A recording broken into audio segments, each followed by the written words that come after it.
They was praying that I fall off. Never stood 10 toes, never fall. Young nigga finna ball off. And it's still west side Pasadena, never finna fall off. Never stood 10 toes, never fall. Young nigga finna ball off. And it's still west side Pasadena. Are you niggas just some fans, huh? Ay, really got a plan, huh? But coming to some paper, you won't even lift your man up. I'm coming off the dribble, it's simple, I make them stand up. Come from where they sagging, now luxury, hold my pants up. I'm nasty, nigga, you should ask me. Best about the city, ask my daughter why she dabbing. Niggas got my name in their mouth while they songs in the drought. I know it's hard to get out, you should be closing your mouth. I told them only time would tell. They craving for attention, guess these niggas didn't know me well. I say nada, don't reply unless it's about $1. Oh well, okay, ha ha ha ha ha ha. All these local ass niggas, just some local niggas. I'm doing shows overseas, they don't know you niggas. Hey, check the wristwatch, that's a rollie nigga. Really making mine off rap, I'm the only nigga. Fall off. Never stood 10 toes up before, young nigga finna ball off. And it's still west side Pasadena, never finna fall off. Stood 10 toes, never fall, young nigga finna ball off. And it's still west side Pasadena. I'm the one from the pink house on Los Robles. Wasn't shooting, man, we really got it off the shoulders. And that's for real. And ever since they took away money, been in my fields, I really started grinding and winning, got me a deal. And now I'm paid up. The times that we was down, guess it been made up. Started doing numbers, now these little niggas hate us. So what? Set the bar so high that they can't touch. Really think it's jealousy, they mad that they ain't us. Hey, but fuck that shit, man, I'm Dina Race, we'll set a blaze. And I don't give a fuck that you feel away. Word how you niggas feel the worst way to kill a day. Focus on my paper, got direct deposit on the way. But hey, y'all can have the best in the city. I'm the best out this motherfucker, say it with me. Hey, y'all can have the best in the city. I'm the best out this motherfucker, say it with me. Fall off. Never stood 10 toes, never fall, young nigga finna ball off. And it's still west side Pasadena, never finna fall off. Never stood 10 toes, never fall, young nigga finna ball off. And it's still west side Pasadena.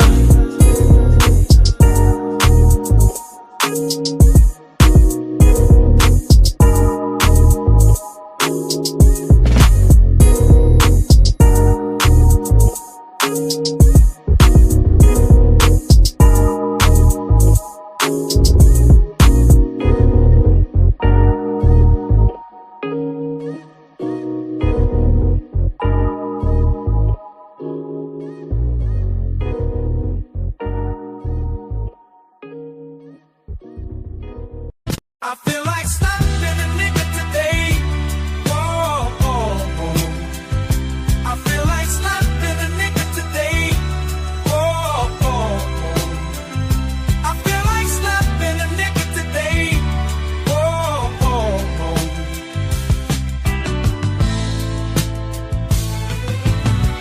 These motherfuckers on the road, where the hell they learn to drive? Jive turkeys at my job, about to get a cool, cold, mean five. Should've took the day off. Might slap my boss. My own damn kids pissing me off. As if I hadn't had enough. Chipotle, fuck my goddamn order up. I'm fed up, I'm fed up, I'm fed up. I feel like slapping a nigga today. Whoa, whoa, whoa. I feel like slapping a nigga today.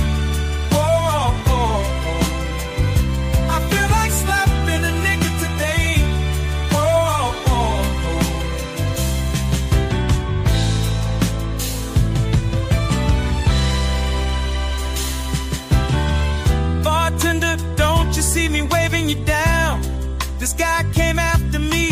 I was here first, but you serving him rounds. No, I bought the Uber here. My friends expecting me to buy it back. Tomorrow morning, I better get a cash app, or every last one of you motherfuckers getting slapped. Bet that.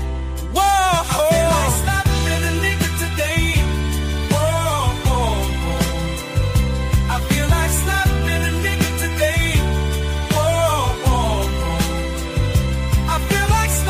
a nigga today.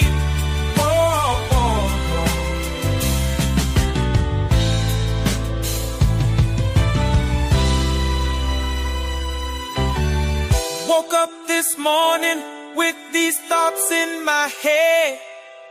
The world would be better off if I just stayed my ass in bed. Whoa, I feel like slapping a nigga today. Whoa, whoa, whoa. I feel like slapping a nigga today. Whoa, whoa, whoa. I feel like slapping a nigga today. Whoa, whoa, whoa.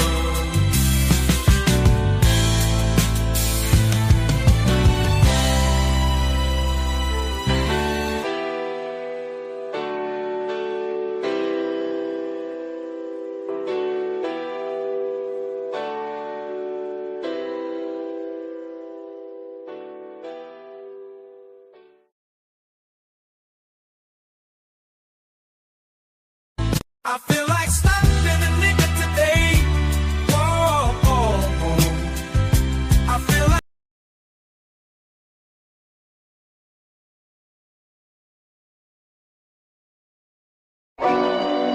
at some point we all gotta come together. No. Yeah. Everybody got opinions. Let's talk about it. Communication is key. Let's build around it. We do this for the people. The people founded it. Black love, stay strong. No way around it. We anti-genocide. We ride for the cause. Got love for our sisters and love for our dogs. Respect the young and elderly. You all been invited to be inspired. Come together. Better God violent. Gotta watch for the cops. Gotta watch for the ops. Gotta watch for the politicians that play with the eyes. If you know, then you know. Plant the seed and it grows. Welcome to the show. This is what we know. This is what we know. Yeah. This is what we know. This is what we know. This is what we know. Yeah. This is what we know.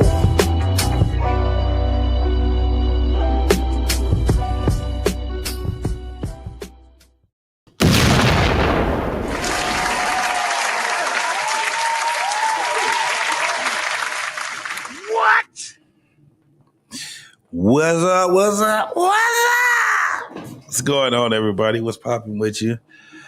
I am JT. This is the Black Man Unfiltered simulcast with the What We Know podcast. You know what I'm saying? What? What we know. What? What we know. What we know podcast, baby.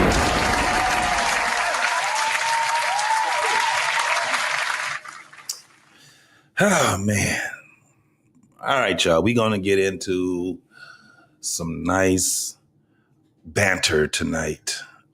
Y'all know, you seen what I see. I mean, you seen what's on the title. K. Michelle hates black men. I don't know. I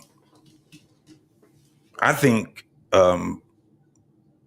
when I looked at the video and I saw the clips that I saw, it raised eyebrows. And not so much as with her. It probably was with Cam. I've been watching some of his stuff for a minute now, and I just don't think he's a great or even a good interviewer. I don't see it. I don't see him.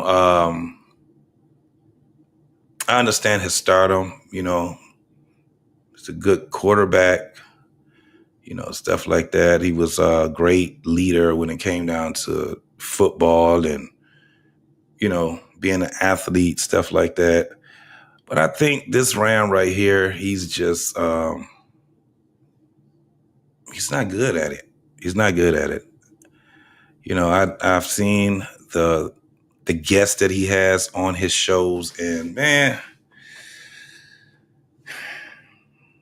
I don't think his conversations are really, I don't think they're fair. Like when you see how he is with the males or the men on his show, and then you see how he is with the women, it's just don't see the man being fair in his conversations, you know. But we'll get more into that, man. We'll get more into that later on. What's up, champ? Talk Reacts, my man. What's going on with you, Brody? What's happening? What's popping with you, boy? How did you guys? How was your weekend? for the men, how was your Father's Day? What did you do for Father's Day? I hung out with my kids.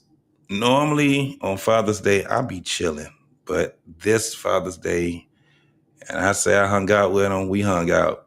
We went partying and everything, all the way from brunch all the way up until midnight, man. It was crazy. So it was pretty dope, man. But I had a good weekend. The week is pretty cool. Weather is good here in Detroit now. So we really, really good, man. What you say, Champ? You say I like his 4-in-1 joint with him and his homie. I haven't seen that one. I probably have to look at that one. I think he's a cool guy. I just don't think that the dude is good in interviewing. I mean, it's one thing where you could have someone that actually knows how to interview and they're entertaining, like the one that he had with what was his name? Charleston White. So that one he had with Charleston White. I'm gonna look that one up. 4th-in-1. Okay. I'm gonna look that one up. But the one he had with Charleston White, it was just because Charleston White knows how to talk. He knows how to be entertaining when somebody is talking to him. So you can ask him a couple questions and he can go with it as long as he needs to go with it. But and even when he was having his back and forth with Charleston White, it was a great conversation, but he challenged him, right? And it was the same thing with Corey Holcomb. But once you start having these women on here, man, I just don't like the way he looks like a simp when he's talking to them. Fitness Vision, what's happening now? Finesse Vision, I'm sorry. What's going on with you, Brody? What's popping with you, man?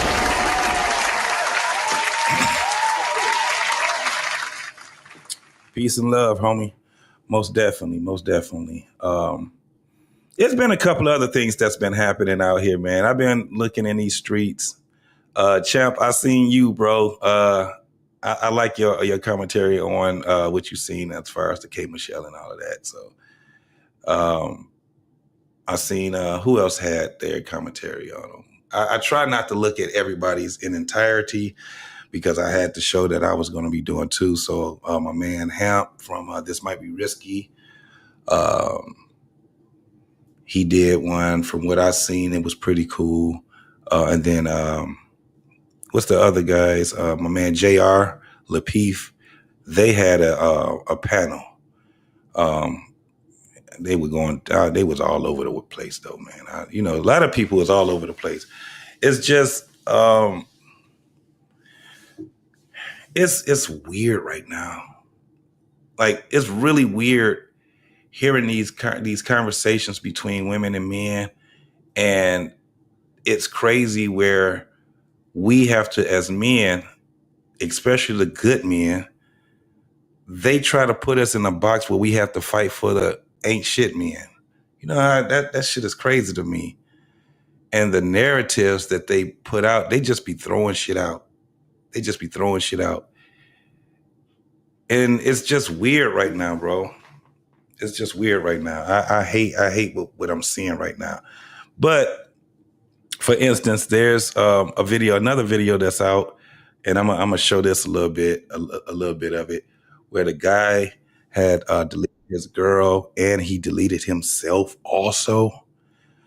I'm gonna show a little bit of their argument that they had, and I'm looking like that narrative is the narrative of people that actually deals with hurt people.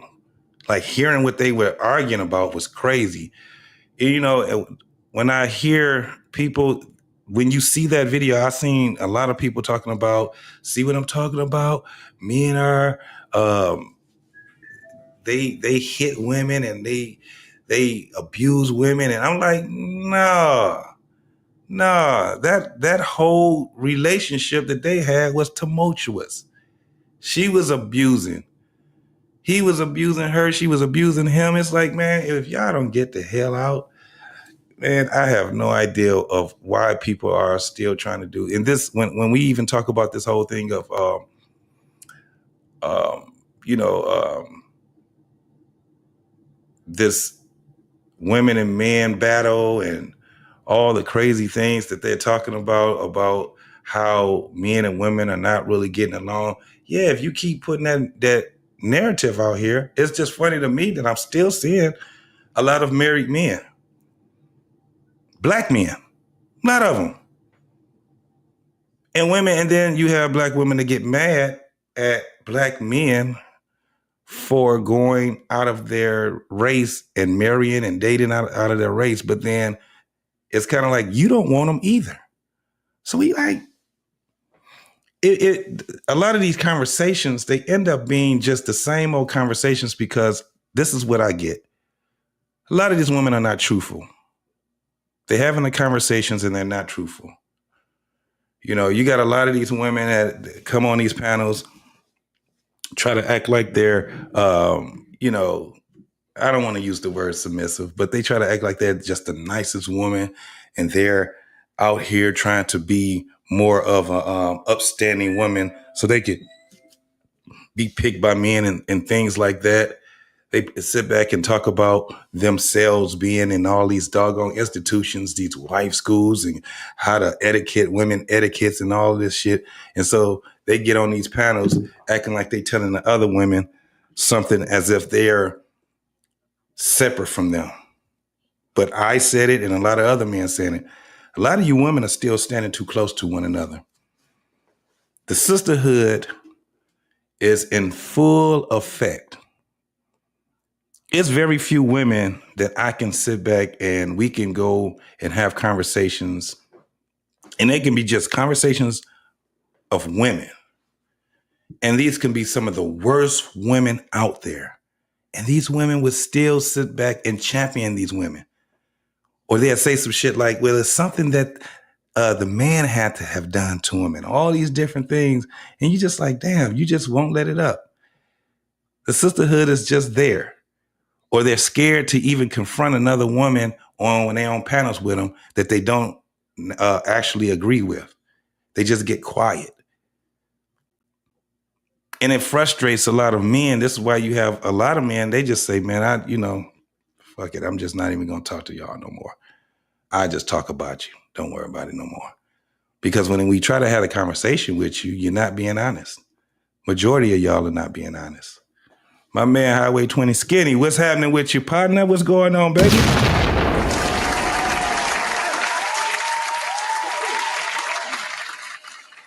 But this is where we at right now. And one of the things I see, and then normally it'd be in the hood, you know, it'd be these people that actually deserve one another. The bad part about it is that they have children. And I think that's where the problem is. But they don't like each other. They hate each other. They hate each other. For the most part, I can tell you right now, there's a nice size of women that are a misandrous. Basically, that's what they are, a K. Michelle. After listening to this young lady, I'm telling y'all, she is misandrous, in my opinion. Now, I did a poll on BMU, on the Black Man Unfiltered channel, and on What We Know. If you guys can, go ahead and rock the vote over there. The vote is, the question is, do you think that K. Michelle is misandrous or a misandrous, right? Yes, no, or I don't even know what it means. So for the ones that don't know what it means, let me tell you, it simply is a woman that has hatred and disdain for men. Period. See, we don't hear that too often. We always hear misogynist, right? It's always the man is a misogynist man and all these different things. What's going on with my boy Rob Big Back for Life is in the building. What's happening, boy?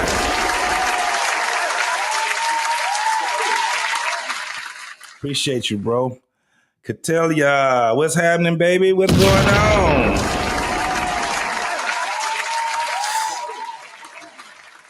My man, Paul Bennett, salute to you, brother.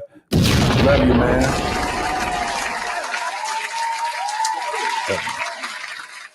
So that's basically what it is. But check this out, man.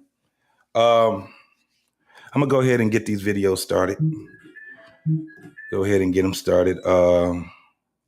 First video I'm gonna do is I was trying to find the original one, but that would have been too much cutting and editing. So I just used the O'Shea Jackson's version of it. And this video is what shows you. And I think that this video would be for a lot of young women. The message would be, for one, quit thinking that you can put your hat in the ring with a man. Stop pushing these young, crazy ass men, especially the crazy. I don't know what y'all like about these goddamn men.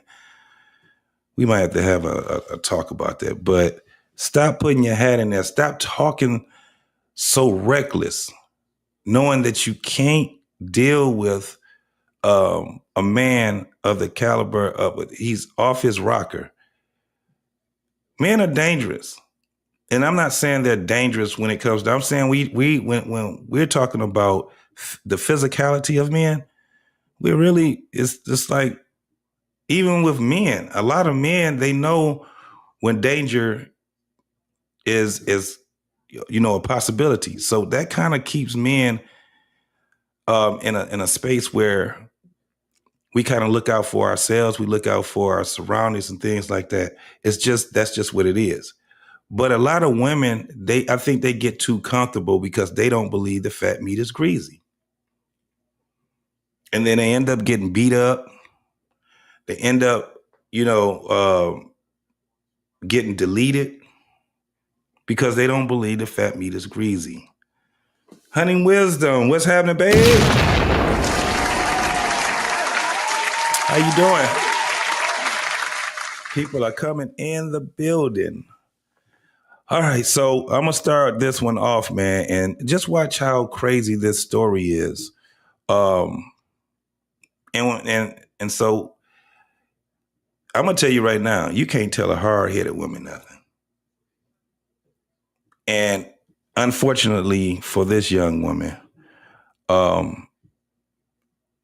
she found out that fat meat was greasy. So let's go ahead and go with the video. Let's get it. Relationship, they just had a baby, but it got all bad when the Frenchman jumped on Facebook and showed the world that his wife did this. Talk with that girl. She go to the doctor. She get on the table. She, I'm finna get tested. I'm finna get tested because you all these hoes. So if you haven't seen the video, this is where he's explaining that his gal cheated on him. And in result of that, she gave the man herpes. And it just goes, it's really bad from that point on. So this is what he's explaining while she's in the background talking. So listen. Doing this, you doing that. With the girl. So she said, got there. The doctor said, okay, well, we'll test you. We're going to do that. With the girl. And I around. We come back. So the doctor tell her, when she get her results, the damn folks tell her she got. So I'm thinking in my head that you gotta have an outbreak. You know what I'm saying? You know, this society got that. You shit, all that shit. Right. So, and you notice she does not want this man to tell this story. I don't blame her because they on social media he's putting all of this out. Now, I heard someone else said that this is actually this is a cry for help. I don't know. It could be. But this is crazy. It's wild that you can have, a couple that have this tumultuous relationship. It's reckless. And I guaranteed it started out reckless. Guaranteed that this guy was in jail or prison. And, and keep in mind that these folks are married. They're married. They ain't just going together. So, boom. She ain't had no outbreak, no none of that, all that shit. They had to run blood. So I'm thinking that this goddamn, they playing a mistake or whatever. Cool. So she said he thought it was a mistake. What it was? I think it was last month. So I'm in whatever I'm doing in the room. She come in there, babe. My ass raw. What's wrong with my ass? Can you look and see? So I look down there at her anal hole now. Now I ain't the smartest, but my knowledge of that is like, okay, if you get it come at whatever contact or whatever the food. And you the only horny ass. Okay. The fuck in the ass. What's up, fam? What's going on, fam?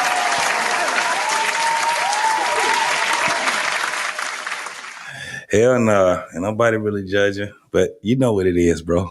You already know. All right, here we go. So make that shit make sense. I look down at her ass. Got them clusters and shit down there by her ass, bumps and shit. She got bumps and shit. Like, look like goddamn. Now y'all see why she don't want me to get on the live. That's why she trying to goddamn overtalk me. So it looked like this look like some bumps, but like an ant bite. Hey, how you bust a bump? Hey, what you did to it? Lick that load of bitch. Oh, hell no. She go back. No, not time to go back. She go to her doctor. And the lady looked at shit. She talking about, I need to get to, I don't know what this is. The lady looked down there and say, well, I looked at your chart and it said that you tested positive for HSV1 or what, HSP1 or whatever. So I can tell you, I say, they don't even test you for HSV1 unless you ask. You didn't ask me for it? You just said when I went, they said it. So I had to get tested in order. Again, like I've been saying. I had to get tested in order for them to give me results. I told y'all before when she was pregnant, she went up there to the doctor. They tested her ass. I didn't even go to the doctor. I went to Statesboro. They don't share databases. Okay. So make it make sense. She went to Statesboro. Oh, okay. And they went in the goddamn thing and looked at her goddamn shit and said, well, hell, I see on your chart where it said you tested positive for it. So here it is. Oh, here it is now. And then, yeah, but listen to how they're talking, right? Like they're used to this. This is something that's a part of their culture. Like even her in the background, she's like, you can tell, it's like you think that it's a joke. I don't, this is why when you hear men speaking, man, and we say, listen, women and men are totally different. We should not, certain things we should not just be engaging with each other in. And fighting is one of them. And, even when I look at it, being very tumultuous, even in your disagreements, when you having all fallout arguments and fights and things like that, I don't think that women really understand how dangerous it is to do that with a man. And they don't care. And the craziest part that I look at, man, is that with black women, and I think in every generation, there has been a large amount of black women that don't care what a man say. They don't give a damn if that man is going to put their hands on or nothing. They don't care. One of the reasons is because they think the law is going to protect them. It ain't. Sometimes you just got those dudes to have it in them. And you're going to find out. You're going to fuck around and find out. Let's keep going. Absolutely, Rob. Both of them are goofy. But this right here, if that was, her family members, they're looking at this shit on social media. We have countless videos that are just like this and ended pretty much the same way that this is going to end. But let's keep going. You got shit down there. And what you So did to it? now, What you did to now it? you got. What did you But now I'm asking you, like, damn, what's really going on? Like, What's going on, 7 What's popping with you? what the like? Oh, you gave it to me. You know that's the first thing. Oh, you gave it to me. Oh, you burnt me. You did this. You did that. That's the first thing she said. Now then, when the lady in Augusta did her paperwork, she didn't even do no test on the shit again because she said I can look at it and tell you right now what it is. Absolutely, Sean, man. These cats, they want to see the crash and burn. Until when it happened, now everybody want to wear T-shirts and light candles and have vigilance and you know, have funerals and all of this. Throw in what they call that,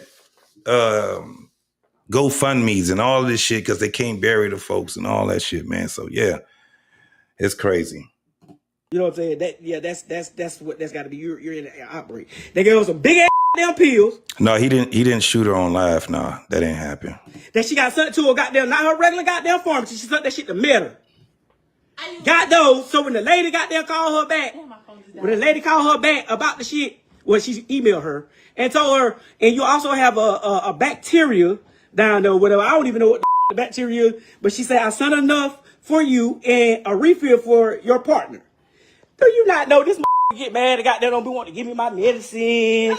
Got there run out with all that shit. You know what I'm saying? So she seems more crazier than him. They both are crazy, but you hearing what he's saying, and the thing is he's saying it in front of her. She ain't denying it.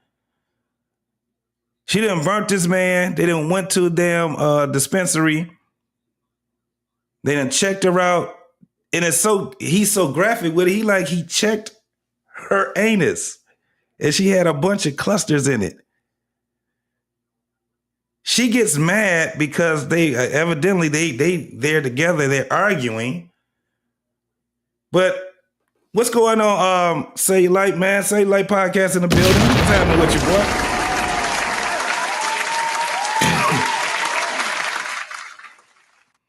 But she's taking the man's medicine. They arguing. It's like, so they out here in public acting a damn fool. This is the culture of it. This is crazy. Let's go. So, boom, she get mad. A inbox me. Inbox me and tell me. Cause she get mad. Let me tell you how she is. She said this shit. I probably do. I probably do. 9 times out of 10. 9 times out of 10. The lie. 9 times out of 10. You know what's really crazy, y'all? Don't she sound like... Don't she sound like K. Michelle?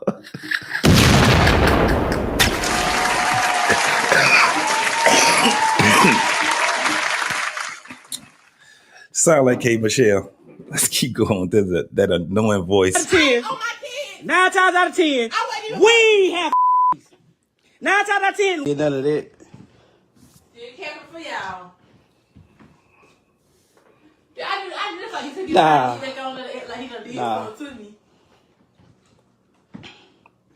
So you can tell, if you looking in this man's face, this man, he has the look of a man that actually wants to just go ahead and cash on out.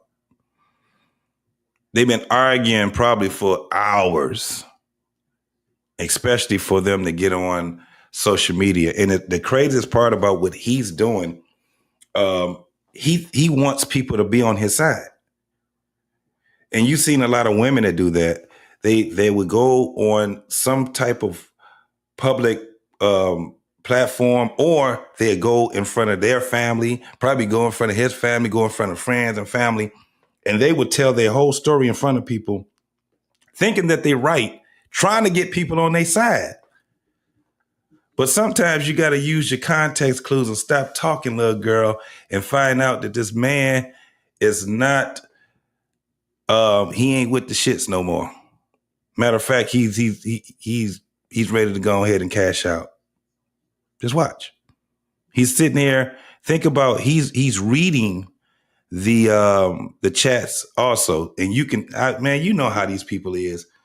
Them folks be on that live and they laughing and you got the laughing emojis. I guarantee if we had it where they were showing it, you would see it. They talking shit about both of them, all kind of stuff. We've seen videos where, in Chicago or, places like that where somebody has broadcast their own demise. And when you see it and you look and, they be going live and you see the stream, the thread, people laughing, or you have some people that serious was like, man, just turn yourself in, or they're just saying certain things like, they're talking. Then next thing you know, when something really, really happened, that shit is crazy. Then all you see, then everybody, they still putting emojis up, with the surprise emoji. So 7 and this is it saying or 7 and that wasn't this on live. No, you will see in a minute exactly. So look, boom. So I catch a guy there talking to him. So I immediately lost it. She said I be hours straight. I can't recall. I had enough for about 3 hours. You know what I'm saying? Because why is you playing with me? You know what I'm saying? So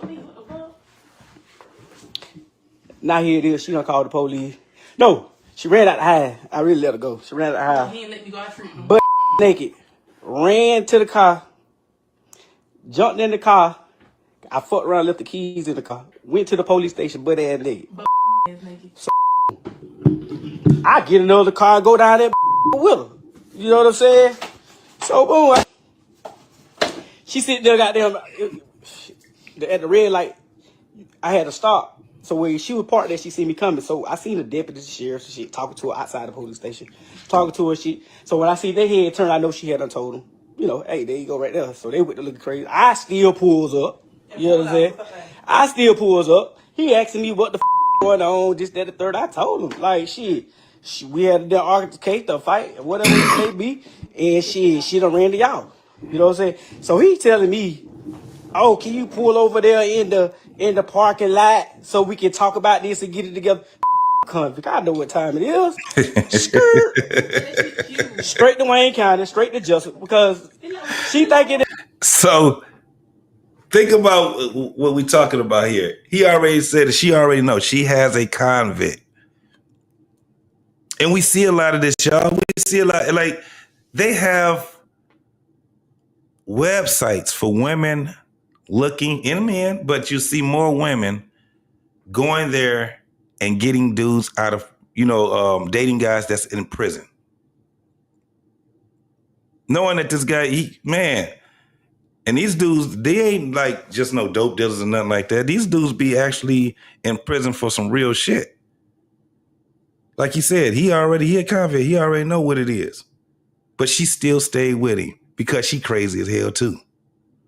It ain't. She think it's a game. But when you sit here, for one, when you playing with a beneath me, or even if the had more than me, you know what I'm saying? You go back to my hometown. Well, baby, Sierra Williams. So now she's gonna get on and notice she has his phone. This is where it's like she's not understanding. She's in danger. It's like you were in danger probably about 7, 8 times before, young lady. You were in danger about 7, 8 times before, and you just don't believe fat meat is greasy. You think that it's a game. Watch how she's talking. Like it's like she don't care anything about her life.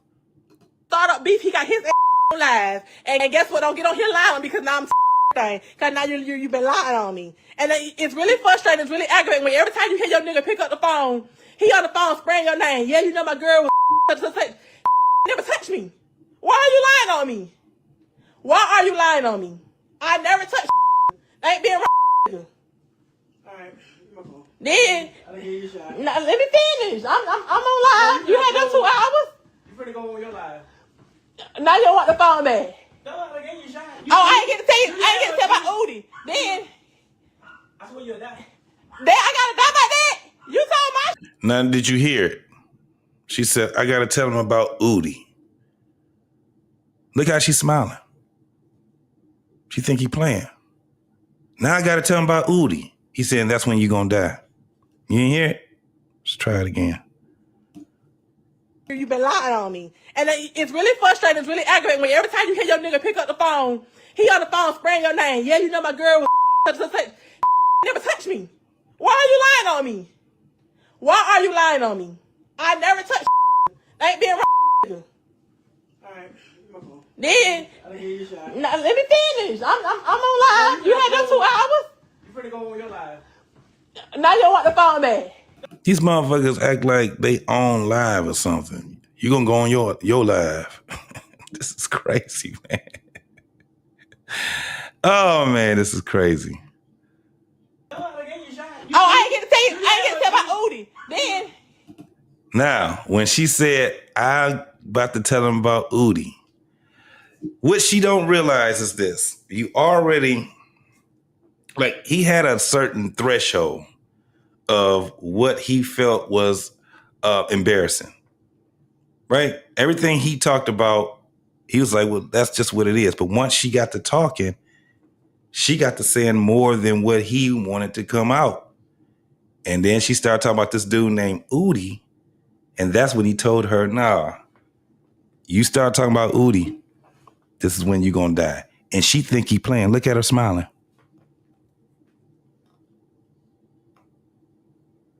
Look at her smiling. Listen to what he said. I don't know if you guys can hear, but listen to what he said. I swear you'll die. I swear you'll die. She don't give a fuck what he said. Watch what she do. I gotta die by that. You told my shit. I gotta die if I tell what happened. Give me my phone. That's crazy, y'all. I ain't really gonna die behind this, so y'all won't know that tea right now. Mark done got quiet. Where he at? He right here. He getting mad. He don't like the truth coming out. Guys, at first I thought this was a joke. I thought it was like a skit. But nah, it wasn't no skit. This is actually real. And it got worse.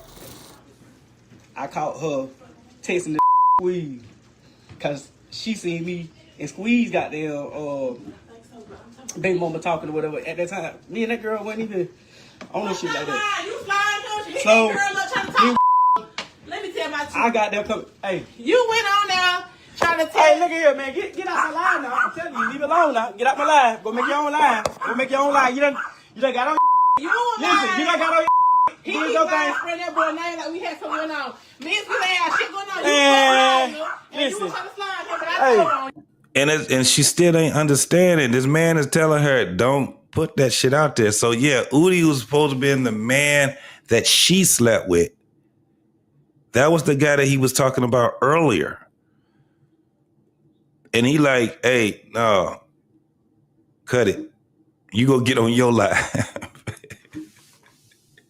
You go get on your live. And we can see just in his eyes, man, this dude is not, his brain is not developed. He had a lot going on in his life. And the same thing with her. These are people that were destined for tragedy. Because she just don't, I have no idea of why a lot of these women don't realize that men are dangerous. And it's just certain places you don't want to go with them. You don't want to take them. So let's keep going. It's almost done. That's what happened. Again, stay out my live. You lied. Sit back and just listen to the story. lied. So, You probably trying to show that. here it is. And he lied. Telling the damn lie. She get bad. Oh, You hear the dog in the back was like, bitch, shut up. The dog barking, shut up. Bitch, he gonna kill all of us. fuck, they get bad. She go in the other room, sleep in the room. So early that morning, I go in and I snatch the phone from her. Go through the I see the Snapchat. They talking on Snapchat. It's him. So I go through the messages and shit, see her telling him, oh, I'm gonna call you back. I'm on the phone with his mama and all this shit here. Yeah, like, now remind you, this used to damn run with me. Woo, woo, woo. He used to run Long with story you short. Bitch first. Long You story- tried Naya first. Long story. Long. What the you right? I ain't fucking with you. You fuck her. Okay, so what did you nigga you right to go talk to him? No, I didn't. You It's your job to And correct. I told. It's your correction. You told. Him and I told him, I said, Mark, fucking your Okay. Again, so she telling him. That never text me. She telling him, You oh. keep telling everybody trying to vouch like, oh, he did shit to you, and you did it to him. I'll be back, y'all. You keep running your mouth ass now. You did. Keep running your mouth. I told you sit back in the damn aisle. Again, she on. Ass. This is why I'm trying to get you. I'm finna get gritty. She don't want me to tell the story. Nah, boy, you when I was pregnant, I hadn't even talked to nobody. Yeah, one would think that even people in the hood would think that this shit is a skit or something. They literally got on live and put their business out there. But she's still not understanding. Like, if she had some family members that actually loved her, they would have told her ass, quit. If you stand with the nigga, quit trying to fight him. If she had a daddy, he would have just told her to get the fuck on. But this is not what's happening now. So people want to see the crash and burn. This is that get. Long story short. As you can see, the man is crashing out. Like, he admitted that he been beating on her. He been doing this and that. And he even tells her at the end, like, yo, you might not leave here tonight. You better stop tripping. And unfortunately, once the live stream was over, he made good on his word. Not only did he delete his wife, he deleted himself. So guys, I really want to go over some of the messages that she sent before her life was taken. She sent this: I'll really be too loving and too forgiving. I'm a good ass woman, but to the wrong boy. What you know about carrying the load while being embarrassed, disrespected, and steady helping a man fight demons. You can't make nobody happy that's not happy with themselves. You're gonna mentally and emotionally drain yourself holding on to nothing. I walk through pain with a smile because I look at any situation like God showing me something. A man ain't making ish happen for me. I'm the face behind me, my kids, and the jigger too. She also says, somebody tell me how this boy getting all my texts and calls. She also said, I really don't know what to do, but I need help before I lose my life or freedom. My kids need me. Now, she just had a baby like a few days or weeks before this happened. And then we get the sad news.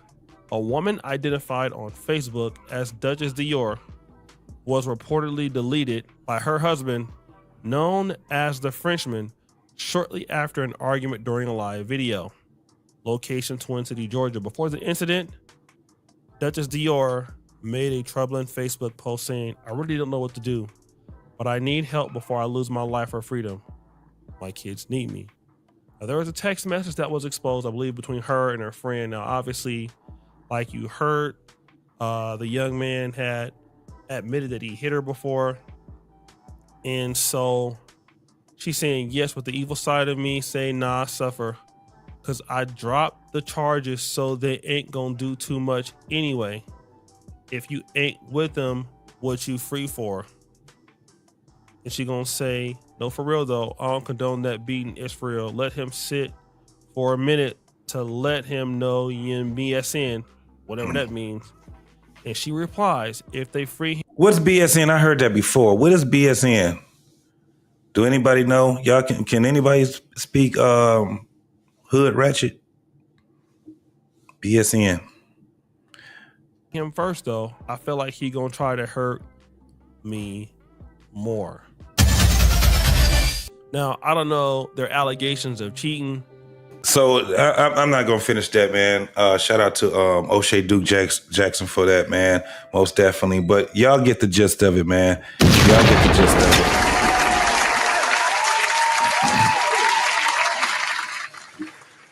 So if even when you reading the text messages, even when you hearing this woman did, for one, she referred to him as a boy. Secondly, she thought that her being able to call the cops on him anytime they get into an argument was a really good ass ideal. That's crazy. And then Then she goes back after that, and then she's on social media. This is telling you right now how people actually are. And I'm not blaming social media. It's not. It's the use of social media. The people are so damn dumb where they put all their shit on there. And she's talking about some now after all that arguing and fighting and calling each other out their names and being in each other's face and shit like that. Now you want to tell somebody I need help before I lose my life or my freedom? It's too late now. That message is not for, she ain't here no more. That message is for any young lady that's in her position that wants a thug. That's what you get. That's what you fucking get.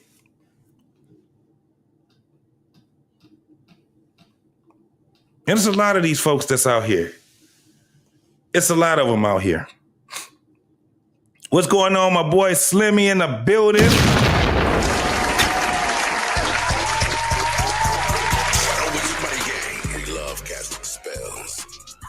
Slimmy breaks down the 1999 and the super chat.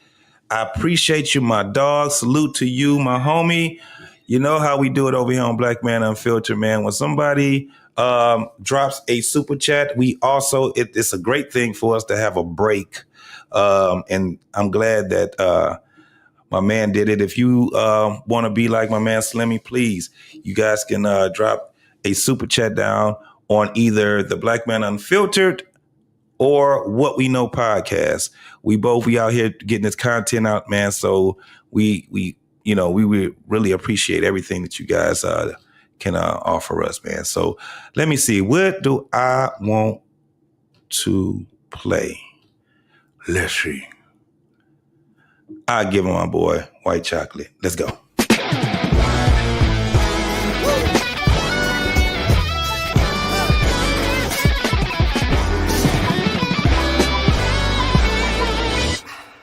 Got a red room, it's the red hour when the sun sets in my bedroom. Oh, it feels like I'm inside a flower. It feels like I'm inside my eyelid. It feels like I'm inside a flower.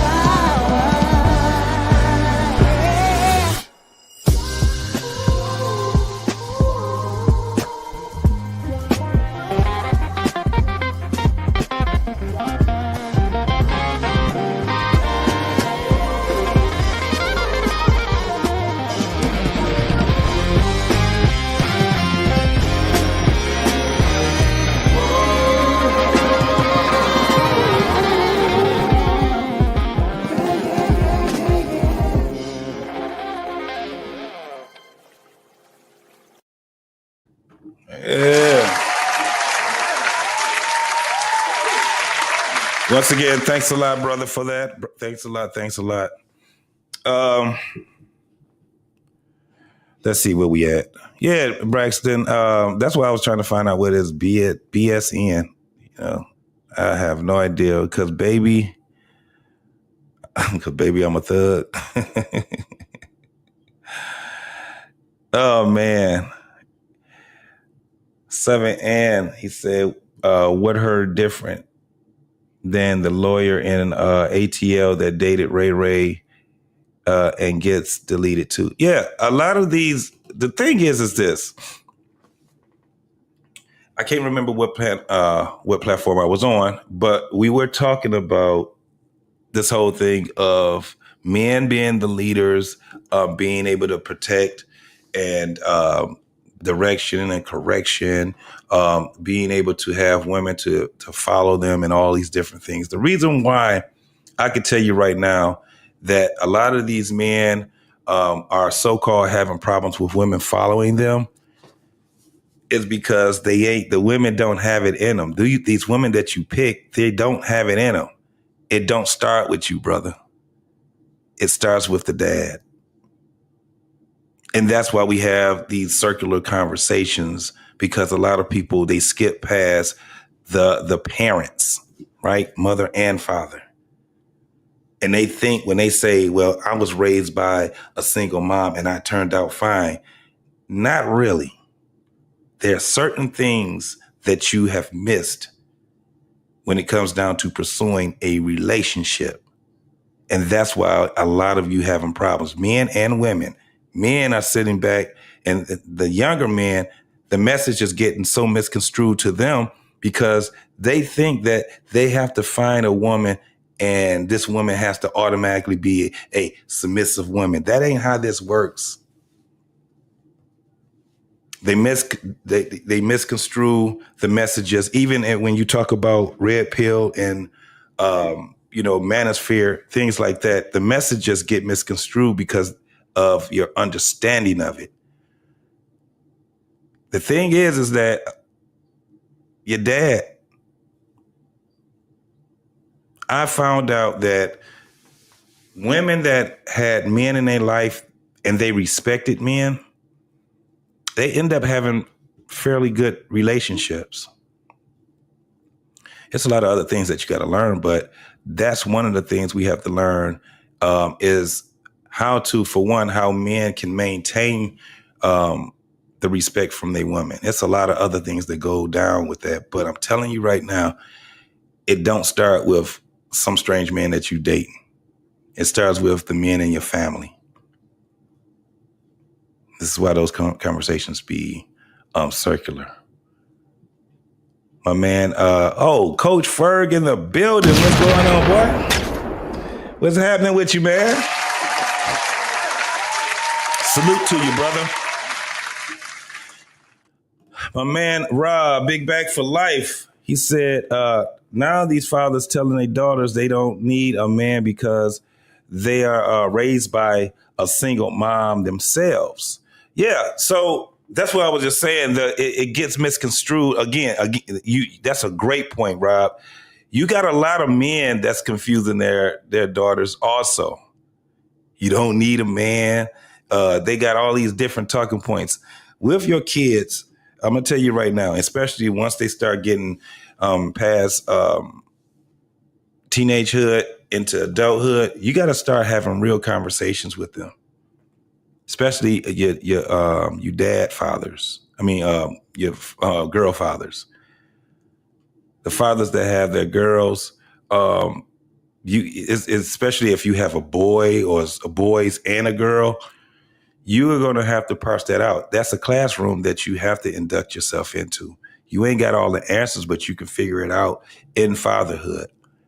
And a lot of these dudes, I've heard men telling their daughters that, giving that stupid ass dumb shit. You don't need a man and all that. It's not the fact that if you need a man, if you don't. People in general end up connecting to one another. They end up having relationships. That's the real conversation. You know what I'm saying? That's the real conversation. And then you can figure it out through there. Braxton says certain things either missed or were denied from a cause of their mom didn't want them to learn about. It's a lot of things that have to deal with moms also. However, when I'm saying it about the men that, you hear the whole thing. I want submissiveness. I want friendliness and all this. Yeah. You better find out who her father is. It's going to tell you a lot about her. The thing is that most of you don't even get past the vetting stages of dating. Because you skip past it. She got a big ass. She got big titties. She got a nice smile. You kind of go past that. Marriage and politics, my man. What's going on, fella? What's popping with you, boy?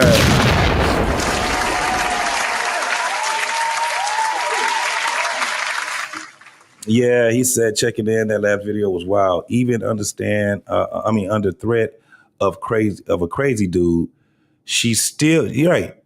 She couldn't even shut the fuck up. She still couldn't do it because she didn't think that it was dangerous. It's crazy, man. It's definitely crazy.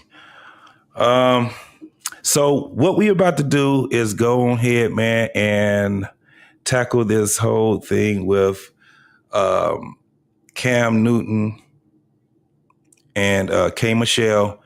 And if you guys want, I'm going to drop the link. I think the link was already dropped, but I'll drop it again if you want to come up. Right in the middle of in here, I'll be pulling people up, man, and we'll be able to have more of a conversation also. I want to know what you guys think after this. If you haven't seen the video, or if you just seen like snippets of it or whatever, this is a good time for us to actually break this whole video down.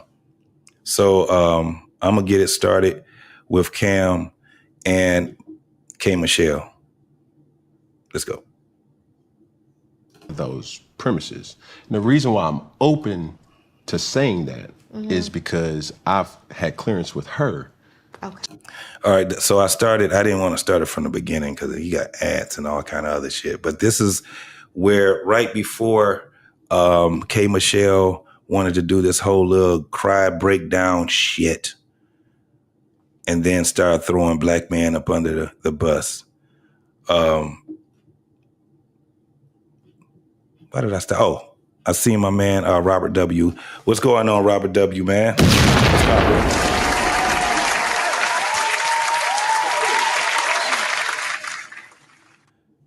You said what she didn't say spoke volumes.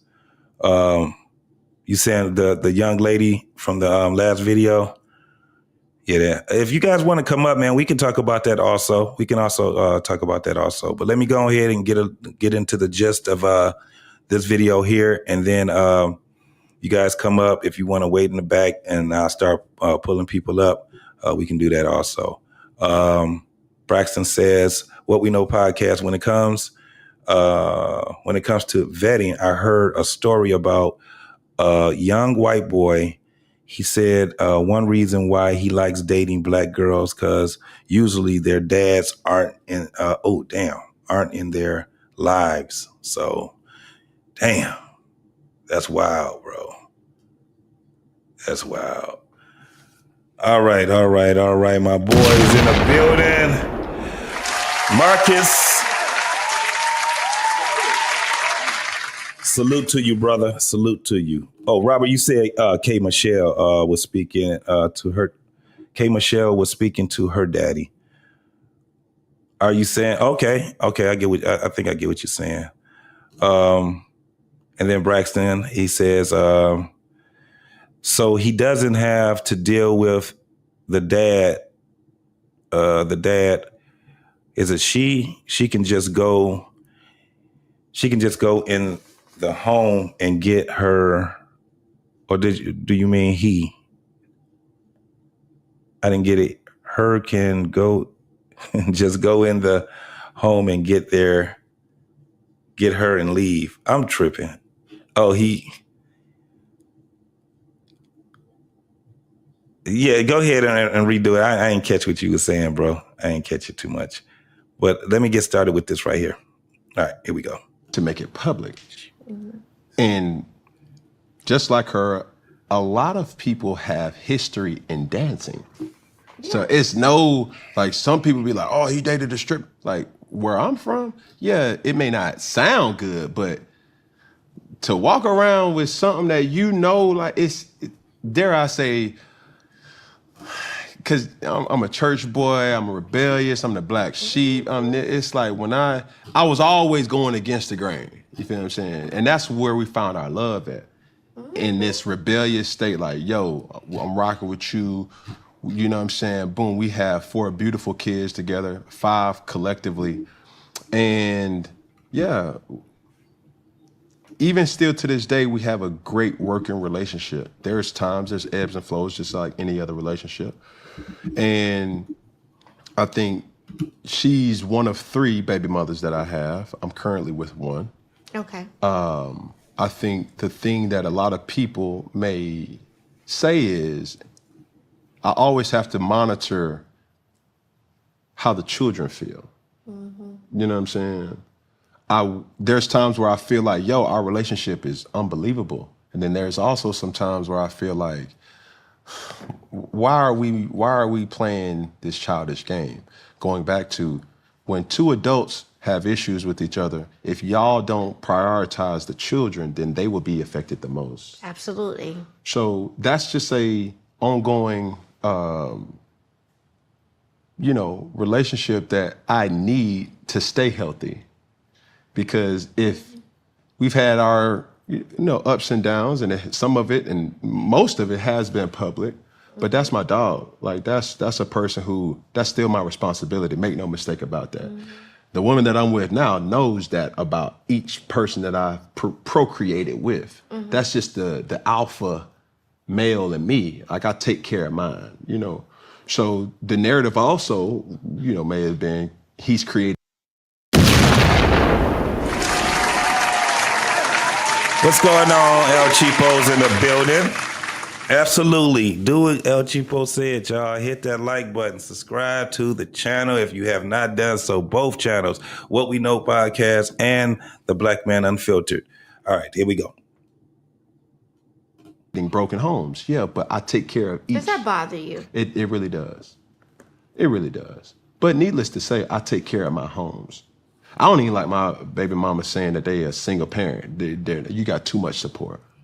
Okay. You feel what I'm saying? Like, I think the thing where I have watched what you've gone through is the rebellion and being a very rebellious person.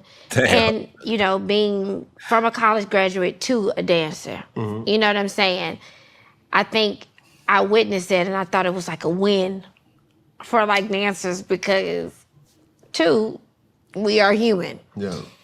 And I watch what's going on with you, Cam. Mm. And I watch people's opinions of this and that. And I made sure I watched everything that you've been saying and how you have conducted your shows and everything because I wanted to know what I was walking into. I am what people might call a feminist. But I'm also a realist, mm-hmm. I had a problem with him just letting her talk, and he didn't. I got to be honest. He didn't check that shit. She said a couple of things that was crazy. This is supposed to be an interview, y'all. She sat there talking about being from in college. She a yodeler, and then she had a family that was supposedly the men were all respectable. They were married very long times. Grandfather was this stand-up man. And this lady surpassed all of that shit just so she could be a stripper, and then turned into, what you call those damn people? Can you call them actors when they do those damn shows, those damn reality shows? And she's a failed singer. I mean, it's not like she can't sing, she can, but let's keep it 100, man. She kind of tainted her, the way that she came out here, her brand that she always talk about. Now she's trying to turn into a country singer and things like that. Got no problem with it, but this is just what it is, man. All right, let's keep going. And I get it. I know that probably has affected you in a manner of creating broken homes but taking care of your kids and still being in the public. Look, when it comes to stuff like that, guess what? Your kids are the only one that matter in that situation, mm-hmm. and what they see and what they feel. I don't know anything about the women personally. This is another thing where I have a problem with him just letting her babble, right? I understand he's trying to be diplomatic, but you're an interviewer. This is supposed to be an interview. I think, in my opinion, a lot of y'all probably disagree with me. I just think this dude he sucks as an interviewer. He sucks as an interviewer. Let me see the poll. If you guys haven't did the poll, we got 15 votes in already. Do you think that K. Michelle is a Miss Andress. 80% said yes. 13% said no. 7% said they don't even know what the hell Miss Andress is. But let's keep it going. I'm gonna keep the poll up a little while longer, y'all. That was on the Black Man Unfiltered. We have how many we have here?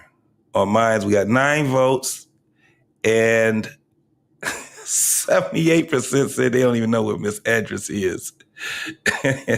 And 22% said yes. 0% said no. All right, let's keep going. Before I even keep going, I can go ahead and bring the fellas up. Let me see who we have up here. Oh yeah, we got my man 100 Watts up in the building. We got my man Coach Ferg in the building. My homeboy, my ace, my bone coon. Big back for life. My boy Rob, he's in the building. Anybody else?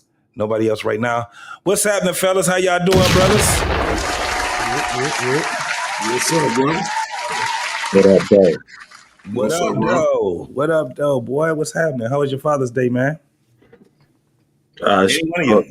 I'm talking to all y'all, really. It was good for me, you know what I'm saying? Shit, you know. Hey, nigga, I stay in the house, did my thing, nigga, enjoy my kids and shit like that, my wife. So. Hell yeah.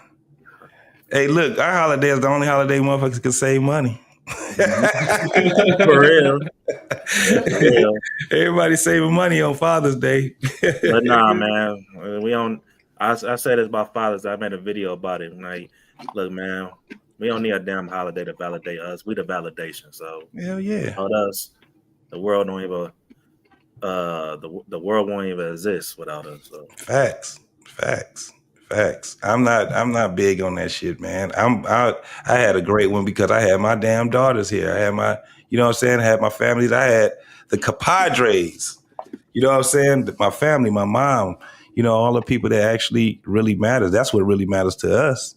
The presence of, you know, our people, especially our children, man, you know, so. Yeah.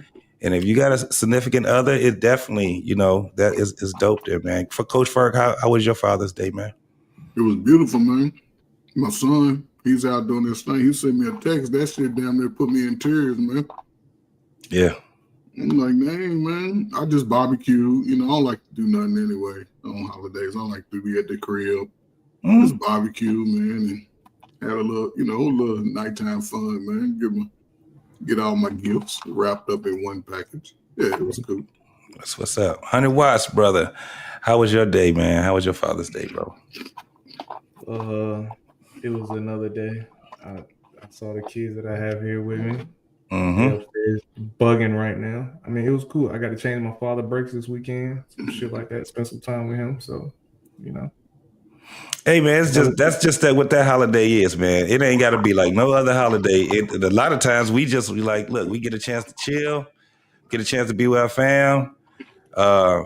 This probably was the first Father's Day I had where I actually turned up. You know, 'cause I got grown kids. We turned up, dog. I was so tired, I couldn't even recover the next day. I was like, damn, man.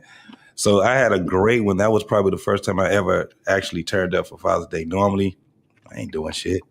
You know what I'm saying? But the kids came to visit, and, you know, we had a ball, man. My grandchild, he was here doing this thing. You know, like I said, it was more of a family thing than anything else, bro.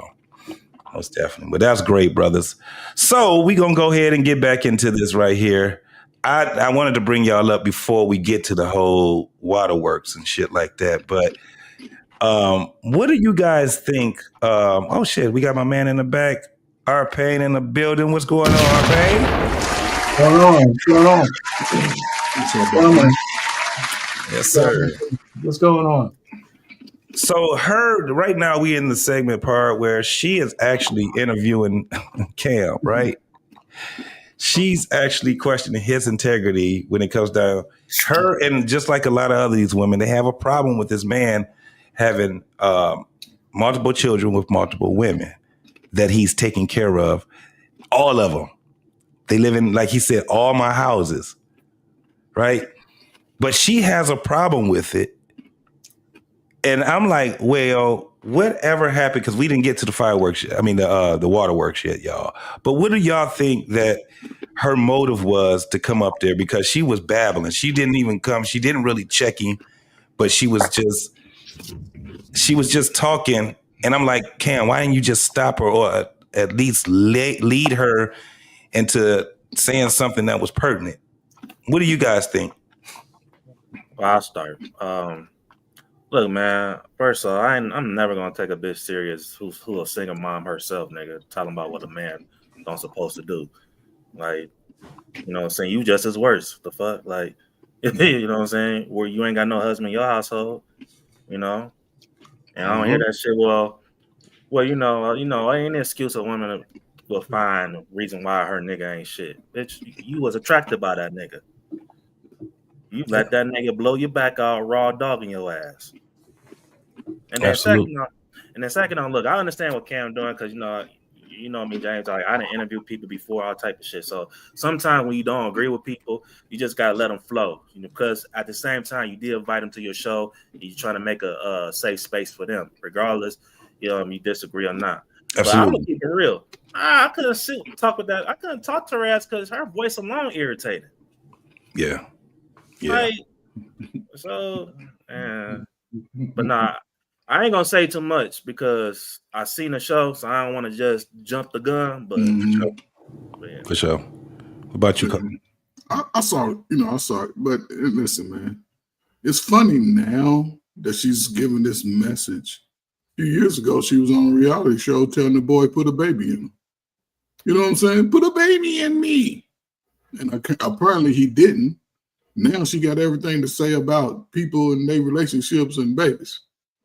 When obviously she's done past that prime time.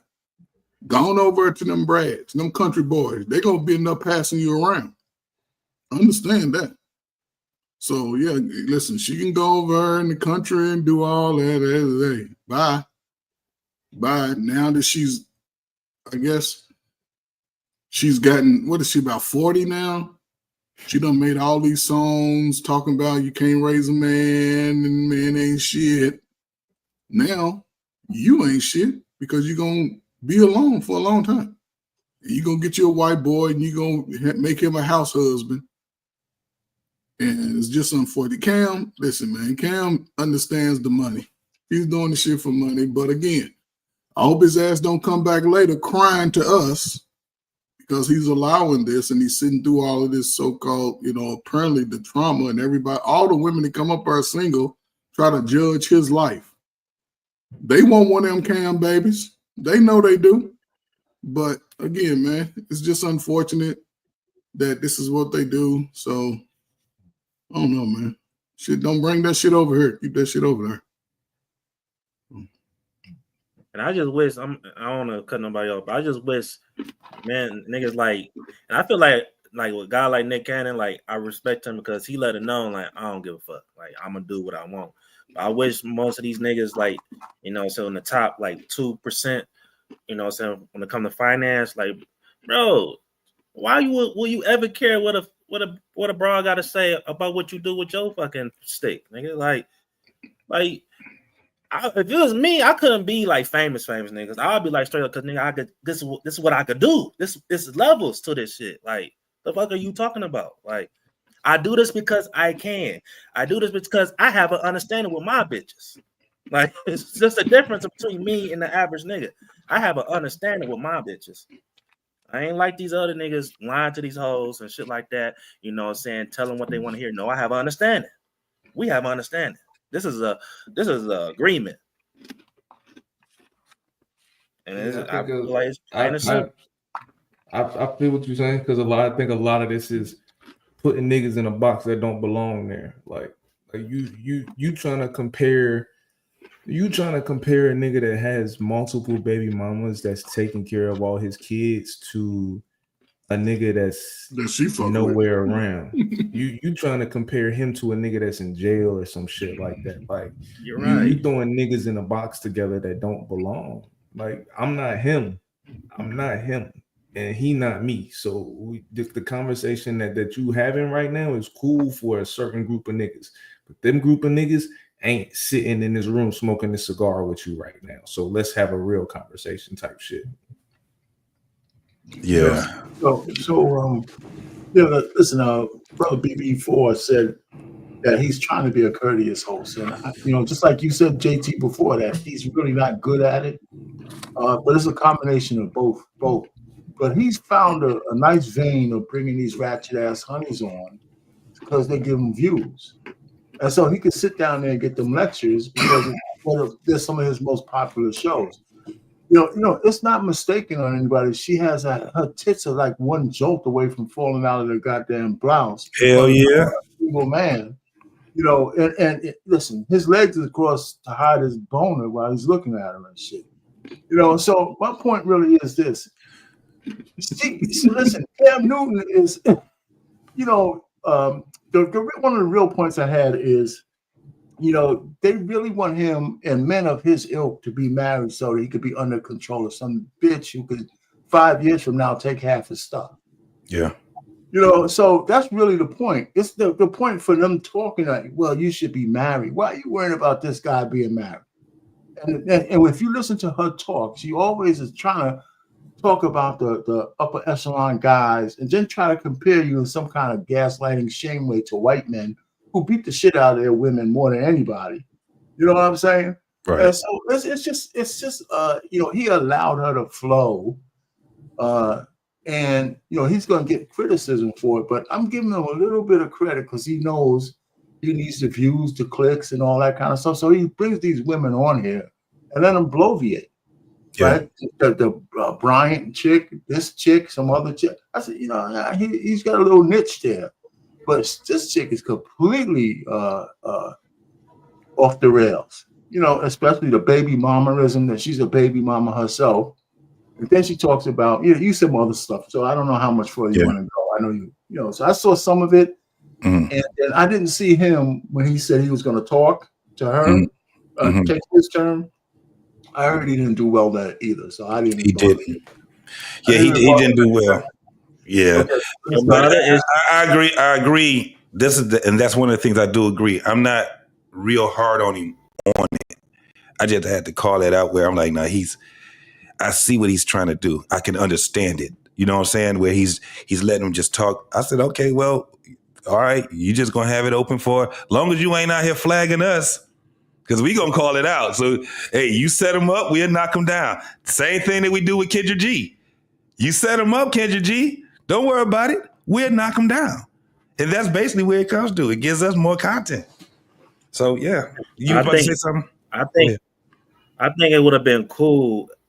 It would have been a problem if he was consistent with it because he had Corey Holcomb and Charleston White and shit. He had his moments that he let him flow, but he had some moments that he was checking them niggas. Man. Yeah, he was giving them pushback, big time. Yeah, absolutely. All right, we about to get back into it, but before we do that, let me go ahead. Shout out to my boy, Big Ant. Shadow Wizard Money Gang. We love casting spells. All right, Big Ant said, respect JT. When I look at K. Michelle, I see an adult that lacks an incomplete foundation of life ingredients. I have no respect for her or people like that at all. Shout out to you, homie. All right. I'm going to go ahead and give him the bishop, and then we're going to get back into the video, y'all.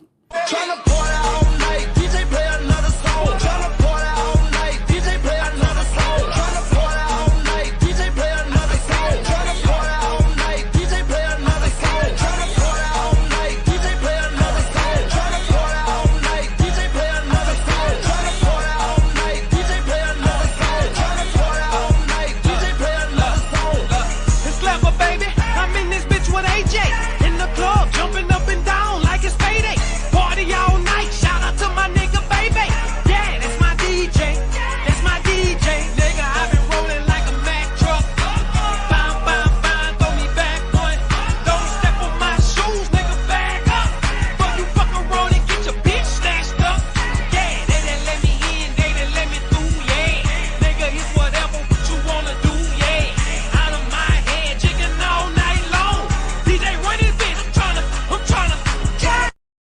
Yeah, that's the bishop. I ain't seen him in a while. Hey, did y'all read this what Anissa said? She said Cam has come out publicly to say he can't afford to take care of his children anymore like he used to because the money isn't the same. He is That means she not. saw the clip. That means she saw the clip and not the extended. Not the version. whole thing. Not the whole Right, thing. right. Yeah, yeah. He did not say that. He was saying is that it hit different when you used to having consistent money, Right. a large amount of money every week, but it's now, now You gotta be more he frugal. never really announced that he retired, but now, hey, you really got to get it, really hustle for the bread. And now the nigga made over $100 million in the NFL. So if he didn't do shit right now, he'll still be straight. But he know that he have to keep something coming.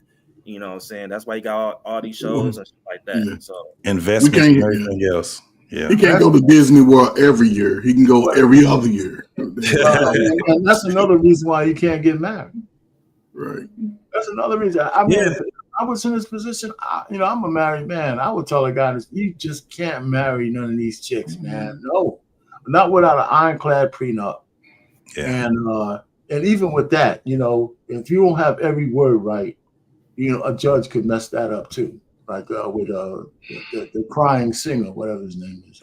Yeah. She said the a crying lot of work singer. done. A lot of work done. It's crazy. Absolutely. All right, y'all. Let's go ahead and get back into it. All right, here we go. That you date or anything. I can only say that at the end of the day, it's about your kids. And it is about, maybe you're not in the home every day. Facts. My parents have been together over 30-some years. Okay? And I don't know how it would feel to not have my father at home every day when I came home. So I know men can go have babies here, this and that, but what happened? What happened to structure? What happened to the feel of your father being there, this and that? I know that you are well off and you can handle and take care and spread yourself far around for a lot of people. Right. But you have to understand how women feel and how fuck the media, because they whether you was married and doing that or not, they still gonna say some shit. Right. But what happened to the structure that I saw my grandfather, do? The structure of one woman, even if he was dipping off on the side, but coming home to one woman, every day and being there and seeing your kids every day. You probably see your kids. I don't know what you do every day. I'm not here to judge you. You probably see them every day still. But don't you think they deserve to always have you there in home? I'm just waiting for you to finish. Yeah. Okay, so it's crazy. This is what he's like, I'm waiting for you to finish. But this is the thing. She just went out and said the kids matter, right? And and I'm telling you, through this whole thing, that was her whole thing. It mattered. The kids matter. The kids matter. The kids matter. But then she would skip herself and go to her parents and her grandparents talking about how she was raised. So you had a better childhood than the child that you have. And she ain't even that's why I'm like, come on, Cam, you got to at least let her know that you're listening to her, right? Because that was the problem that we had before. When we started having women coming up on panels and we talked to them, they used to get mad. And a lot of them still do, because people just let them go. And they act like they didn't hear what they just said. But now when you get on these panels, guess what happened? Men are listening to you now, and a man is going to check you on it. He's not doing it. So like I said, I understand how he's doing it, but come on, man. It would have made it a whole lot better. He's talking about some, I'm going to wait till you finish. He was triggered, but he was worse than what she is. He could have, man, go ahead, man. Anybody else got Well, hold on. This is why I give Cam a little bit of benefit of doubt. he just understand his position. He understand his celebrity. So, because if you follow Cam, it's been times when he was in the league, even after the league, where he'll say certain things and they would take it out of context, even if he was being true. I remember when he was in his prime, and a female reporter, she was getting real in details about Rouse, saying schemes and shit like that, and he was just saying, he laughed because I never, it's funny to me. It's funny to hear a woman talk about Rouse and schemes and shit like that, and they blew it out of proportion. Like they oh, he's sexist and all this other stuff. Fast forward, he was on Gillian Wallow show. You know what I'm saying? I don't know what he said word by word, but he was basically talking about the bad bitch era, and they blew that up. So I understand, he's obviously been talking to his PR, so he's trying to choose. He's really just trying to watch it when it comes, especially when it comes to women, because he's been getting criticized sometimes with the things he say. But he's and this is the problem, right? Because Cam has a voice that could represent men. He has a voice, and listen, when I saw him on the BET Awards with them tight ass pants on that was 6 inches above his ankles, I said, yeah, he's falling right into that. And now the last few interviews I've seen, he's really hasn't given any type of pushback.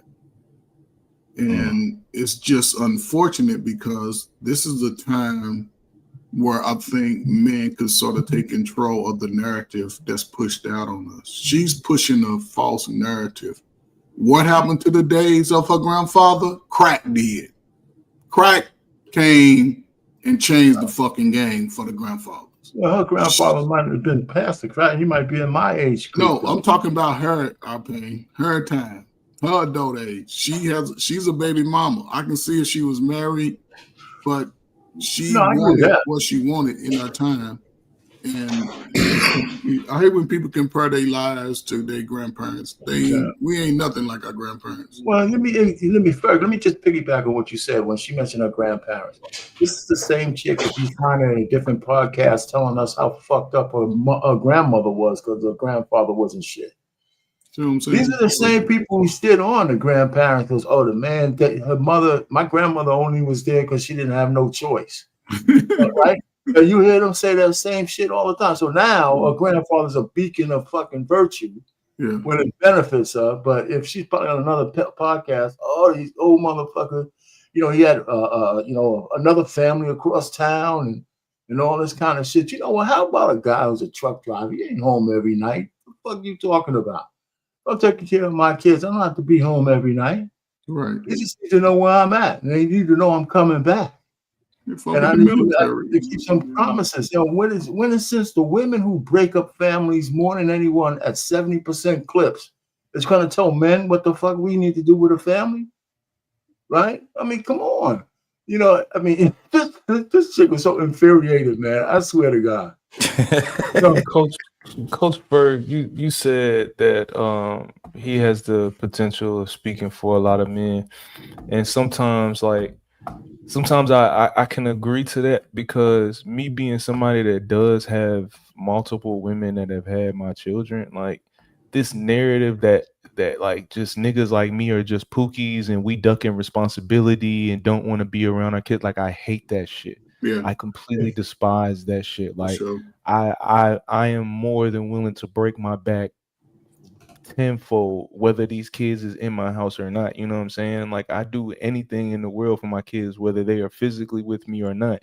And it is completely fucked up the way that it is ignored how it does affect a father to not be around his kids. You talking about the kids, there is a father that is affected by this who is now now you're affecting how he parents his children. You know what I'm saying? The breaking up of the home is more than just a nigga cheating, and that narrative is completely played out. That cheating shit is played out, bro. You can't just keep using that same old shit, bro. I'm gonna say this, bro, man. It's gonna be fucked up though. I don't give a fuck, bro. Man, nigga, cheating is not a crime, bro. The fuck? The fuck, bro? It is not a crime, bro. Like, you know what I'm saying? Is it right? Is it right? No. But nigga, it's not a crime where you're gonna use my kid against me because I cheated on you. Like, what the fuck? Yeah. Like, Our sister do it all day, every day. 8 times a week. Sick of that shit. 25 hours a day. Oh, like, you know what I'm saying? He gave up on the fan. Bitch, he gave up on you. The fuck? Right. You ain't included with all the other shit we got going on. Me and the kids are going to Disney World. You stay in your home. Right. You over here, man. For sure. All right, man, let's go ahead. Let's finish this up because she's getting ready to do this little cry thing right now. You done? Oh, you are me. Okay, go. No, I think we share something in. I want to get to our relatability of being misunderstood, but to answer your question, yes, they do deserve that. I think there's a story behind every story that I've been the bigger person in saying, you know what? You told your story? Cool. I'll be the bad guy because it's so easy for me to do. Because in media, the man is always the bad guy. You can't name me a man that broke off a situation that he's like, oh, he's not gonna happen. It's just not gonna happen.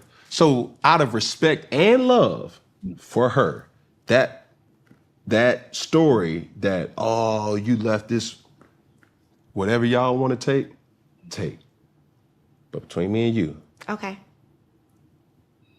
I ain't even talking about K. Michelle. I'm talking about the situation.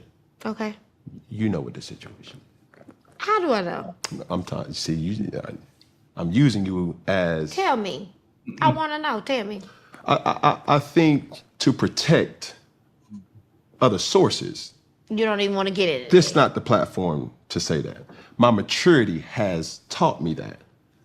My team has also taught me that. Everything ain't for everybody. But understand this, my children do deserve a 2-parent household. The reality is that's just not how it worked out. Now, the guilt in me feels that. You have a guilt? No. When you hear it, there can be a guilt that happens. It's like you create broken homes. I can't do nothing about that now. But what I can do is try to make my wrongs right. I do that by showing up constantly. I have certain things that I do with children, my children specifically, that's our thing. But what about now and having new kids and creating, is that a goal of yours? And you don't have to answer to anybody. No, ask the question that you're asking. You want me to ask you a real question? Please. Go there. Okay. Well, having the situation and relationship that you're in now, I did see that your significant other now is having another one. Is your goal to create?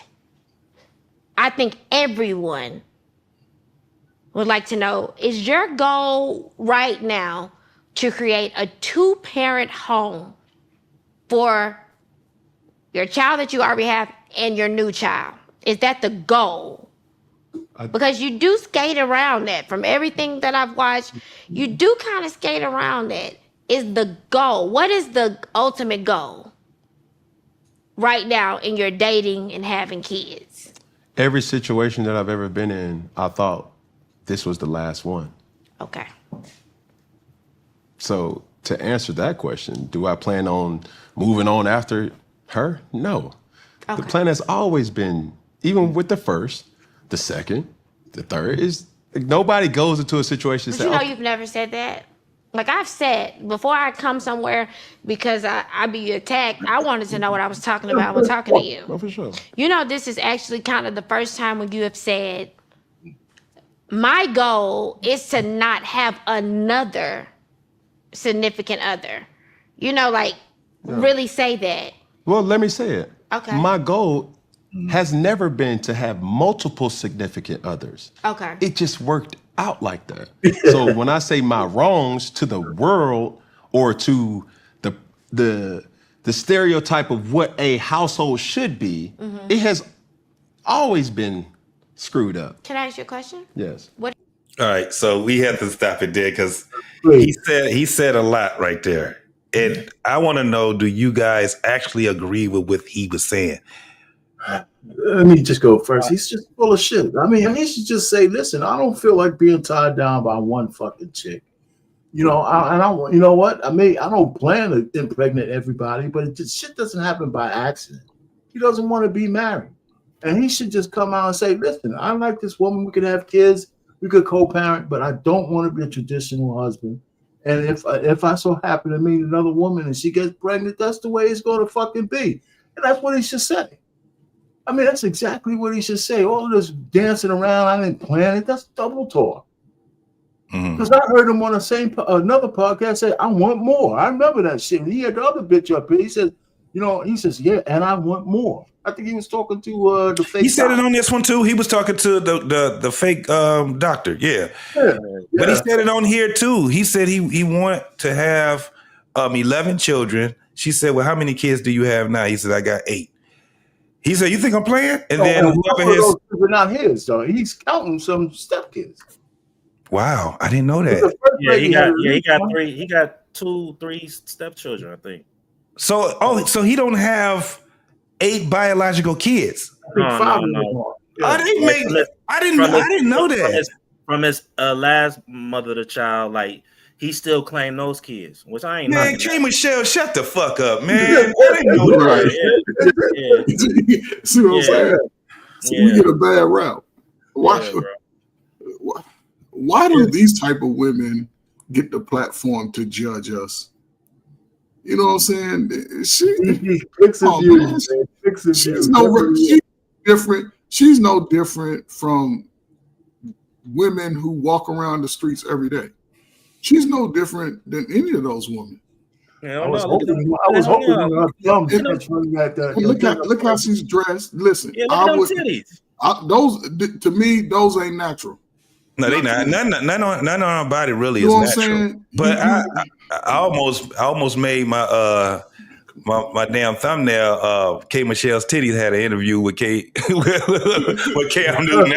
Hey man, when she was waving her hands, I was hoping her thumb got caught in one of them. Got caught and ripped it down. Hold on, y'all. Let me welcome my brother. Hold on for a minute. Let me welcome my brother up here. My man, Jedi Mike in the building. What's going on, boy? What's going on, y'all? How you doing? Doing well, brother. Doing well. Go ahead, Rob. Shit, if I was Cam, I'd be like, you think that it was okay to talk to a man that have a girl? You think she ain't washing them titties while you trying to talk to me? Right. Like, the fuck is going on? Shit. And then, but that's another thing. She's talking about this 2-parent household shit. Him and Jazz is together. Him and Jazz is under fucking one house. Yeah. So my thing is, okay, are your issues that he's not marrying these women? Yeah, that's they don't have a piece of his, his money, and they don't have him dangled where if he get out of pocket, they can divorce him and take half his shit.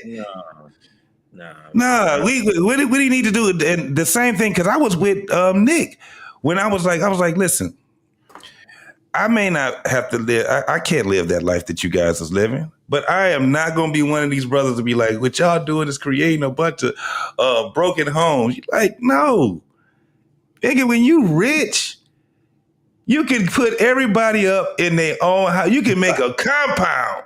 That's right. You can get you a compound and you can have all your kids in one spot. The thing is that to be that rich, you're not going to be home every day anyway. No. Especially doing what they're doing. These dudes are getting on jets going from one state to the next. They got a lot of businesses that they have to deal with, all kind of, especially being in with their yen. So what she and all these other women are saying is exactly that. Why you won't let me get a piece of your shit? That's it. There you go, JT. You just summed up the whole next 6 years. Yeah, and they can't get it, and they crying, and then what they start doing is shaming. Yeah, and they want to say him, but they'll just apply to all of us. Old girl did it to Jim Jones. Sierra. Is that her name? Oh yeah, something in that interview, Sierra. Yeah. Yeah, at the BET when they was in the back and she was out here trying to talk this man, and man, Jim Jones know what he doing. He like, man, she's too tumultuous for me. That He bitch like, ain't shit, bro. right. Like, you do understand that this broad cheated on me, right? You know, Jim Jones like, we have been, and this is the thing.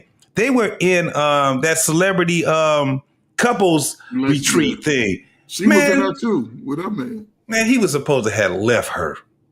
Yeah. See, the stuff that she did, I'm like, damn. Go ahead.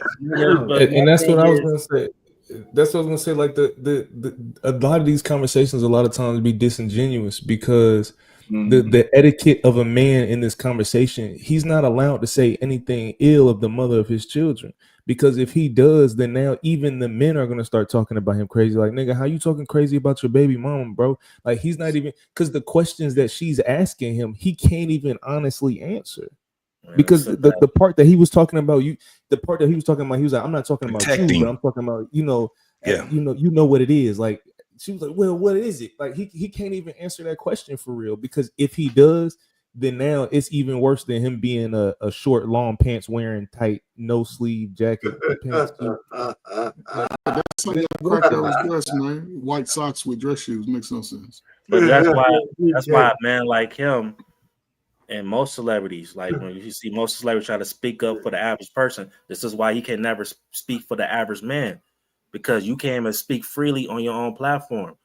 Yeah, you don't have that type of freedom to do that. And then another thing, I have a problem with, like, we need to stop comparing broken homes to single parents. Broken homes, you can have a broken homes and be married like a motherfucker. Like, you you might not show the kids, but that bitch broken. Either you and your wife not on the same page, y'all don't like each other. You know what I'm saying? Y'all just being cordial for this kid's sake.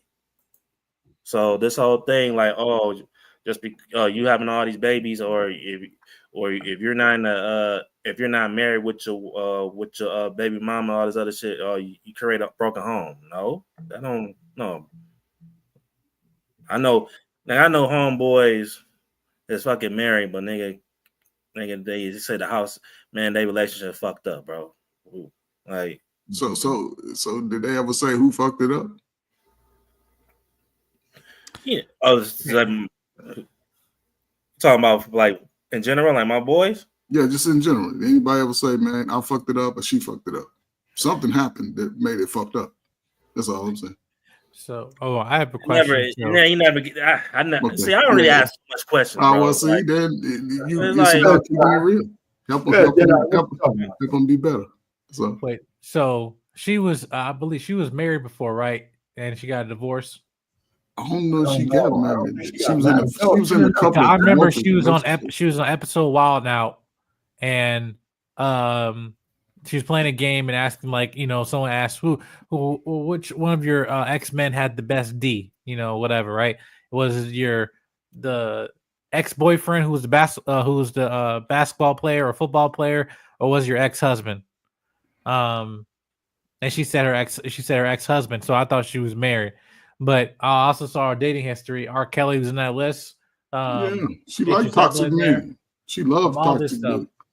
Well, her baby, I don't think she was married to the father of her kid. She got a kid. No, she wasn't. No, she wasn't. She don't think she's been married. So my point, I have an issue with this, just coming as a married man, with this, just that this rhetoric.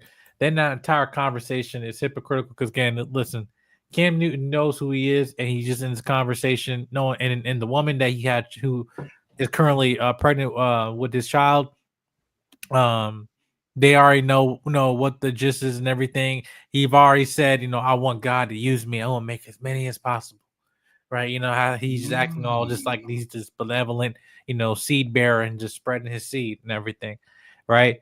But what this whole thing that whole conversation, why she broke down crying, was because of the emotional turmoil and baggage she has now in the life of regret, knowing what she has gone through, and whether it was not directed to Cam Newton, because Cam Newton's happy where he's at, and apparently the woman he's with is happy where she's at, but K. Michelle, she's not happy where she's at. We didn't get to the cry part yet, but I know it's coming. Yeah, she's not. Yeah, we definitely gonna get to that. But you're right, Jedi Mike. I mean, it's just all. You know what the word is? It's projection. It's really. I mean, she's projecting how she would like it to be for men to her, but the truth of the matter is, the people who really break families is not men. Yeah, you know what I'm saying? It's not the men. You know, so I mean, and you don't have to go tit for tat, but like I said, you know, Cam Newton should just be honest about what he's trying to do, instead of trying to put weasel words around there. The first lady he was with for a long time got like 5 kids, one of hers, when he met her, 4 more with her, I believe, and he broke up, and he's still taking care of that woman. You know what I'm saying? And then he moved on.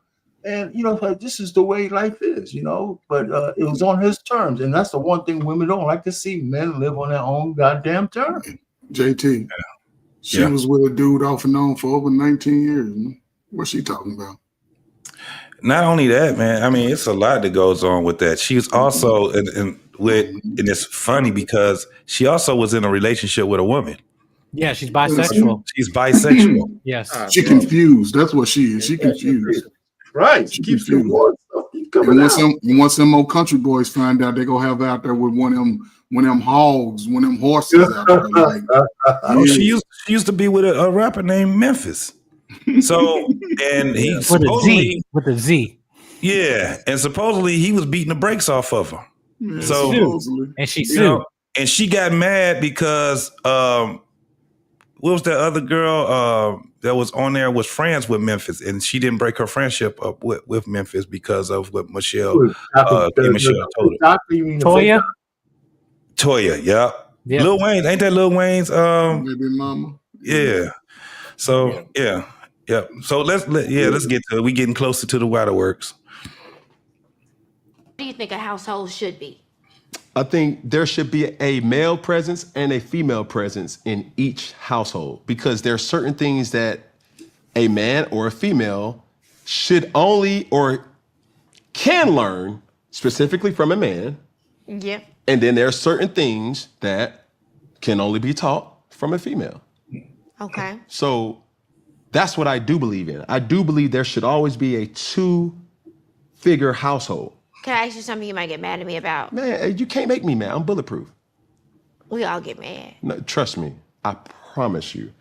There's nothing that a person can say that I haven't already cleared with myself.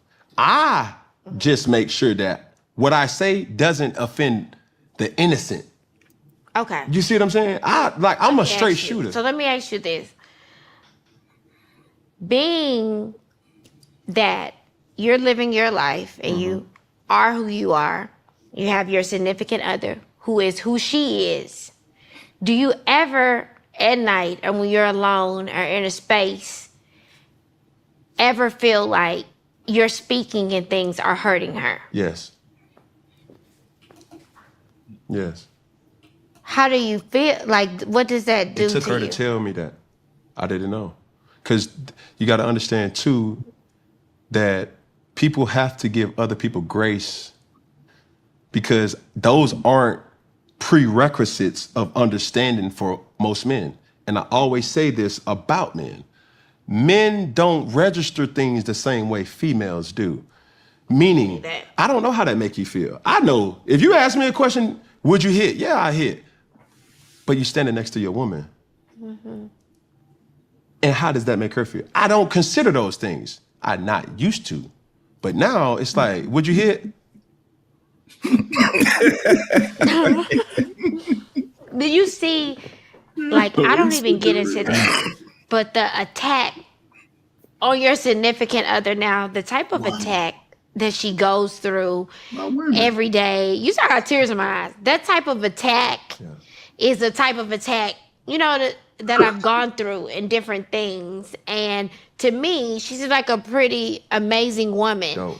And being in the media, you're never going to be right. They're going to attack you for anything, you know, like good or bad. But the type of attack that your significant other gets, I feel is very unfair. And it's in large part self-inflicted. What you mean? Meaning inside the household, I bring these attacks to her. She used the words, not me. She said, baby, I feel like a piñata. And you're setting me up. Ooh. So with that, I needed her to tell me that. It never, like, and this is the thing too. My first baby mama didn't tell me that because she probably didn't know how. Yeah. But that does not mean that she didn't feel the same. Mm-hmm. My second baby mama didn't tell me that because she probably didn't know how. Mm-hmm. And now, as we're going through things, and this is why I always tell females, and I'm grateful that we're having this conversation and you're asking me these questions, because even as strong as I am, even as successful and how much money, I still need help. Help meaning, you gotta tell me, babe. Like, I don't know how this is affecting. No, for sure. And sometimes women lead with, no, you're supposed to lead. Mm-hmm. And that could be like, hold on, but I still need you to give me insight so I can lead us, right? Mm-hmm. And we have these conversations. That's what I'm saying. I'm an open book. I didn't know how you were going to be like in a conversation, because I'm like, I'm going on his show, and one thing, I've made a living off of singing the thoughts and writing the thoughts in real time and the true feelings of women. That is how, you know. And can I be honest too? Yes. No, lie to me. My team did a subject analysis. Okay. Of Cam Newton. Okay. And I was genuinely curious to what people thought. Not that I care, I was just curious. And to not have support from women bothers me. You don't have that. Yeah. I'll be honest, we gonna talk, we gonna be 100. Yeah. You do not have that. Women are so mad and so bothered that when I told them that I was doing your show, they was like, light his ass up. Tear his ass up. Tell him the truth. And I was like, okay, I'm gonna be me and I'm gonna talk to him. I'm really gonna ask the questions that I hear when Cam Newton's name come up. I'm just gonna ask the real questions. Like, and I think a real man, like you're doing, is gonna talk. He's not gonna, you know, be offended. He's gonna just have a 100 conversation. So if I'm sitting here, we're supposed to have a full 100% conversation. Sure. And people like your significant other. They've liked her before y'all have become a couple. For sure. And some things that she has said, you know, might have offended women in other ways, like, you know, and now they're like, oh, so now you're in this situation that you made fun about. Right. And now all of a sudden you done switched up. Yeah, you done switched up, but I'm telling you, it's something called being dick drunk. That dick. Oh, hallelujah, that dick. It will make you see things differently, do things differently, and just love in general. Yeah. So what I want to do with you today is have a for real, not like it looks good for me, it looks good for you, but just like a 100% conversation. I need that. And that's what's needed, because I don't feel that you are a bad guy. Yeah. I'm not getting that. No. I've dated some evil fucks, but I'm not getting that in this. Sure. No, with that though, like, you have to understand growth is needed. Mm-hmm. And my heart goes out to my first baby mother, Kia. Cause like, I love her. Like, that's my nigga. Mm-hmm. You feel me? Sometimes she may not receive that. Yeah. And the circumstance can get a little sticky too.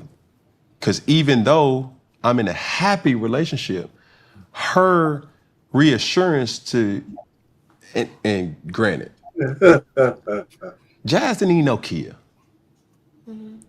Didn't even know. What you mean she didn't need? She didn't know Kia at this time. Oh, like, Kia. Had nothing. Okay. But you know, when you're dating a person, you start trying to, you know, do your research, and you're just like, boom, you know, my second baby mother, Lorena, her and Jazz, beautiful. They met. So boom, it was one of them things that like, okay, cool. And people can't understand that dynamic because it's like, yo, no, I'm mature. I'm grown, like, yo, and they met without me being there. Like, it was one of them situations like, hey, boom, you in Miami, y'all cool, boom. And that's where a lot of people don't understand my dynamic. I pour myself into women more so than men.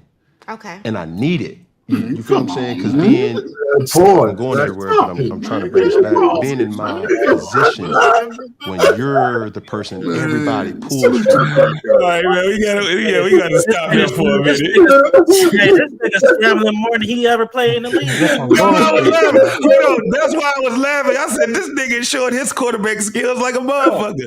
You over there in Miami, they trying to sack his ass. This nigga is just juking the fuck out there.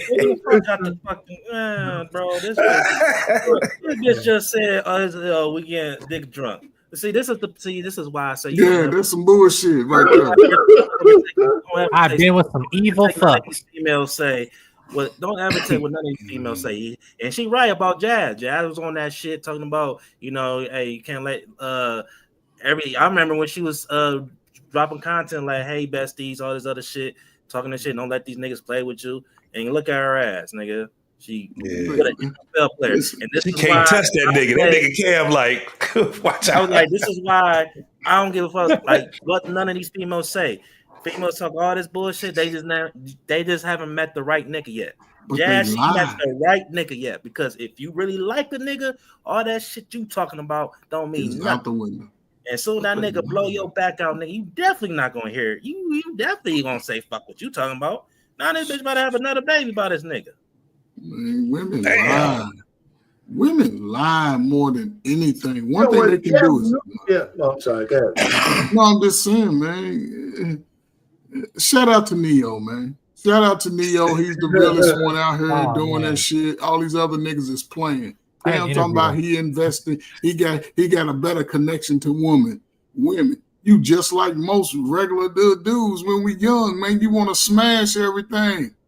Just be real with them. Talk to them. Bring them all together. You'll end all this. Hey, Michelle, stressing you about your relationship and talking about your girl. Just say the women are mad at each other. She she looking at him with them pants on like, oh, I wonder what it's like to get with Cam. And she's wearing that dress that she's spray painted on. Listen, unfortunately, I'm gonna shut up. And when it comes to us being with each other physically, our shit is made to have their ass fucked up like it. That's what it's made for. That's why we all like it like it. And the fact that she's saying that, she's been there. Yep. The way she leaning in that chair, she wanna be one of the next ones because she's been.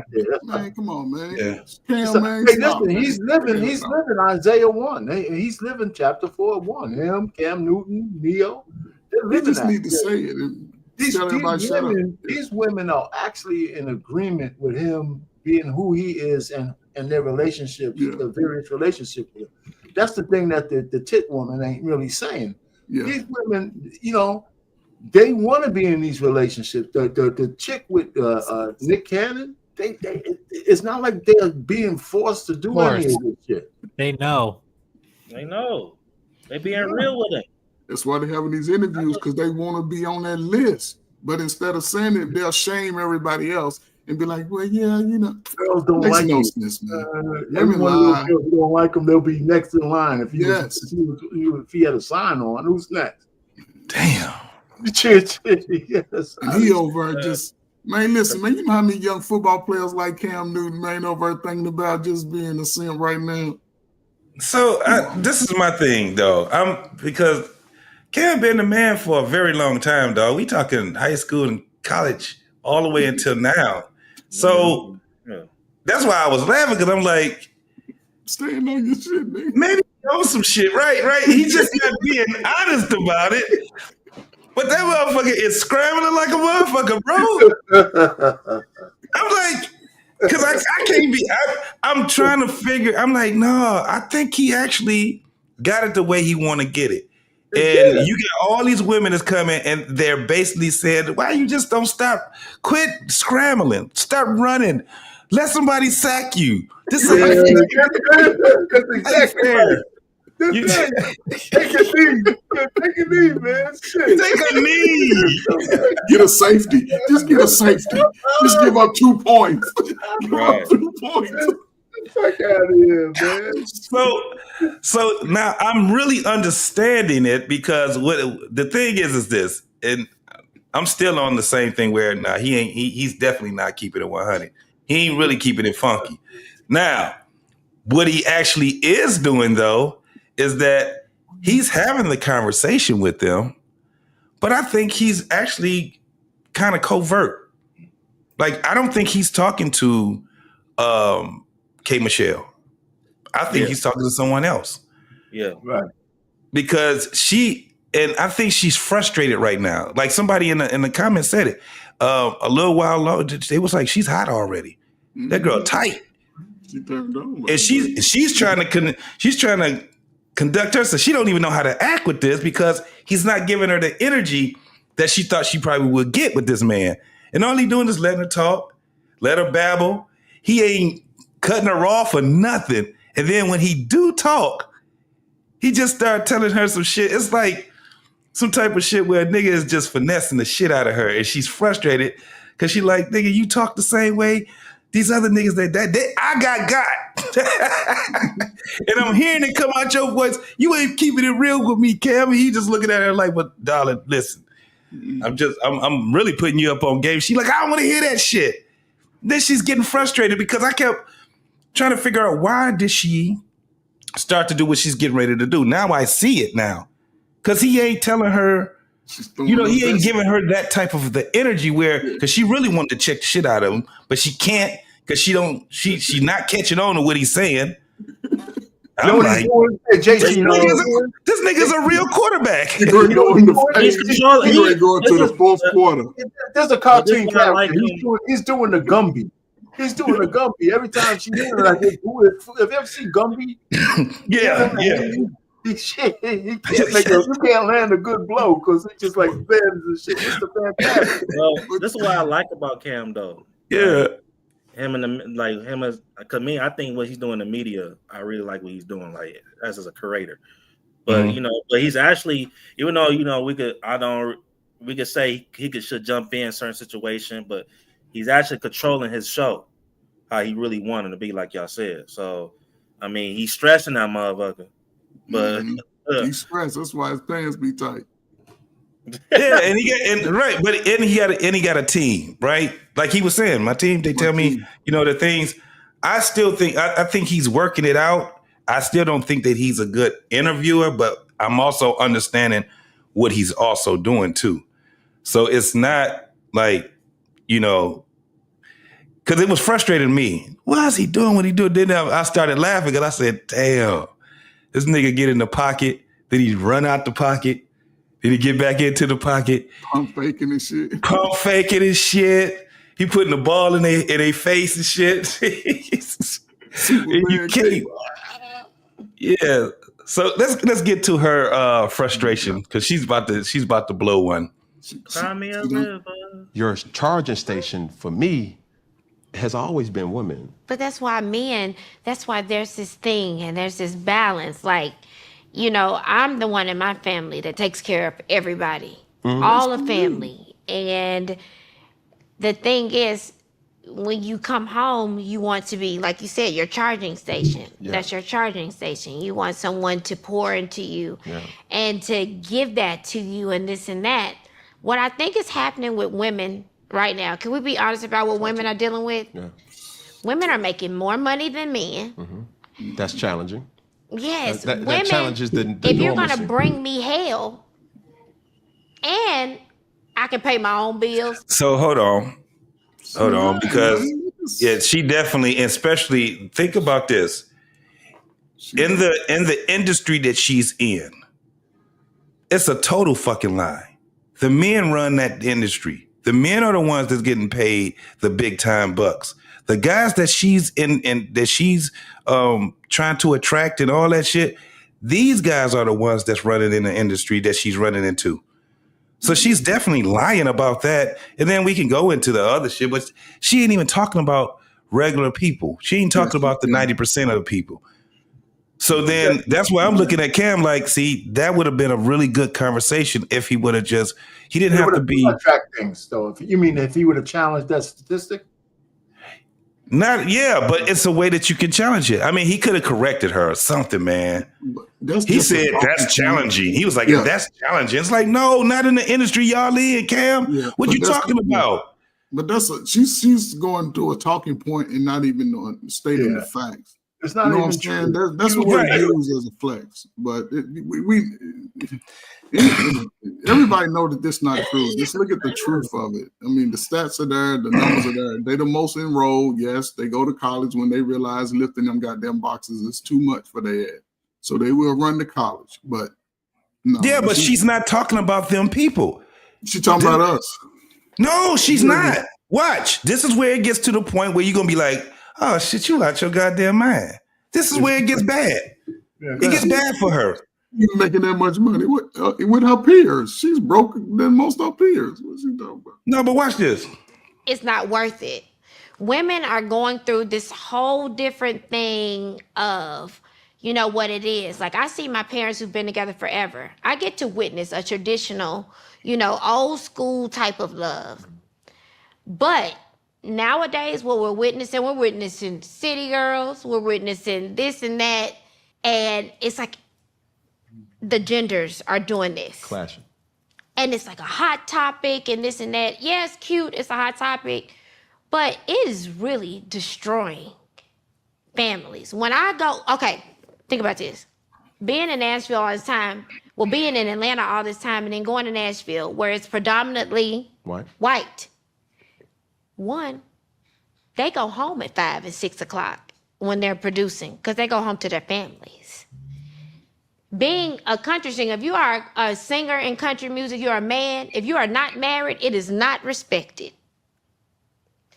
Family is respected in country music in that space. But in our space, we are singing about side chicks. We are glorifying a lot of women. That's not what happens in Nashville. You can't call a woman a bitch, a hoe in Nashville because they'll never even listen to your music and your professional career will suffer. At what point in the Black community do our men create real homes? And even talking, just our first time talking, and you said you didn't even mean for that to happen. Life happens. I'm not here to judge life. I'm looking at a successful Black man that has the ability to literally turn the narrative on Black family, you know? And my grandfather, I watched my uncles and everything. My whole family, they're married. I'm not the girl who didn't see what a man creating a Black family is supposed to be. So I'm asking right now, Black men, I got to tell my Black men to really step up for Black women and create families. It's really not cool. Black men are attacking Black women. And it's not a cool, they're not creating homes. They're creating babies everywhere. It's not cool. And I'm asking you, other successful Black men, to be, you have to set an example as leads. Fuck this shit, nigga. Cause nigga, I'm married. I know, man. Fuck all this shit this bitch talking about, nigga. Ain't shit. You fucking give all these niggas that ass and shoot your club up, and now you want to put it on every other nigga. Fuck that, nigga. So this is the thing. We got 3. It's correct. 3 married men up here. Well, I know 4. JT, I know you're in a relationship, but Yeah. So what the fuck all that, bro? Like, So that's why I was saying where this is where it gets bad for her at, Rob, because she talk about some successful men. Again, this is where I'm saying the conversation could have been a little more fruitful if they talked about how successful men look. What she's saying is all you football players and all you musicians and all you, if y'all could just get together and marry us so we can get your damn money. You frustrating me. And she was so mad when she was just like, black men, she pretty much said black men is running amok, creating a bunch of broken homes and having babies everywhere. Like black men is just jacking off and just a baby just a pop up on the floor or whatever. We just running amok. Like you robbing it, like you robbing a bitch. Bitch free. Right. Everybody, give me that ass. But what you make it seem like is like you what you just said. They want to go. They begging for the top tier man, and all of us down here we ain't shit. Right. She ain't even talking about the regular dudes. We want y'all, Kim. Please make me a baby mama. And while at the and while at the same time, Coach telling a successful man that women make more money than men. That's why it got bad for her. Like that's why your ass is where you at right now. You sitting here just throwing snap packs all against the wall, hoping some shit gonna stick. Well, you know what? You know, there's like 70%. And maybe he did do right by just not saying shit to her. 70% of the men in the NFL are married. Yeah. Wow. Yeah, they balling, yeah. They ain't out here foolish. Even in the NBA. The dudes that ain't married, you see how they act reckless out here. They do dumb shit. 70%? We ain't even got to talk about the 70%. Look at this nigga LeBron James. Yeah. He's a successful black man. You gonna see, like, yeah, nigga. Wow. And guess who divorces most of those guys when they finish playing? The women. Exactly. So exactly. I just wanted to make an obvious point, just an obvious point. Mm-hmm. The reason why everybody is seeing her conversation as nothing as money is because she keep making references to her grandfather and her uncle and what type of niggas these is, and she ain't said nothing about what type of character or what type of dudes these is. I'm trying to figure out what her granddaddy got other than a marriage certificate that I don't have. What is it that your uncle that got that I don't have other than a marriage certificate? What is that? What is that nigga doing to make him a real black man? That I'm not. Right. Please explain to me where in this nigga's character. So since you ain't said nothing about that, that's exactly why everybody up here is looking at this as nothing but a money conversation. You just trying to hop into a nigga pocket and take what you can get, just in case you trying to take half of it on the way out. And 100 Watt, and she been very, very. She has not been successful yet. That's the messed up part about it. She been doing this, been in this industry all this time, and the only thing she been doing, because she had this whole thing about calling Men's Johnson's sausage, right? Sausages, and then she had called the girls they coochie hot pockets and shit like that. Now, the same woman was sitting back talking about how the black folks in rap and R&B don't talk about nothing but what city girl shit and all kind of other shit. She talked about it, but it's like, it's y'all, and she's involved in it too. So she made a living. If you look at the songs that she got out, you be like, damn. Yeah. I understand why they're not really accepting you in country music.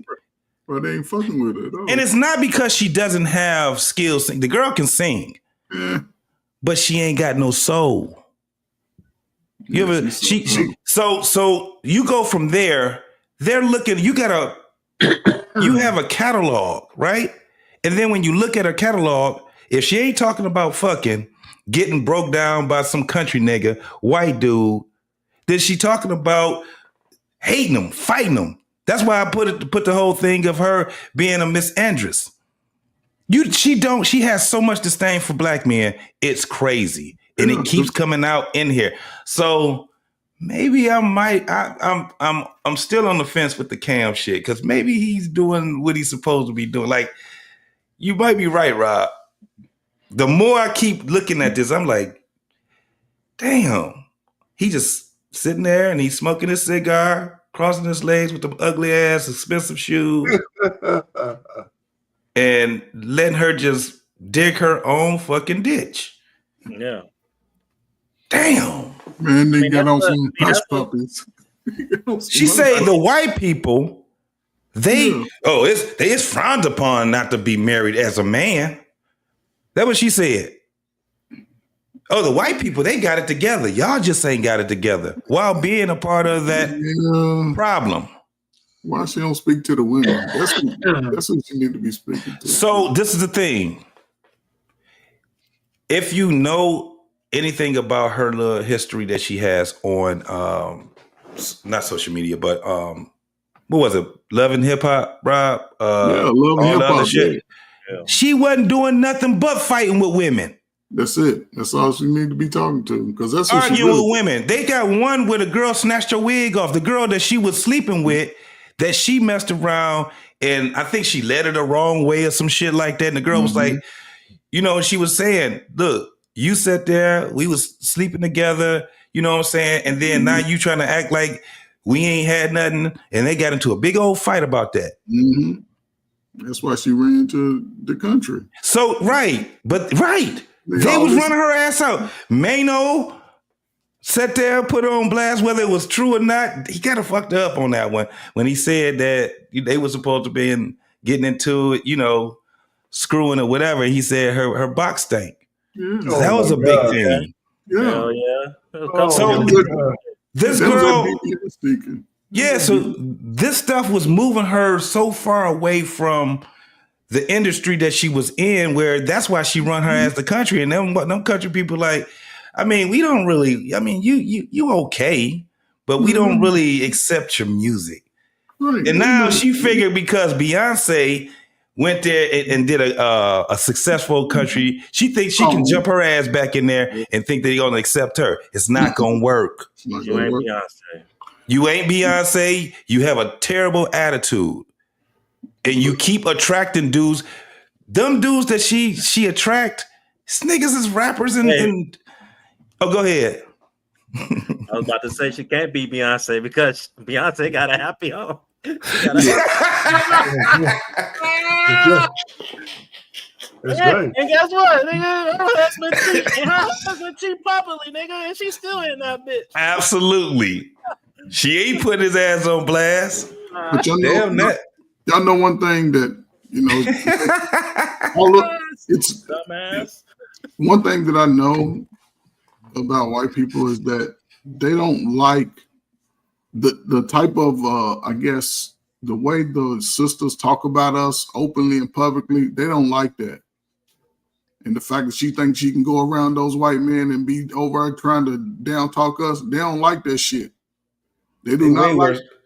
Yeah, they're a lot worse. Because they don't play that. Because women ain't gonna be outspoken against them. You know what I'm saying? But to us, we seem like she thinks she's really doing something to help, but it's hurting everything, even with the sisters, because now she's taking that message to other cultures, and they're gonna slap it. They're gonna push it back real quick. And that's why she won't have no success. And instead of these messages getting to the sisters to tell them be better, she's trying to shame him. She's done through every tactic she can possibly think of to try to get him triggered. And the fact that he's not triggered, he is. That nigga dodging like Cam Newton, nigga. That nigga's like Superman. That's Superman. Yeah. I put $20 on Charleston White be the next nigga she interview with. Ooh, she interviewed with Charleston White. Tear her ass up. Yeah, and if you notice, Charleston White he's starting to Charleston White is he's not coming down. He's actually turning up, but Charleston White is actually letting the people see who he really is now. You know what I'm saying? Charleston White he done got in now. Now he can do interviews with there's a lot of people that want to talk to him now. So when you hear like when he had the little sugar boy, what's his name? Jason Lee. He didn't go in there turning up. He didn't even go over there turning up. He just went over there and he just started it was an actual interview. He's a cool nigga, bro. He followed me. He followed me on Instagram and shit. He's a cool nigga, bro. But what he's doing, bro, he do all the extra shit just to get people attention, bro. But he understand if you but Rob, remember we had our homeboys. What's their name? And Taz, they did an interview with him, and it was a great interview. And they ain't no real big YouTubers and all of that stuff, man. He had talked to anybody. You know what I'm saying? And it's just, when you starting to see it now, it's like, oh shit, he's starting to go on other. Like the doors have opened for him now, where he can sit back and be like, nope, this is what I got going on. These are the kids that I'm helping. I'm helping other people to get other chapters up on certain stuff. So even if that's the case, he's kind of like, you can't stay one way too long. And even when he was on Jason Lee's, he said, I have to start, I already did what I needed to do, but man, I know them dudes can come over. I can be touched. He was like, I can be touched. He's like, shit, sometimes I be like, ugh. You know what I'm saying? Like when that dude attacked him in the barbershop and stuff like that, he knew. He's like, look, I gotta keep people around me. He said, I didn't think that people was going to react to me the way that they did. And a lot of cats that's like that, they don't think that when they go around, the people is going to take them seriously like that. You know what I'm saying? So it's just her and Charleston White. He'll eat her up, just like with that girl Princella. Oh, he made her look bad. He made her look real bad. You talking about that bitch with the hat? Yeah. But guess what? This bitch in reverse roles now. Now she went bashing women. No, she didn't change. Yeah. Now she done went back to which, because remember, she used to be a pro-black person. Fake pro-black person. Then she ended up being gay. Because she was all about family at first. Yeah. That shit didn't work. Then she started doing this whole LGBT shit. Then she talked about she's a pimp. And then her secret got let out. You know what I'm saying? And now it finds out she's nasty. She's lazy. Now she talking about women ain't shit. Right. I've been with the women, and I was like, the man ain't the problem with her. Right. It's like, girl, if you don't get your ass up out of here. All the money. Listen, COVID allowed people who didn't have a life to really have a life and live that 15 minutes of fame. Right before she went viral, I used to go back and forth with her, and when she do all those shows, I used to go back and forth with her in the chat and shit. Mm-hmm. And I saw one day she just like, damn. But I mean, it's just funny, man. They're gonna continue to send these placements to try to deter brothers, but I think brothers now, they mind and their light bulb is on, and they're gonna. Like Cam Newton, they're going to run around in that pocket till they can get that pass off over the next few years. And the sisters are not taking us serious enough. So they're going to be exposed really bad because, at some point, man, it's going to break through for all the brothers. So I think it's happening right now, man. And I'm pretty sure. It's funny how, niggas dress like Cam Newton, though. Them socks and shit. Hey, look, when you done had some success or whatever, man, you can look as goofy as you want to. I can't stand his hats, but I'm like, hey, that's him. You know what I'm saying? I can't. He irritates the shit. I ain't gonna even lie. The way he dressed, man, that shit irritates me. If he was interviewing me, I'd be like, look, we not about to do this damn interview. Go change your damn clothes and put some pants on that fits. All niggas get away with anything dressing. Yeah. No, we understand it because that's that whole flamboyant, type of it's a metrosexual. It can be. It's funny though because everybody that I've seen that actually seen them in person, everybody say the same thing. Even big dudes be like, that motherfucker bigger than I thought he was. So to be a quarterback and be that damn big too. You don't have that fight with those guys throwing those dudes around. Man, he was throwing their ass around. Right. It was like, whoa. He's fresh out of football. You know he got to know how to sling. You know how to toss your ass. So yeah. Around like crazy. Yeah, man. All right, y'all. Let's do a little more of this and listen to this girl lie. Here we go. Huge social media back and forth on black women. Black women are strong. Black women are where you come from, this and that.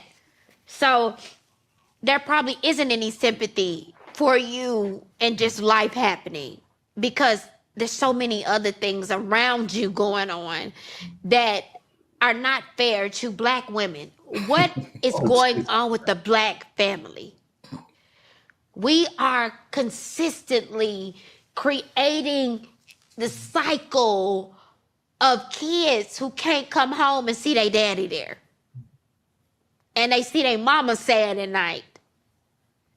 At what point is the successful black man in this world going to step in and really create structure? I see white men doing it every day. I get to witness the best of both worlds every day. Getting on stage singing R&B, being here in Atlanta, I get to sing R&B, but then I get to go to Nashville and be like, you mean you ain't staying out till 6 in the morning? You gonna go home to your family, you gonna write this song and leave at 5 and 6 because you gonna take care of your family and your wife? At what point do the successful black men build black families? We ain't gonna ever have a black family if y'all don't do it. Yes, We're never gonna have it. It's just not gonna happen. So if your ass ain't gonna have it. Don't be putting everybody in your shit. Right. You ain't gonna have it. So her whole thing is up to y'all. Why didn't she do that when she came out of that loving family that she's been boasting about and she got to go to college? But she decided that she wanted to be into, I guess, stardom, because I don't remember her coming out as a singer. Do y'all? Yeah, I remember her. She actually came out known as a singer. Yeah, R. Kelly signed her. Yeah, I'm saying, but known as a singer. I know she was in the industry. The only time go ahead. Oh, my bad. No, that's on you. It's on you. I was saying the first time I heard was as her as an artist, and all that other shit, Love and Hip Hop, was after. Well, my knowledge, at least my knowledge. I could see that because even with some of those rappers that they was having on there, they actually were, pretty known in whoever was listening to their music. Because when you see who they were, conjoined with, then you'd be like, yeah. So I can see that. But I've only, and a lot of people have only known her, not only known her, but they first known her to be on Love and Hip Hop. I think Love and Hip Hop kind of exposed a lot of people, that needed that exposure. What Love and Hip Hop did, it took some of those one-hit wonder type artists and people who may have not had a hit that go really to the top and made them public. But she was out some years ago, I think a little over 12, 13 years ago, singing. That's when I first came into contact, who understood who she was. And yeah, it's just, but again, she failed. That's what I'm saying. She talking about Granddaddy she's B-list all day. Granddaddy and all of them, and it's like, well, why didn't you go get a man that was at least the prototype of these men you're talking about? You got niggas that was the total opposite. She got the worst of the worst. 180 degrees, total opposite of those men. What are you talking about, young lady? But she's telling Cam, I want your money. This goofy broad said, she said out of her mouth, I get things are unfair for you, but it's unfair for black women. How the fuck? That's crazy. That's wild. Turn some shit that's unfair to us into you like that, like before the comma in the sentence. Like, yeah, nah. Yeah, because and that was his whole thing was, man, I ain't really got nobody. Y'all ain't for me. Now he did say that. I'm like, damn, it's just the way that he said it. He was just like, there's nobody for me. She was like, they're not for you and they won't be for you because you're not giving them the money. Show me the money. You know your value too much. Right. You out here, you got too many standards. You like she said, you're mean. Like she just said he was mean. And the only thing he said was, I'm gonna let you finish. And she said that he was mean. Yeah, that shit was wild. So it's the whole thing was that her intentions was to come up there and to get a viral moment. That was her intentions, was to do that. And she got it the wrong way because you viral in a mug, but you kind of messed yourself up on this one, sweetheart. So yeah, you're not Cat Williams viral, but you know it's bad. You on everybody. Can you imagine when she got up in the morning? Because you know she be on social media and she be on IG and that IG shit. She was a meme. She had the cutouts. Everybody talking about her. And now you got Corey Holcomb just putting her on blast, and then he got his followers is cutting it up. She's seeing this shit. So you think she was crying on his interview? Her ass crying like a motherfucker right now. She is crying. Even black women. I see some black women got on her ass like, nah, bitch. Oh, you know what's her name? Definitely. I'm surprised she didn't say anything. Oh, girl. What's her name? The one with the nigga, damn, what's his damn name? Kirk woman. Rashida. Because she had said some shit about Rashida. She said she said some shit about Rashida and Kirk. Yeah. Now she ain't wrong because them motherfuckers, but they still kicking it. That nigga Kirk don't care. Kirk don't give a damn, boy. You think Cam is out here being a damn quarterback? Kirk, that motherfucker, he be dodging all that shit, boy. He don't care. Well, let's keep going. Reality is, yes, things no, happen. she don't either. And I'm not knocking you for that. I didn't come here for that. But at what point do you take that black woman? Do you be at a home and show your kids what it's like, you know? At what point do you take a grip to it, not make excuses for it or mantras and things like that? It is so unfair to black women who have been the strength and builders of so many things. And I know life happens. You can't be with somebody you don't want to be with or whatever, but my grandparents did it. My grandfather, 92, died when he was 92, my best friend. I never seen another type of man. That's why I've turned down 3 rings. Oh my God. Because they wasn't like my grandpa. Stop it right there. My grandfather raised 9 kids on his own because my... I think Kevin was on to something, dog. He's a genius. Oh, she's contradicting He just sit there. Yes, and he just sit there and let her do it. Oh my gosh. Yeah. Wait, she said, when is the time black men is gonna sit down and show kids how to raise a family? Bitch, when you gonna take the time to reflect what your granddaddy taught you then? Exactly. What the fuck was you talking about? And then this is I want to get y'all input on this, and I thought about this, bro. I think this failed women, bro, and they daddy failed them when they do this, bro. And I got daughters. Mm-hmm. If somebody would have asked me, what kind of man you want your daughter to have? The first thing I'll say, don't look at me and think, oh, I want a man like my daddy. No, because guess what? You're going to set you up for failure because guess what? Ain't no nigga could ever beat me. See, the difference between me and a lot of these niggas, and this and some of these dads not going to tell these daughters this. When you came in this world, I love you unconditionally. Now, you go out here with fucking one of these niggas, they ain't going to do that. It's going to come with some condition. All right? So this whole thing, like, now you can have, I'll say this. You want to look for a man that has certain morals, of course. But don't look at me and say, "Oh yeah, if you ain't like my dad, I can't fuck you," because you gonna set you up for failure.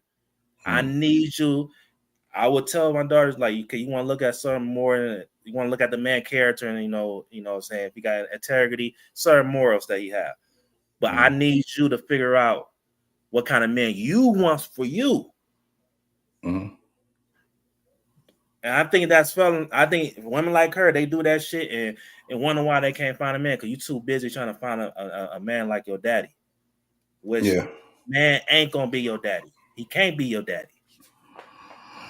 He can be your daddy for many other reasons, but he can't be your father. Like, so when you're talking about the qualities and morals and standards and things like that, I think that's the most that you can want for your daughter. But when you start talking about, somebody personality wise and, all of that shit, nah, my kids, I mean, they find me funny at times, but they also be looking at the way I dress and be like, I don't want no man dressing like my daddy. Yeah. You know what I'm saying? So, but the value that they, the things that they value in me, of course, because that's just a part of being a man. But look at even us as men, we see men that have integrity. We see funny type men, serious, they have certain balances to them. And we as men, when we observe one another, right? So that's the thing where I think it's a constant conversation that you should have with your kids, with your daughters. It's just a constant conversation that should be there. And then you can pretty much figure it out that way. I think that, a lot of men can just overcorrect to the point where they can confuse their daughters. So but go ahead. You're still sending them out there into the, to the pool of what's going on, right? Even if the woman is righteous, my daughter says something similar to me. I said, listen, because we were talking about this guy she was seeing. It didn't work out, another one. But she said, well, why should I need this guy? And I said, well, wait a minute. Why are you asking me that? You tell me why you like this guy. You tell me why you want a guy. So say, what kind of qualities are you looking for? They don't make guys like you, Dad. Because like you said, before, I said, listen, that's immaterial. You got to find out what you want out of the guy. You could use me as a model, but that's about it. You want somebody who's just going to cover you. He's going to be somebody that you could rely on. You got to ferret that shit out. And I told my daughter this: if you got a guy that you like, don't be telling me you're seeing somebody and I haven't met him yet. Yeah. I said, you got somebody that you like. If I don't meet him, then you just bullshitting. Yeah. Right? You just bullshitting. I said, if you got somebody that's, because she ain't seeing nobody at the moment. I said, listen, as soon as you think this guy is cool, I need to meet this fucking dude. Yep. That's it. Don't bring any type of dude. Like, look, that's why I don't get something like, especially some of my peers, bro. Like, a lot of these niggas, every girl they talk to, they introduce to their damn mama. Like, nigga, why are you doing that? Nah. And that's how those niggas be creating a sisterhood. Because the mama be like, my son ain't shit. And you wonder why the family and shit in your business. Because you got this ego about yourself. Like, I got to show I always got a little, little dime piece. Nigga, fuck you talking about, nigga. You are absolutely right, Rob. You can't be bringing everybody to come to around your family like that. Absolutely not. See, now, if I had to take accountability about men, women like Kay Michelle, I had this conversation with you a while ago, James. Nigga, I blame a lot of these niggas. Yeah. A lot of these simp ass niggas lying to these bitches and shit like that, telling they want to hear all this goofy ass shit, nigga. I missed a time where side bitches was a thing. It was there ain't no side bitches like that, nigga. Because niggas fucking up the game and shit. Niggas lying to the side bitches. When this was a thing. Everybody show that. You lying to the side chick? You know you can tell the truth is it's the side bitch. The side bitch is like your damn therapist. The side bitch will give you advice. Make sure you take your ass home. The side bitch, all she wanted was dick, and maybe she got kids. Oh, can I get a couple dollars for my kids when they go back to school? Type shit. You niggas on the one hand, y'all niggas want to pay these bitches rent. Y'all telling bitches I love you. All this other shit. Like niggas, man. Listen, it just struck something with me where I was this because we would I don't know where if I was here if I probably was a shout out to my boy Freezy, No Captivity. We were talking about Shannon Sharp, and I said, Shannon, how you fuck that up? You had a whore.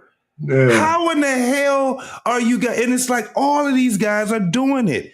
You're like, why are you trying to have her as your girlfriend? But it did. Remember when I was saying Arpe, it's a joke that I said, but it's kind of true when I said that's why they need pimps again.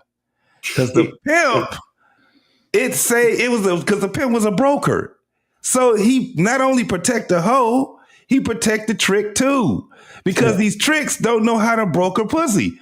They don't know how to do it. Like that's a whore. Why is you out here texting her and shit, and y'all doing you out here with the phone, and she's setting you, man. That was such a setup. I just don't know too many dudes that would have had that type of a setup, bro. No, don't. What she say? Don't choke me.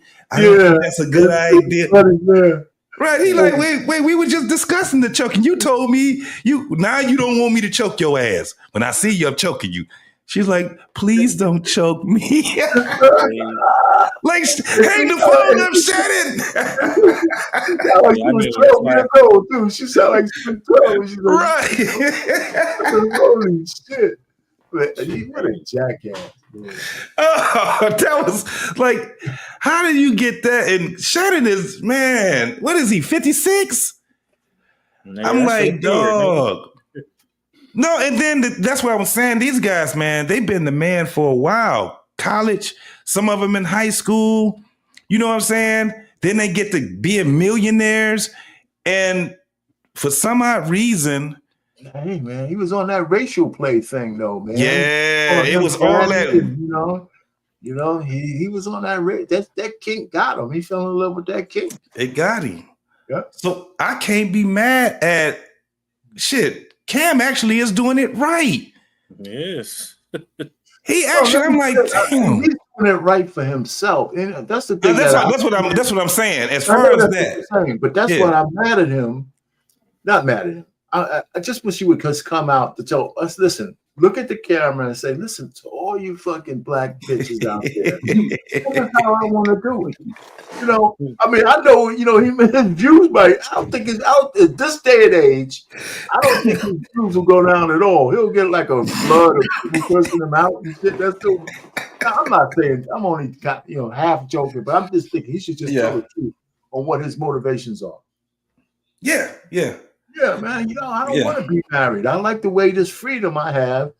If the women love me, I kind of love them back as well. But it ain't this kind of love that we got to be tied down to each other. Now, if she was really a good person, she said, well, Cam, would you be happy? Would you be okay with your girl banging out some other dude? And I'd like to hear him answer that question. He probably cuss her ass out there. That's when the real Cam show up. You want to ask something real because he's obviously all right banging out as much girls as he wants. So hey, Cam, how about your girl that you say you're in love with? You just got another girl pregnant. Would you be okay if she's banging out somebody else? I would like to hear him answer that. So the fake doctor did ask him something into that realm, and she was saying, you know, can they go out and date, other men and stuff? He said, no, ain't none of that. Oh, so he did tell her. He told her, he's like, no, ain't none. I missed that. All right. Yeah, he's like, ain't none of that. Like he really. I got it. That's why I'm like, I keep going over listening because I listened to his interviews fairly long, like almost to the end. So I just remember, like, even with, I don't know if it was with her or if it was with somebody else. He was like, no, he's like, I'm really that dude. He's like, no, I'm rich, I'm big, I'm strong. You know what I'm saying? But I don't use it to hurt people. I actually use what I have to help. And the first time he got to talking about that with the fake doctor, he was telling her, I got all of them. They ain't got to worry about nothing for the rest of their life. The same thing that Nick Cannon said. They're not stuck on that part right there. What they're trying to say is, but you're not in the home. And that's just bullshit. And it's like, I still wouldn't be in the home all the time. Right. I'm Cam Newton. And so I'm kind of like, I'm right there with you, RP, with it. Like, listen, bitch, I'm Cam. Right. You know who I am? You know who you talking to? What the hell are you talking about? I'm a Heisman winning quarterback on a national championship, #1 draft pick. Right. I'm one of the greatest quarterbacks to ever touch the damn football. Like, what are we talking about? And you on my podcast. Right. You know what I'm saying? Nigga. This is like, let's rewind it back. Let's rewind it back. When we're talking about Sierra, she's a goofy because she fucked with a nigga like Future. When he's been proven that he don't trust none of you hoes. Like, man, he's making it clear. None of them. These men is making it clear to y'all hoes. But y'all hoes think y'all so damn powerful and shit that you could change these niggas. Damn, that is crazy because Future actually is his saying is way more everybody's saying it. She's for the streets. For the streets. She's for the streets. That's famous as hell over here in these YouTube streets right here. That's crazy. Right. So even if you seen the thing with her and Jim Jones, you know, he always looked like the nigga getting ready to go to sleep, but he was just looking at her, she was talking. And so she's like, you need to like, because he can't talk to her. But think about what he was listening and what he was saying, though. Not saying, but just think about what he was thinking about her. He's like, you got tucked down by Future, bitch. You can't say shit to me. Right. What you gonna say to me? What you want me to?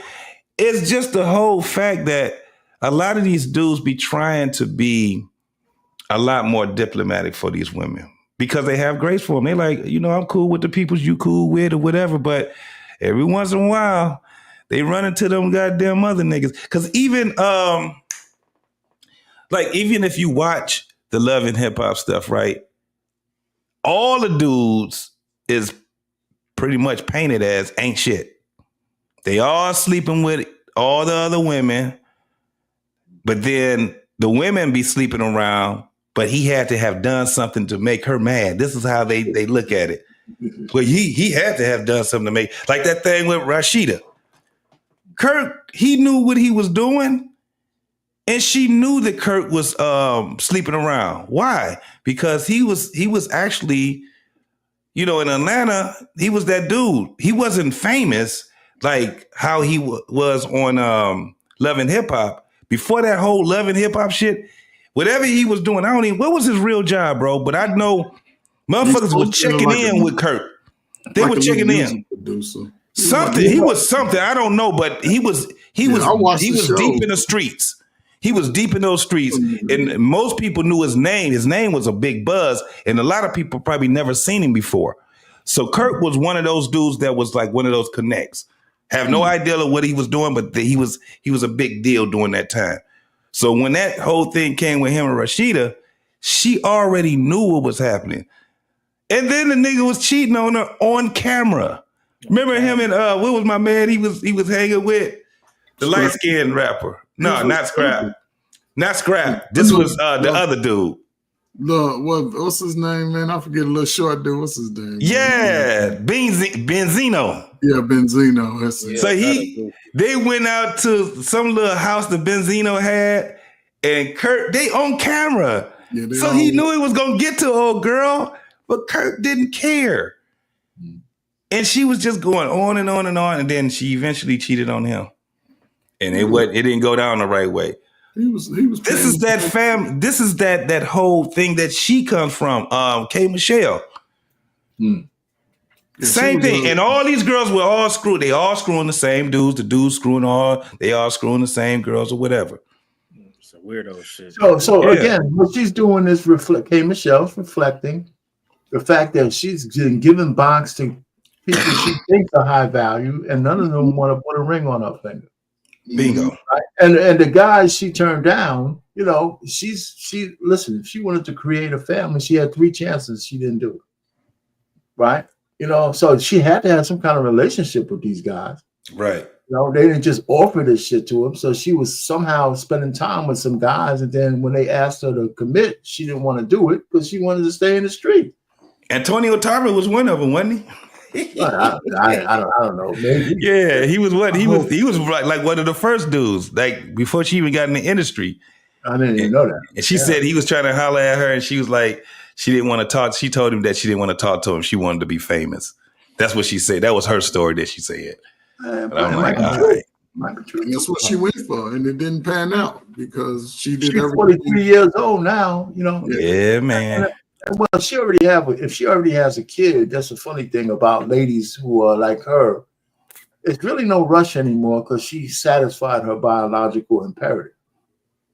Yeah. If she was 43 with no kids, her mindset would be a little bit different, especially if she wanted a child. You know what's crazy is there's gonna come a point where someone saying I'm married doesn't have as much clout as I've denied 3 proposals. Right. Yeah, because when you ask them, have you been married before? What do they say? I've been proposed to multiple times. Like, damn, is that like a flex to be able to turn it down? Right. That's for the women, though. They flexing for the women. They ain't flexing with the men. Not with the men, because the men like, yeah, all right. And then you been ran through, too. I ain't about to be number 4. Hey, what you say, JT? Ain't no meat in your taco, bitch. Ain't no meat. There's no meat in your taco. Even vegan tacos and shit. For sure. So now she goes through all this whole boo-hooing shit, pleading with black men to make families. And then she does this dumbass shit when it comes down to white men. Grandmama died before I could even meet her. What point are our black men going to stop the bullshit, the social media shit and all of that and build black homes? If we don't build black homes, we can't depend on white folk to build black homes. So when you see somebody like your significant other who clearly loves you and it's all these black women rooting for her, rooting for you, they want you to build a black home. That's their anger. They don't know you. They can't judge you for anything else. They want you being who you are, being attractive, being successful. They want you to take hold and solidify and build a black home. That's not saying you're not taking care of the kids you have, because clearly you are, and you love your kids. Taking care of your kids and building a home is 2 different things. At what point are we going to stop these back and forths? Oh, this type of woman don't say nothing to me about that. Well, guess what? You're just weak. Like, you want a strong woman around you. And I'm sorry, like, black women have just, that we get copied from hair to body to everything. Black women are the most unloved individuals in America, but the ones who have built. The most mimic. Most mimic. See, this shit right. Good or bad mimic, you know? No, shut up. But we looking to you. We looking to you. A successful black man, we are looking to you to change the narrative. And when you don't, my grandmama died. Hold on, let me see. Is this bitch drunk, bro? She repeating the same shit. We looking to you. Yeah, what are you thinking, y'all? It's time for me to cut this shit short. This bitch is out of her goddamn mind. She is out of her damn mind. She done aged Cam about 2 years on this interview. He looking at her like, yeah. You looking to me and I'm looking at them titties. Okay? Yeah, that's why I said her titties is in the interview. He's like, well, shit. That's what's getting him by. Cause he like I gotta. He just keep looking at them hard rocky ass titties.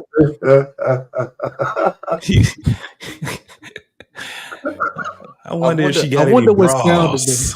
I wonder what sound it make if I thump it. Right. He like, damn. She might over here crying about black men need to make families and shit. Wait, but it really gets worse because she's talking about the only thing she want to do is date white men. So let me kind of go over this way. I ain't want to jump the gun, but the first baby mother. Okay. Because man, we caught like COVID in 2020. I mean, inseparable. Just man. That's the best way. You feel me? Like, bro, we jumped off the porch and was just like inseparable. And then that's where she was like, I can't stay with you because I gotta go take care of my daughter. I was like, man, look, we're gonna make this a family. That was my pursuit then because I come from that. Yeah. Stay with me. I come from that. So you wanted that because that's what you saw. Always wanted that. Still to this day, I want family. I believe in family. I don't have no friends. I've made this a public service announcement. I don't have friends. I have family. Okay. Straight up. And if my daddy got your number, you're no longer a friend to me. Your family. Your family. Yeah.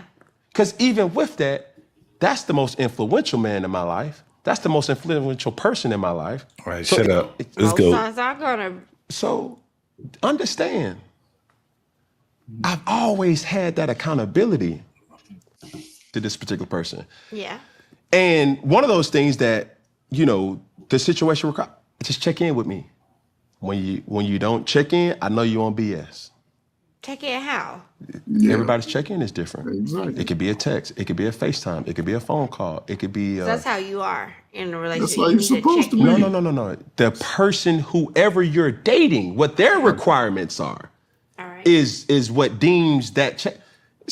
It may not even be a check-in. Just let me know that you're safe. Or some people can go days or hours without speaking. And that's y'all's... Is that you? No. You like the... I'm from the South. Smothered, covered, cut, chunked. All in it. Just, all on me. You see what I'm saying? Okay. So my situation was like, yo, you're not checking in. I know you on demon time. I know. And there was times where it wasn't what was being said, it was how it was being said. Granted, my immaturity, my ego was so big that we was having conversations like, man, bro, it's tough, it's hard. It's hard. I'm 24, 23 years old. You gotta learn. You don't know. I gotta learn. You see what I'm saying? Yeah. But I'm still, I know, but part of me is Curious George. I was Curious George. You feel what I'm saying? Like I'm saying I was hell. And I probably can get away with my hell more than you because being a woman, let's be honest, women, y'all gonna be mad at me today about this. Y'all gonna be mad at me. But women are the best cheaters. And women can get away with way more so check this than out. a man. I'm being honest. No. The fuck did she just say? It But don't get no but the better black for men her. need to build families, though. It's up. God damn. That's why you can't put certain hoes on your platform, man. Hey, but you know what's better for that shit to be out there. Damn. I think, brother. Yes, and I agree with her. You coined it when I first met you. Let the women tell it. That's right. Let the women That's tell exactly what she's doing. That's how slow crack ever adults are, man. They slow as hell. She contradicted herself. Then she just now you see how she trying. She don't know which lane to go. Now the women are the biggest cheaters. Men have always known that. Yeah, that's crazy, man. That's crazy to me. I don't see the white woman doing that. Yeah. The white woman in Nashville don't do that. God damn. Oh man, my boy. We love casting spells. Angry man. My man, Angry Man's in the building. What's going on, partner? What's poppin', boy? He say, Cap, Nobody knew her before Love and Hip Hop. That's what I said, Angry Man. I was like, I thought that's what she got her damn notoriety from. For Shizzo. I heard a little Man. Absolutely. Hey, listen, we're gonna take a little bit of break so we can I gotta pay homage to my homeboy for that $9.99 Angry Man. Here we go. King Sean gone Barrington living all off. Yo, Mr. Levy, tell him something.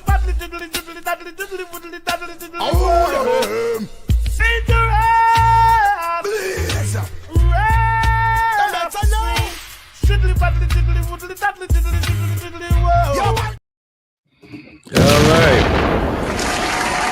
Appreciate you, brother. The Angry Man. Hey, bro, we got the if you want to come up, man, if you ain't, I know you've been out here doing your work, boy. Angry Man been out here grinding, man. But if you you want to come up here, bro, you definitely, I got the link for you, man. So let me put it back in there just in case. But man, shout out to you, Angry Man, out here, one of the brothers out here doing the good work. We already know how Angry Man be going. And man, yo got them damn shorts, man. Them damn IG videos that Angry Man be doing, man, you cooking with oil with that shit, bro. I done posted that shit on Facebook and everything. This motherfucker. Them damn just looking into the camera shit, that shit is kind of dope, man. Yeah, that shit was dope as fuck, man. But yeah, man, let's listen to some more of this damn contradictive ass shit that K. Michelle is doing. The fake Ashanti, right? I'm about to be honest. Okay. When you're the man Okay. that she is cheating on with, you see a whole different side You of been her. cheated on? No. I'm asking. Have you been cheated? Yes, I have. Okay. Yes, I have. Currently, no. But when she's in a relationship Okay. and she cheating on you with him, like for him, like, shh. Hey, I'm gonna call her back. We outside. Hold on. We about to get the reservations right now. I'm gonna call her back. I'm the best side nigga ever. Oh. I'm on. Boyfriend number 2. Man, I'm just a organ donor. That is it. Not an organ donor. Listen, I just recently went to a horse race. I'm a stallion, and I get to make like that's But how. did that affect you? Being an organ donor? Yes. Men can say it. Yes, it did though. It did. No. But this is the kicker. This nigga right here is killing. Your boots tied up. Well, when you do it to the popping ones that are publicly in a relationship, y'all can't take it. I said, publicly. You. Ain't nothing like denying a rich popping nigga. No. Baby, it's the best feeling. You can straighten your wig. When you deny Delusional. a rich popping nigga. This is why I said this bitch is a misandrist. Yeah, this is why. I'm one of the people that know that fucking word too. Hey, look, everybody know what a misogynist is, but very few people know what a misandrist is. And she's what this is the poster child for that shit. Hey, Her and a couple other ones. Hey, nigga, a couple years ago, I just learned the word damn narcissist, nigga. Nigga, hey, let me tell you a quick story. One of my coworkers was talking about her baby dad a narcissist. I'm like, damn, the nigga was a terrorist. You mean to tell me that nigga was blowing everything up his shit? Taliban and shit. The Taliban. Y'all bad motherfucker with these words. Hey, shout out to the internet, boy. Shit. Y'all got everybody's lexicon up now. Smart a whole bunch of motherfuckers. I'm like, damn, public schools ain't teach me shit. You like, what the fuck? Right. No, yeah, where was YouTube when you needed that shit? God damn. You said narcissist. You said, damn, that nigga was in the Taliban? You need this nigga. Hey, you need to do better with your life, baby. Fuck with them dangerous ass niggas. Drop a bomb on you. It flew over your head. No, it didn't. I wanted to stick where I was at. Okay. And I wanted to say that. Now I want you to feel this. Okay, let me feel it. When a relationship is public with two popping people. Okay. And she is cheating on him privately with you. Ooh. That make you look at a whole side of a woman and say like, what it make you do? What it make you feel like? What? Y'all ain't shit. What y'all? What did he do it all? What did he say? Scrambling. But what did he say? Damn, y'all ain't shit. Hey, what's that shit Cam used to do every time you get the first down? Right.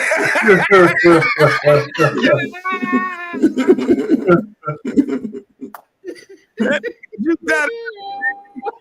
She was ready. That nigga said, watch out. Nigga, he didn't ran out the pocket on her ass. First down. First down. First down. Like, no, nigga. Blitz. Damn. Shit. Oh, damn. It's 4th and 1. Oh, yeah. Give it to me, coach. Give it to me, coach. I'm taking it. JT, he did an audible. That nigga threw an audible quick, too.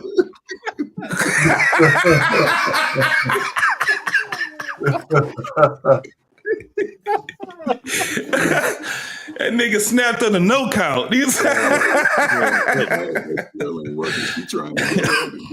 She trying to sack him though. The potion working on her though. She is getting slizzard though. She definitely is drunker throughout the. She's falling deeper and deeper into it. Hell yeah, she is. She done. Shit, he probably already done hit that too, boy. Because she like, well, fuck them bros, man. Just get with me, Cam. Fuck all that. I change for you. This country shit ain't working either. This country shit ain't working. Country worse. Nigga saying my poom poom stank. Oh man. Mona ain't trying to redo. She ain't trying to redo my damn contract and shit. She talking about I'm too old. I can't afford no new titties. Right. Damn, I got to take these out. The ass was leaking. Now the titties about to. Shit's about to be all messed up. Only thing I'm going to have good is my nose. That's it. Till that fall off. Yeah, this shit is backfiring on her, bro. It's different for y'all. It is extreme. You want to know? Death. It is lay out, fall out, and die. But guess what? Y'all do it every single day. Even though y'all are better at it. What's the difference? What is the difference? At least we tell you. Y'all tell. Y'all get caught. At least. What do you mean a woman's gonna tell you before you tell the woman? Y'all get caught. Because when you're talking y'all about, and I receive this. Y'all not good. Y'all I receive this. Where you say y'all tell. We demonize women. Yes, we do. We have black men have been guilty of this for far too long. Okay. Demonizing women. Okay. I got hoes. Man, I got them all lined up. Different area code. So you did. Okay. But the deceit in a woman doesn't make it any better. Because, like I said, just because you don't know, that don't mean it's not bad. Ooh, that's real. I'm trying to tell you. So when you see this happening, and you be like, oh, but you get a DM on Vanish Mode before it was Vanish Mode, they used to just unsend it. Okay. You see what I'm saying? Okay. Come on. Oh, man, I got my boy up here. Mr. Angry Man himself, baby. What's going on, boy? What's popping with you? Not much. Same old. I see y'all up here reviewing the tales from the Strag.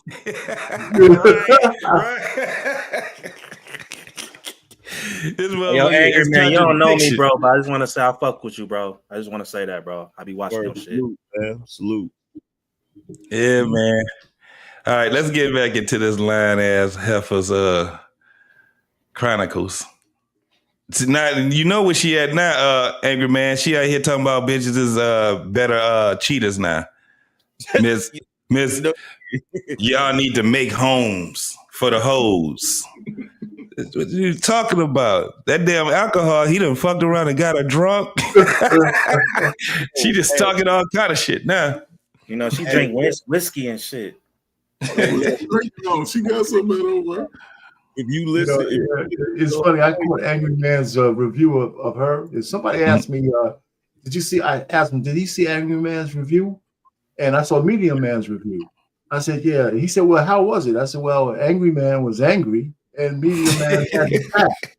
Medium man, I said, man, it was cool, man. But a lot of people look at shit, man. It's Absolutely. hard to listening to this woman, though. It's hard, man. She capping, bruh. Like, number one, first of all, you got to examine a few things, right? I don't know what y'all brothers is talking about. I don't know what y'all heard from her before Love and Hip Hop.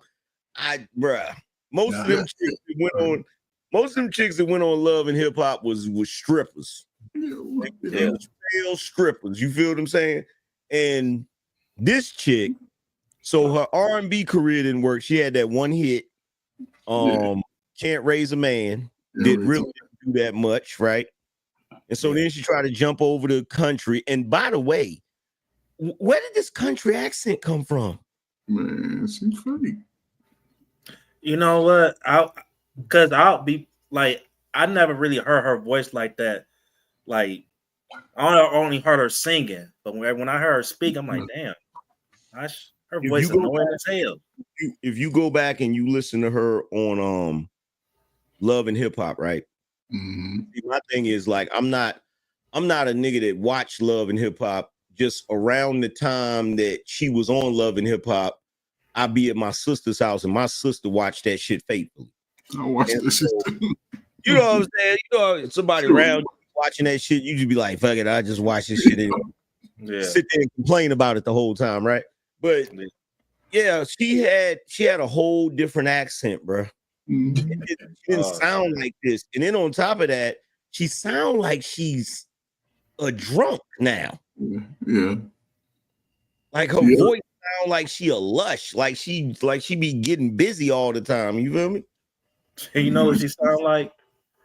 She sound like the what's them Michael B. Jordan Smoking Stack twins. That's her voice sound like, nigga. She talking with nostrils. She sound like she's the Stack twins sister, nigga.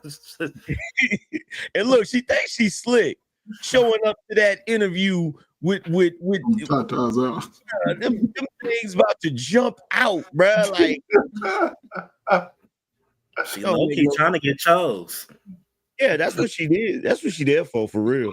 She begging that nigga, like, please, Cam. Mm-hmm. Y'all broken families. Y'all gotta, if y'all don't do it, nobody gonna do it. Girl, shut up. Man. Show them broken titties. But you know what? But you know what she didn't realize? This is what she didn't realize. This is the sad part. She didn't realize this is not the early 2000s or the 2010s. You're not going to jump on a platform and just start dragging men and ain't nothing going to happen. The brothers got a voice now. Mm-hmm. So she jumped out there and played herself because I done seen people roasting the shit out of her on the internet. Mm-hmm. But she been getting it, boy. Yeah, this ain't those early 2000s at all. She just heard. That's why I said, I was like, damn. She just, I looked at her, I said, damn. Only thing Cam had to do was set her up. We'll knock her down. Don't worry about it, Cam. You ain't got to say shit to her. And he done got her drunk and everything. Look at her. Look at her eyes. That motherfucker is like, shit. Them heavy ass eyelashes. She that drunk that trying to make sense. That's what she's feeling good. She get ready to start pleading. That's what she been doing the whole time. Like, Cam, you know, I can be one of them. She didn't even know she said all this shit. She woke up in the morning and her ass was plastered all over the internet, boy. And I'm sick of Cam getting up there with all that politically correct shit. As soon as she showed up, you know the first thing he wanted to ask is like, how you gonna show up with them titties like that? Yeah. Yeah, that's what I said earlier. Like, I got a girl and shit. Talk about building families and your titties out here just all in the interview. That's what she kept trying to make reference to his girl, what she went through, how much she went through, but you got your titties all in the man's face. Exactly. Makes no sense, man. That's really why he wasn't responding too much. He was too busy looking at them titties. Hell yeah. He was like, well, shit, I got a show today. she asked him a question. He was like, pardon me? What'd you say? I didn't hear.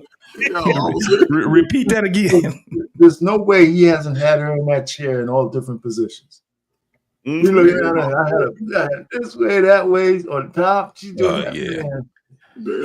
He was figuring it out too. He was like, I'm about to put her ass in my harem. She'll go.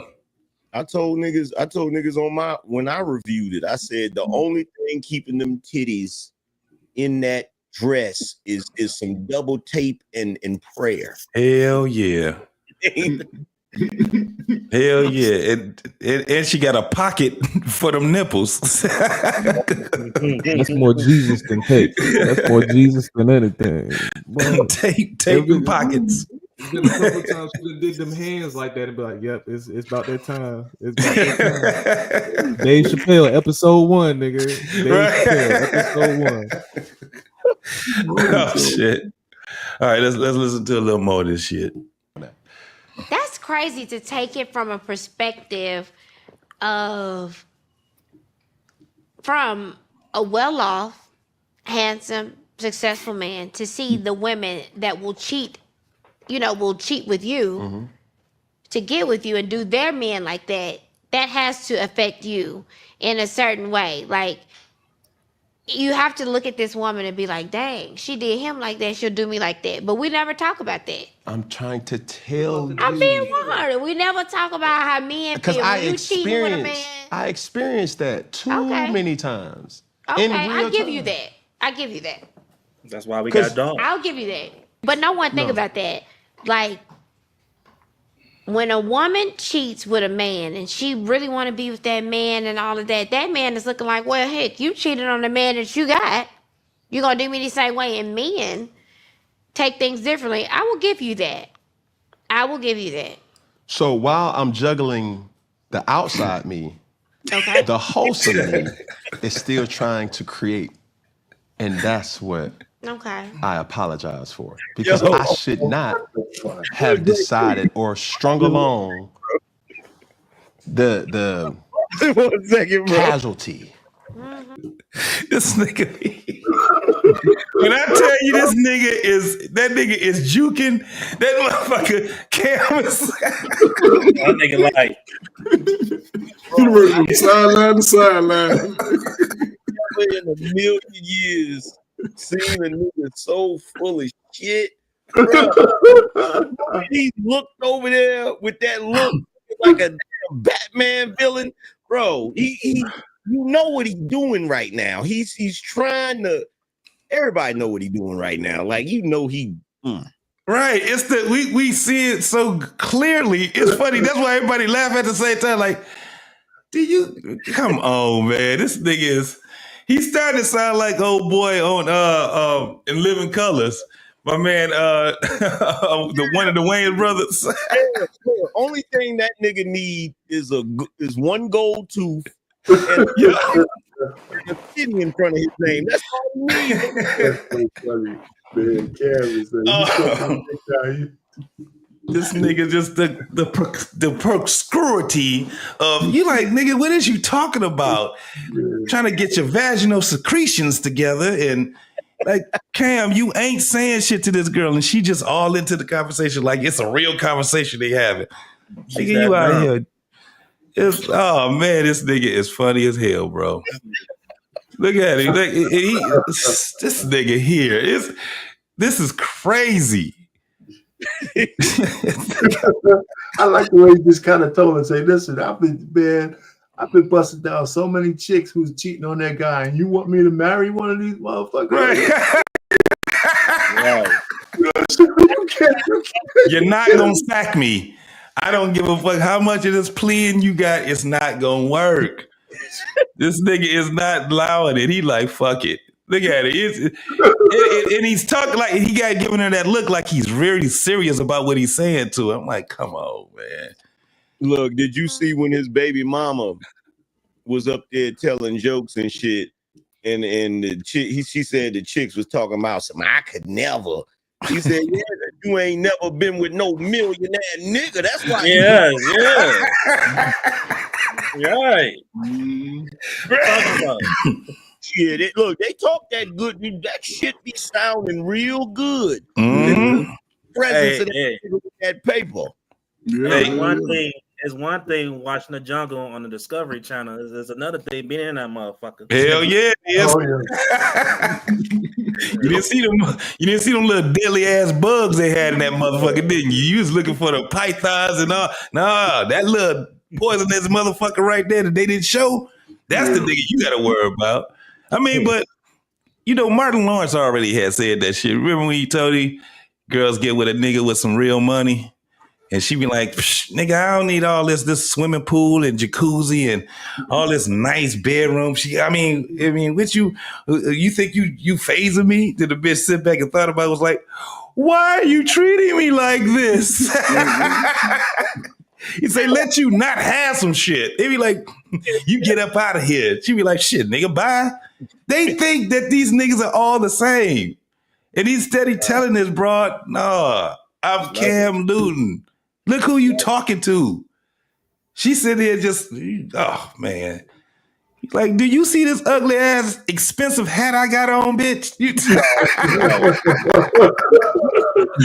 Hey, I mean, niggas, cross their legs when they talk. Right. And can get away with brown shoes. That's what he should tell her. How many niggas dressed like an old Batman villain and still it's paper. Right. It's the money. Shit. It smells like money, don't it? Look at this cigar. Right. We're sipping on some money, yak. That's why you more green today. Hey, it's a hole in my goddamn hat. It's a custom hole. It's a custom made hole up there too. Just. Bro, did you see that nigga the other day with them damn shorts? No, who was it? Cam. You didn't see that the other day. On the BET Awards?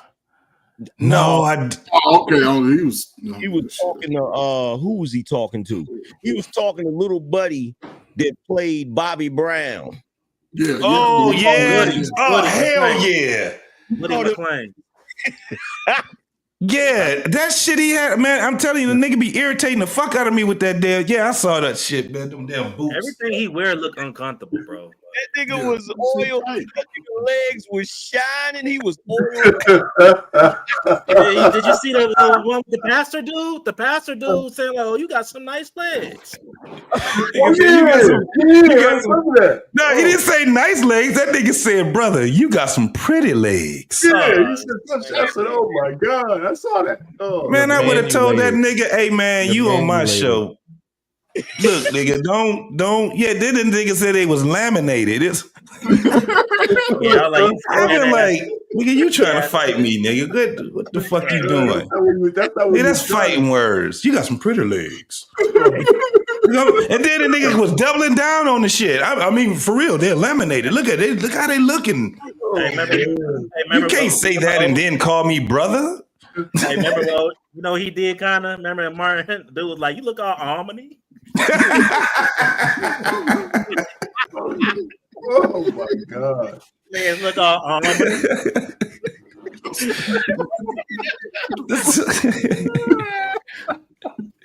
You know you gotta be rich to man to dress like that shit, man. The fuck is wrong with it?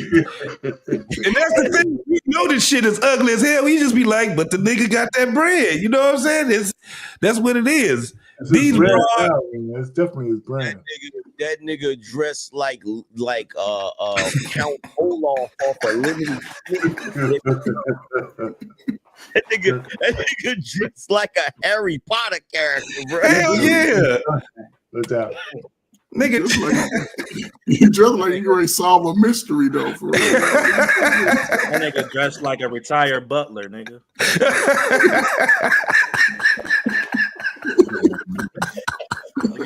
Look at this Jeffrey Afterlife, nigga. Right. Jeffrey 2.0, nigga. He's been doing it for years. Those press conferences in football, man, he used to come out there in those outfits. Damn, Cam. Trying to tell me I can't fuck with these hoes. You out your goddamn mind. I'm Cam Newton, bitch. Look at me. Young guys, like saying I can't breathe. Right. Look at these shoes. I'm still pulling hoes. Don't wear no hush puppies with no white basketball socks. That shit. Man, Cam, that's that statement where he like, man, I can do what the fuck I want to do. Can't talk no sense into me. What you talking about? No regular nigga working at Amazon walking around with that shit. Hell no. Nigga got some J's on and some motherfucking jeans. That's it. I'm still bugging off of the fact that fake Dr. Bryant gonna tell him he created broken homes, and then you got this heifer up there repeating that goofy shit. Like broken home. Like, bruh, if them kids live with him, they live better than the majority of these niggas in the country. Angry man, I did not know that all those kids wasn't his biological kids. Then that nigga, it's like, wait, he ain't create. The nigga is mending broken homes then. Yeah. Fucking bitch. What is you talking about? The hell is you talking about? Meanwhile, she can't even accurately tell somebody what her doctorate is in. That's right. Right. And so it goes back to what you were just saying. This ain't the early 2000s. Niggas do their homework. Niggas with microphones do their homework. That's why her ass can't come out there. You can't fight everybody. No. See, they try to make it seem like they can still talk that same shit and motherfuckers just ain't gonna check that shit. Nope. Too late. And then, bro, we need to stop listening to people who we can't be listening to people with relation advice that ain't currently in relationships, bro. Like, this is my problem with certain content curators, bro. Like, everybody, like all the women in the world want to all the advice for what women need to do in their relationship, but you're not in a relationship, or you don't have no experience being in long-term relationships. Y'all just making content. That's why I can't take a lot of this shit serious, bro. It's only a certain few, bro. It's like Angry Man, Tommy, nigga, Kevin Samuel, Fresh and Fest kind of dumb it down. I fuck with Myra though, but a lot of this shit I be seeing, bro, like you can't take this shit serious, bro. You know what I'm saying? Because you listen to these motherfuckers, they gonna fuck up your happy home. You damn Skippy, because these niggas look. That chick right there, I don't care what nobody say. I'm surprised that she even doing an interview because that chick is a whole demon, bruh. Yeah. Now, the funny thing about it is now that she done been up there in Nashville, this is what's so hilarious, and I didn't even touch on this in my show. Bruh, she try to act like she humble now. Right. And I'm like, so what happened? Did you take that funky attitude to Nashville and them white boys? Shut that shit down. I said that. Yeah, they don't play that shit. Yeah, they cut that shit down, right? Them motherfuckers rough as fuck too. Them country boys, they like, oh hell no. Nah. Especially trying to fuck with the rich, them rich white boys. They just as arrogant as the rich black men. You know what I'm saying? When they got that bread, they like shit. It is what it is. You either like it or you don't. So and she ain't. Man, she a pass around. Them white boys ain't gonna do shit but pass her ass around. You ain't never seen a masculine country woman. At least I haven't. And look, here's the funny thing. She talking about some. So you mean to tell me that after you write this song, you going home at 5 o'clock? Yeah, but his wife is fucking you, goofy motherfucker. The reason why you don't come home is because your ass don't cook. Like why would he come home? To listen to you run your mouth? And then complain to him that y'all need to get some DoorDash. No. You ain't ate shit. You ain't cooked shit, nothing. Not a snicker, nothing. You wasn't hungry at all, huh? That white boy put his boots up on the damn tables. I tell you what, why don't you dash your ass to that door and go on out there to that grocery store? You goddamn it. These women is delusional, man. Very delusional. And she out here talking about she want to date some damn white. Well, let me see if I can get to that because Cam gonna sit there and he just gonna keep finessing her ass. She said that goofy shit. Yeah, she was bro. like, that's what she's trying to do now is date nothing but white men now. This bitch is a spokesperson for Squirrel. And I said, ain't this a bitch? After telling black men they need to create black homes. Right. Let me see if we got it there. This goofy ass. Oh, she fly. There go a bug.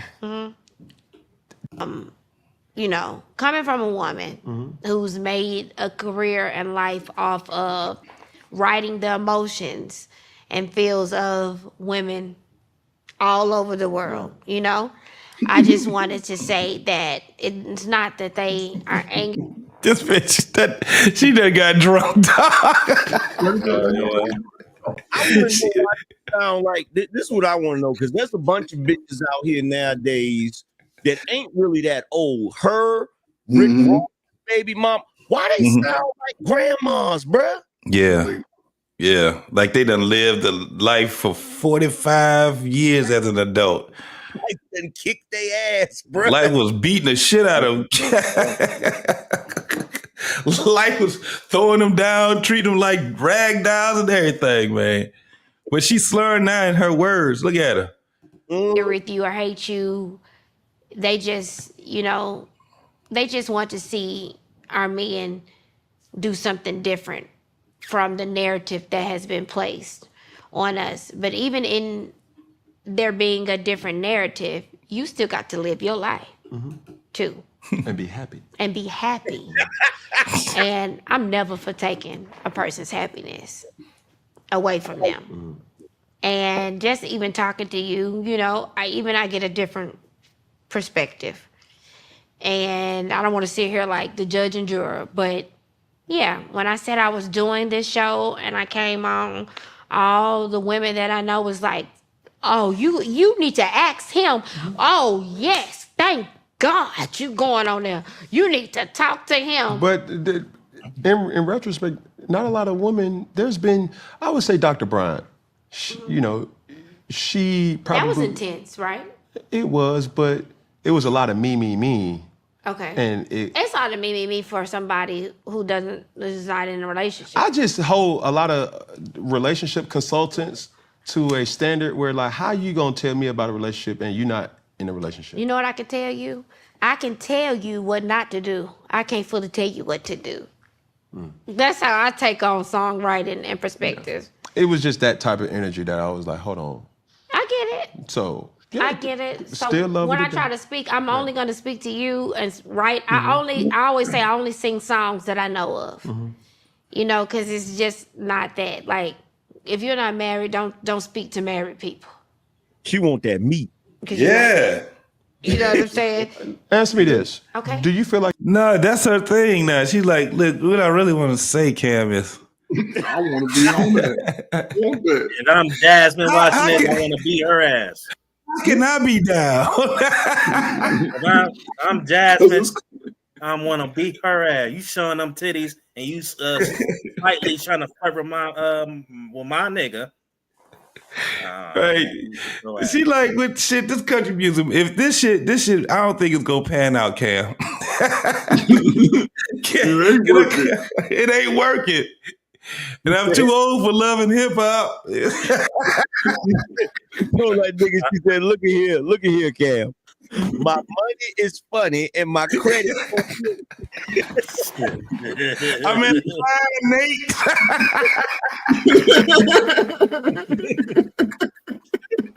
Hey, if I'm Cam, nigga, I'm like, yo, you gotta pay for this shit.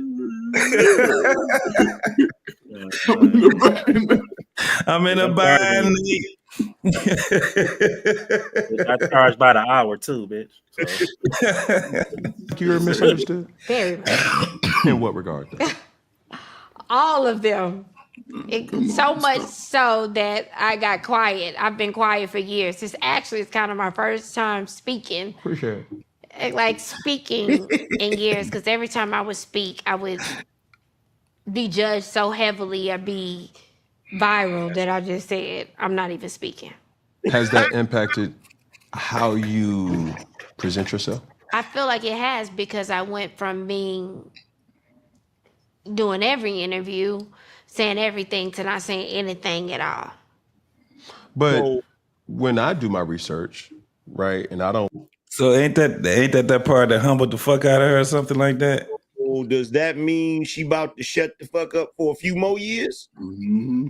Yeah, because they already told her, listen, you can't be doing this shit. You coming over here with this country music shit. We don't take that shit. We don't play that shit over here. You would never ever make a country music award show ever if you out there with that dumb shit. You would never do it. Mm-hmm. You're done, son. I would speculate, but assistants, publicists, managers have fluctuated Very much. because You'll never play in my face and in my circle. My thing, when it comes to me and a team, that's why I have such a strong team now, is because I used to accept a lot of things that I didn't need to. And people would always think low of me. Coming from Memphis, having the accent that I have, they took my accent as stupid. One thing that I've learned from my father, who is a college professor, is the smartest person in the room doesn't let people know how smart they are.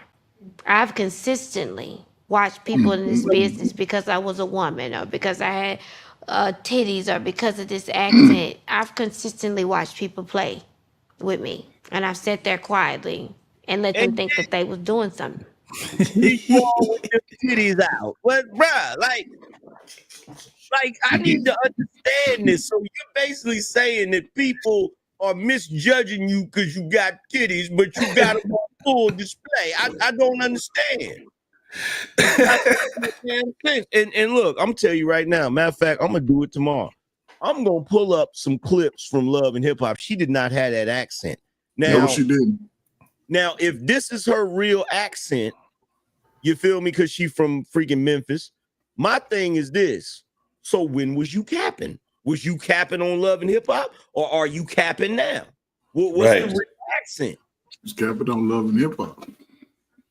Man, well, she ran to Memphis because they was exposing her down in ATL. She had to get away. That's the problem. Well, she was all fake. Yeah, I'm telling you, once she started fucking around with them rapping niggas, you know how they is. I'm telling you, that one with Mano, and Mano said the box was tardy, and then old boy, what's his name? Uncle Murder. Was it Uncle Murder that put it in his rap song? Oh, it just it hurt her soul. It's a done deal. Yeah, man. So she. You know what? She got mad at Angela Yee. Remember? I don't remember. Oh yeah, she got mad at but and Angela Yee is a messy motherfucker too. Yeah, so Angela Yee said, "Why would you?" What did she say? Why would you? She basically instigated it when Murder. Yeah, was talking about box and shit. Yeah. But here's the thing, though. Here's the thing, right? It may not have been her box. It may have been that BBL. That's what I said. That BBL was stinking. And that's what I said. Bro, that may be the reason why she got rid of it. That's what I said. That BBL was stinking. They be stinking. She was like, I almost died. No, you almost died because of that smell. Your shit was spoiling. You had a spoiled BBL.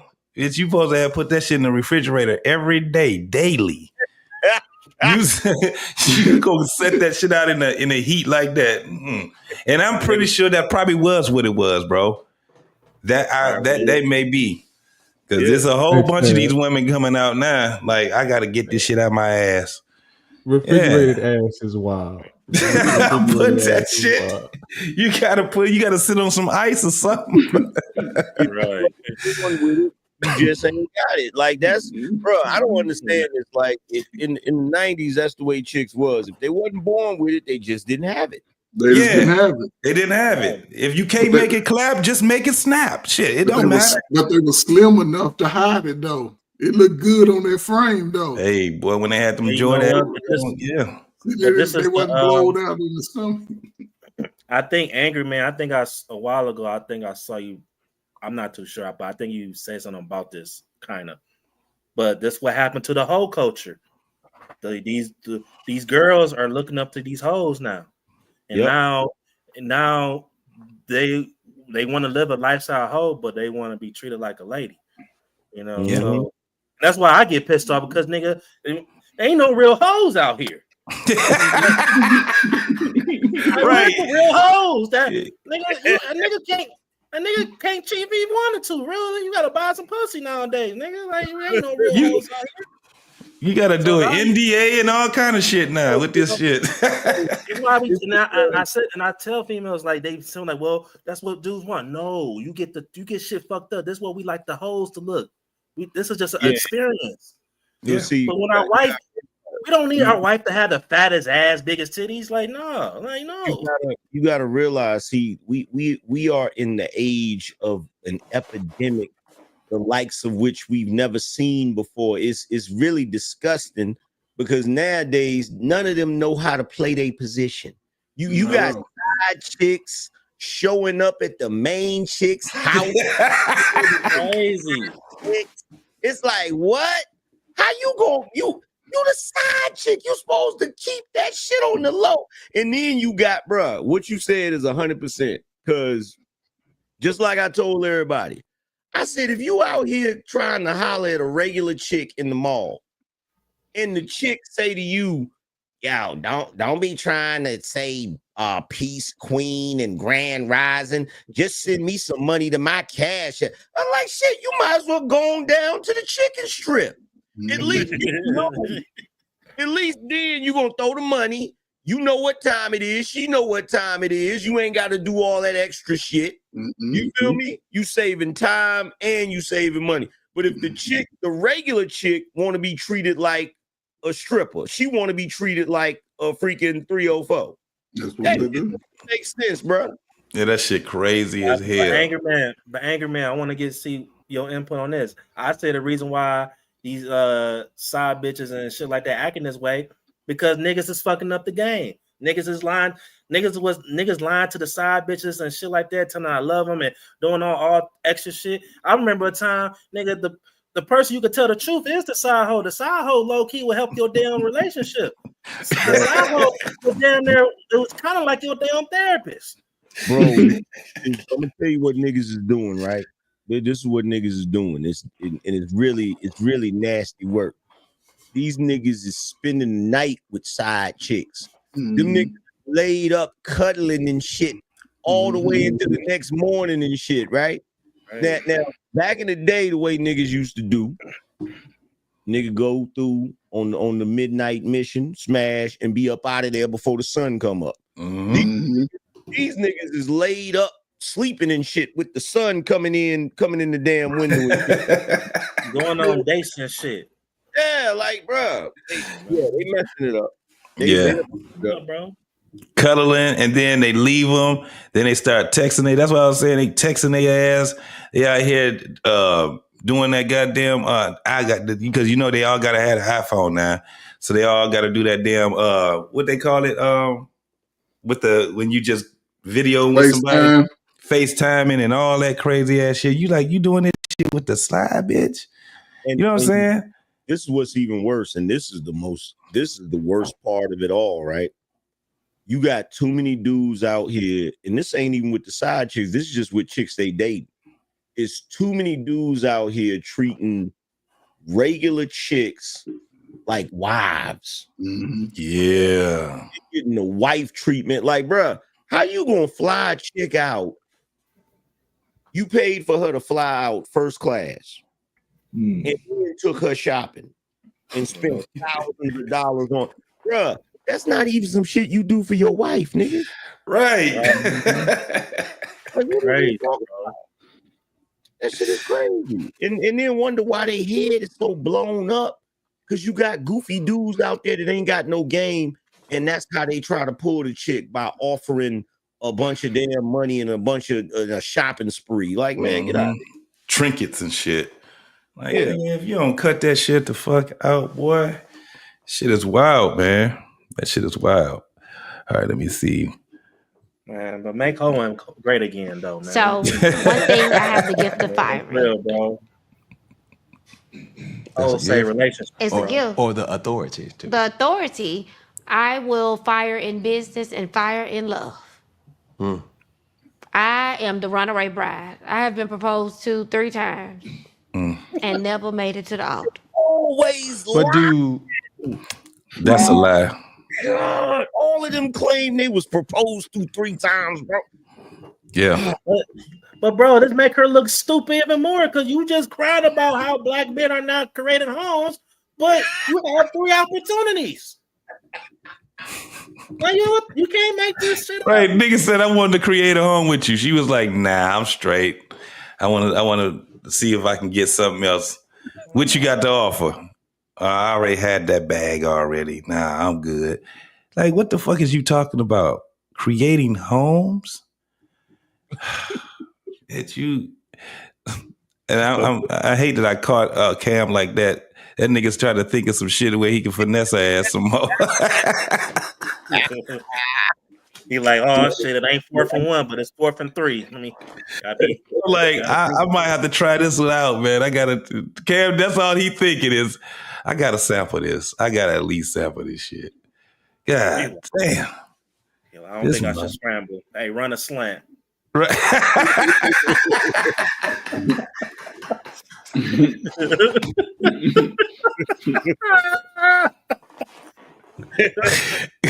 This bitch, she can't sack him for shit, boy. She like, You think that you're the difficult person? I think I'm difficult when I decide to set my boundaries for what I accept. People's boundaries might not be as high. People don't even like this. I think more of the people around me than they may think of themselves. And I think that they are absolutely great, and I feel like they should act like that. When it comes to my business, I will say, this is not it. This is not it. No disrespect or nothing. I will walk away, just as I will do in love. Now, who knows the real K. Michelle? Oh. Now, it's a double question, right? Number one, personally, really 3. Okay. Personally, professionally, privately. And you can take that however you want. Nigga's so full of shit. Man, he's so fucking full of shit. He said the same 2 things, personally and privately. It's, nigga, if you don't cut. Hey, are we done? Or are we finished? Like, damn. Well, y'all please get this man some goddamn cards. Write the motherfucking questions on the card. Don't have this nigga to do this shit off the top of his head no more. This was so funny, right? There's nothing in this world more hilarious than a hoe that don't think she a hoe. Yeah. That's funny, bro. Like she's sitting up there giving that whole damn speech, and it's like, no, the reason why you in the position you in is because everybody recognize you for who you are. Like, ain't no respectable woman about to go sit in front of no grown man with them sweater puppets about to jump up out of like, bro, like, damn. This motherfucker here, boy, Cam he's more hilarious than I thought, dog. This he nigga a character, bro. Oh man, this nigga is just publicly, privately, and look, JT, you know what that is. That, bro, every dude on this planet has at some point or another pretended to be deep because chicks be too stupid to realize that ain't no deep shit he just said. What's wrong with you? Smiling and shit, bro. He could have literally, bro. After that interview was over, he could have literally just walked over there and just laid it between the boobs like a hot dog. Just absolutely. Because that nigga was sitting there. If you get on the porch, then you gotta turn the light on because ain't nobody gonna see you. She was like, true. Hey, remember what Cat Williams said? If this a couch and this a love seat, how the fuck I supposed to sit there, nigga?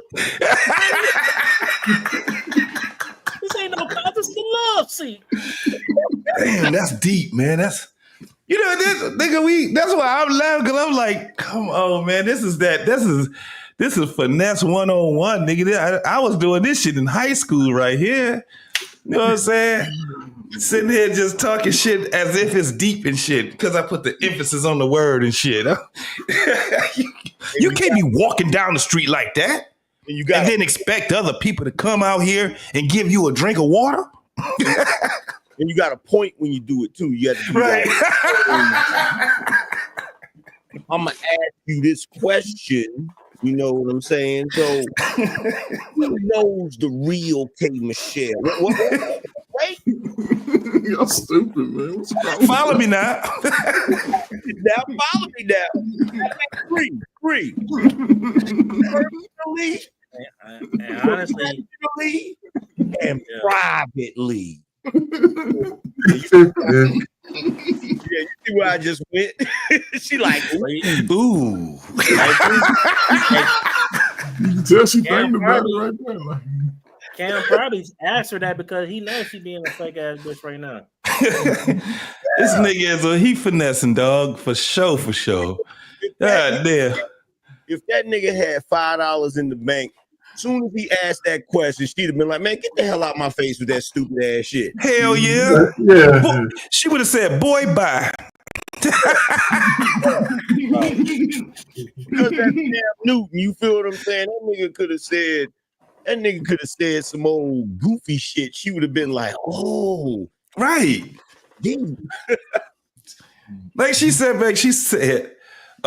that's when she did the whole thing about the women are they make more money than men and all of that crazy ass shit. Like not in your realm, bitch. Yeah. All y'all strags over what you doing, all in that entertainment. Them niggas running that. Man, it's niggas and hoes. Bro, that nigga could have looked at her and said, "But hold on, though, you got to remember, one fish, two fish." Red fish, blue fish. Patty whack. You're stupid, man. Give a dog a bone.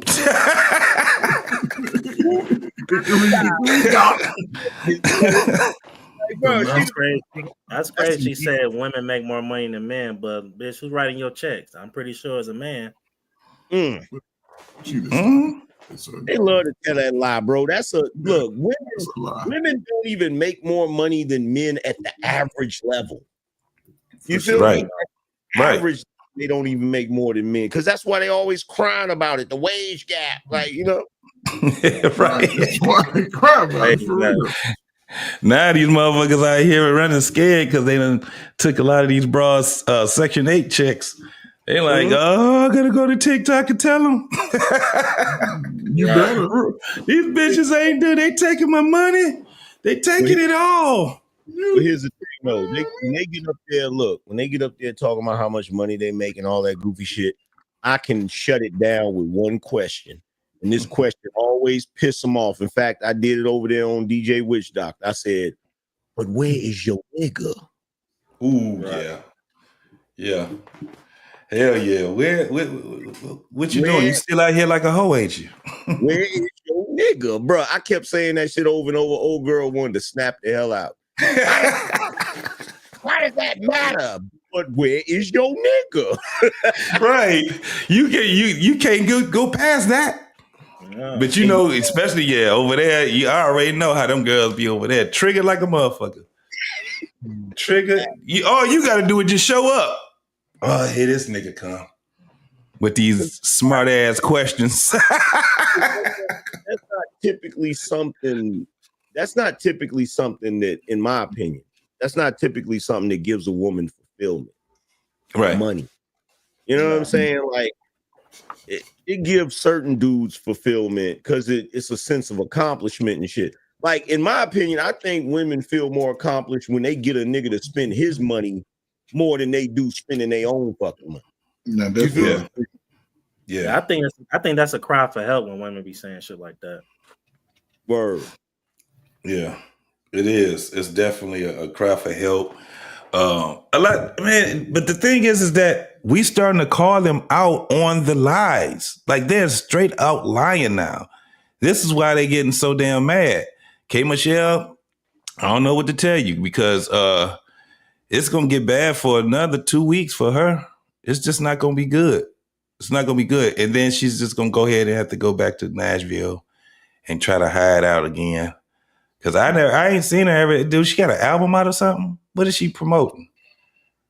Cause normally this is what they do. They get to promoting some shit that ain't gonna sell.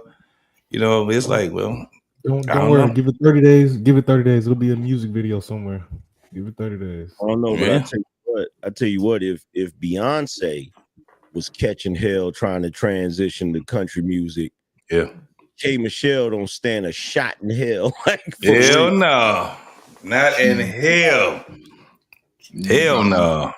Well, she made a couple. I went over to the channel. I saw a couple of videos just now. She got this big white boy she's hugged up on, singing in his ear. Wait, I never gotta seen go that see one this. Hold on, I got to go see this shit here. Let me go look at this shit. You see, that's really why they should be on her. That's the main reason why they should be on her. The way she got up there trying to compare black men to white men and shit. Oh, they gonna train her. They gonna run around that country too. I'm trying to tell you, because they don't play all that mannish shit. You can't be mannish. She come with that. Bro, the break in. Oh yeah, because especially the way that they judge people, man, they very settled on that shit. They just don't say shit to you. You just ain't you ain't gonna get in. The white women to hold her accountable. You know how those white women be when they be kind of have that arrogant little smile on their face and they just be smiling and you be talking, they be like, yeah, I understand, but I don't look at you that way. Like she in an interview where a woman and the woman was saying that, you know, I mean, you're a good country singer, but yeah. She's like, but y'all don't look at me as a country singer. She was like, no. I mean, that's real though. That's like that's kind of like most. That's kind of like some rappers. Like I remember what Jeezy said. He was on Breakfast Club, and I think he was like, I'm trying to make some real music, you know what I'm saying, for the people, but people ain't fucking with it. So I'm gonna go back to the Snowman shit. So once you, and I learned this with social media, like once you pick a niche, it's kind of like with me, with my content. Once you pick a niche and it goes crazy, it's gonna be hard for you to transition to something else. Something else, because people be like, no, I want that. What you gave me right there. You right? Gotta be, unless you just the top of the game where you just got straight loyal fans that fuck with you. Bro, she is done, fam. Yes, it done there for her. I'm looking at her channel, right? So she got 1.3 million subscribers. That was from when she was popping, right? Now her most popular video is Can't Raise a Man, of course. That's got 100 million views on it. And then she got Love Them All. That's got 56 million, right? But her latest videos, she got a video she dropped 3 weeks ago. That shit got 10,000 views on it. God damn. That's not cool. She done stood in her own goddamn way. She got another one that she dropped a year ago. That rain. Damn. Bro, that man, look. She just talking about how wet she was on her one song. Ain't it a song she got about fucking a country dude, white guy, black guy, something like that, getting taken down by a country dude or something like that she was talking about. But she just all over the place, man. Bro, she ain't, look, here's the thing with her, right? This is what she don't realize. She only got popular off of man-hating shit. Yep. That's all that was, man. It was that can't raise a man bullshit. It was just her hating on men, and we was in the height of, like, around the time that she dropped that was right before the Black manosphere really got the pop. So we was in the height of that. We can't stand men, all of that bullshit. But she don't realize it's a new day. Sure is. Yeah, it was. What was it? Her and Keisha Cole with all that dumbass shit. Hey, yeah, it's a new day though. Brothers are waking up, and the sisters are taking it, taking them for granted. It's gonna be a shit. Yeah, this ain't got nothing to do with nobody. Have you ever dated outside your race? Yes, that's all I would like to do. Did y'all hear that? Why you lying? Did y'all hear that crazy shit? Dr. Umar, I beg your pardon. Let me go back to it. We're gonna do it again. We're gonna do it again. Stupid. Talking about history here. Yeah, history. I sent him that album before it ever came out. And that was the most emotional and honest of writing that I ever did. And still to this day, it still hits top 10 every year. With that being said, Mm-hmm. this ain't got nothing to do with nobody. Mm-hmm. He's setting her up.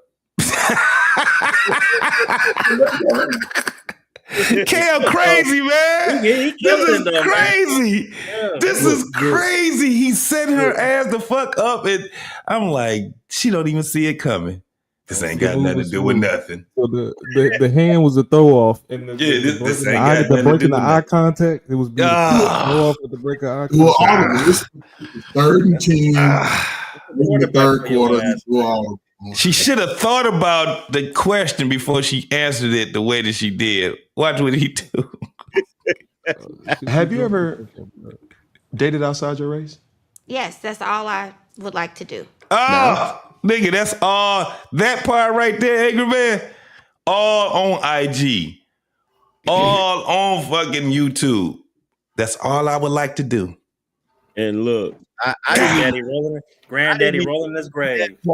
I didn't even see that part, but I still addressed it. I said, if you in Nashville and you claim that the white men in Nashville is so much better than us brothers, why you ain't got one? Why you ain't got one? You mean to tell me in 2025, in all of Nashville, Tennessee, there ain't one white man that's willing to wife you up? Right. Well, according to how they operating, if a black man choose a white woman, he not allowed to speak on black shit. So you want to you said you want to date white men, so you're not allowed to speak about black men no more. So so everything that just happened in this conversation is null and void as soon as you said it. Oh yeah. Absolutely. Everything you said completely went out the window as soon as you said that. Because she's definitely one of them ones that I've definitely hear her stand on that. If a black man shouldn't be with white women, all that shit. Oh, he gonna ask her. He gonna ask her. But here's the I gotta hear that shit. But here's the thing, right? Here's the thing though. I see plenty of black women all over TikTok, all over social media, married to white dudes. Why she can't get one? Yeah. You see what I'm saying? That's what I would ask her. I was like, why, what is your data broke? What's wrong with the white man? Like as David Carroll would say, where's Waldo? Where's Waldo? Where is he at? Yeah. Well, first, I could say one of the reasons because she can't shut the fuck up. Shit. Shit. Right. She just talk. Like, damn, you should have listened to what he just asked you. He set your ass up. You know, one woman I respect in a way, Who's and that's that? Eve. Eve got that billionaire white man. And we don't hear shit from Eve. And shut completely the fuck up. Soon He done changed that. He done changed that accent and everything. White stepdaughter, white stepson, she's living her life. Yeah, she like, y'all ain't about to fuck this shit up for me, hoes. She stepped all the way. She used to be a what was it? A pit bull in a dress or some shit like that, in a skirt. That motherfucker went straight docile. She was like, shit, I'm submissive now. Nigga, I'm gonna keep it real. Before barbershop, nigga, I thought Eve was a stud for a long time, bro. Hey, you know who else up too. You know who else got quiet too? Soon as she got a nigga. Who's that? Fantasia. Oh, I didn't know that she had a white dude. No, She been married. Since she got married, she like. Oh, she got married. Okay, I got you. Married. Yeah. And you know what? And she get a lot of. I remember she got a lot of flack because she was one of the. I don't say one of the first, but one of the first women I heard talking about how to be a woman. You know, letting a man lead. You know what I'm saying? And she from the South. So she know what's up. Yeah, and that was after she had a baby. She was a teenage mother. All that shit she was going through. But yeah, you're right. Absolutely. But this goofy ass broad, Cam just set her ass up. Damn. Yes. Okay. I always get in trouble for this over the past 3 years. I've always told my sisters to go where they are loved. And I've always told Black women to be open to dating, even outside of their race. I love Black love, and I would like that. But to see my African-American women sitting around waiting on a Black man as he chooses whoever he wants to choose. Do you look at that? I do. So if you look at that as a way, no matter what it is, this goes back to accountability. Okay, give it to me. If you look at the Black man that's in a relationship with another race as a side eye. I don't look at it as a side. Okay, that's the thing. Okay, how do you look at it? I want Black men to do, if they were a Black woman, to build a Black family. I'm not the girl that sits up there and looks at the Black man when he date a white woman or date someone and say, "Ooh, you can't do that." Normally, I don't even want them man. And I've always dated outside of my race. And I would like for Black women to be open to the people that like them. White men love me. Like, white men love me. And that is just... Once you go Black, that's just a truth. as it's getting thrown back, you ain't never going back. Yeah, they love me. And that's just always been what that is. Like, I love that for you. You do? I swear on everything. Tell me why you love that for me. Come on, for me. And this nigga gonna come and say, "I love that for you." You know damn well that's a woman's goddamn phrase. I love that for you. She didn't even peep the shade he just threw at her. Yes. Yeah. You never go back once you throw it back. Oh. So he basically just got her to admit that all them white boys is doing is smashing and dashing on him. Shit. But she lying though, man. Every dude she had was a little regular ass Black dude. What's she talking about? Every white boy wants to smash a big booty sister, man. Cam we all man. want to smash a big booty sister. Cam ain't shit. He set this woman up. What? Hey, look. Hey, Coach Bird. Her bragging about white men wanting her is like it's like cheesecake bragging about fat kids wanting them. What?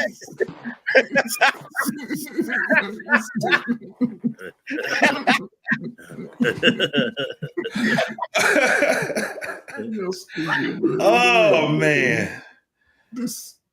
Damn. This bitch is hitting that wall hard as hell. And goddamn Cam is pushing her into the wall. She just fucked up. She just fucked up everything. She fucked all the church's money up going on this goddamn interview. Hey, just like quarterback, bro. Look, when he put his hand on the back of that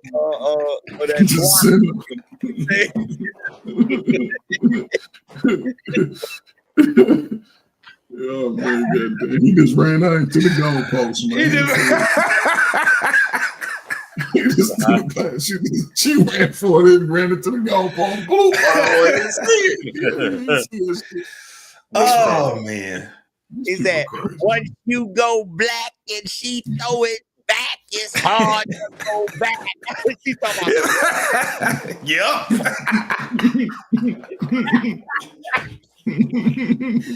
Oh, he set her ass up, man. Damn.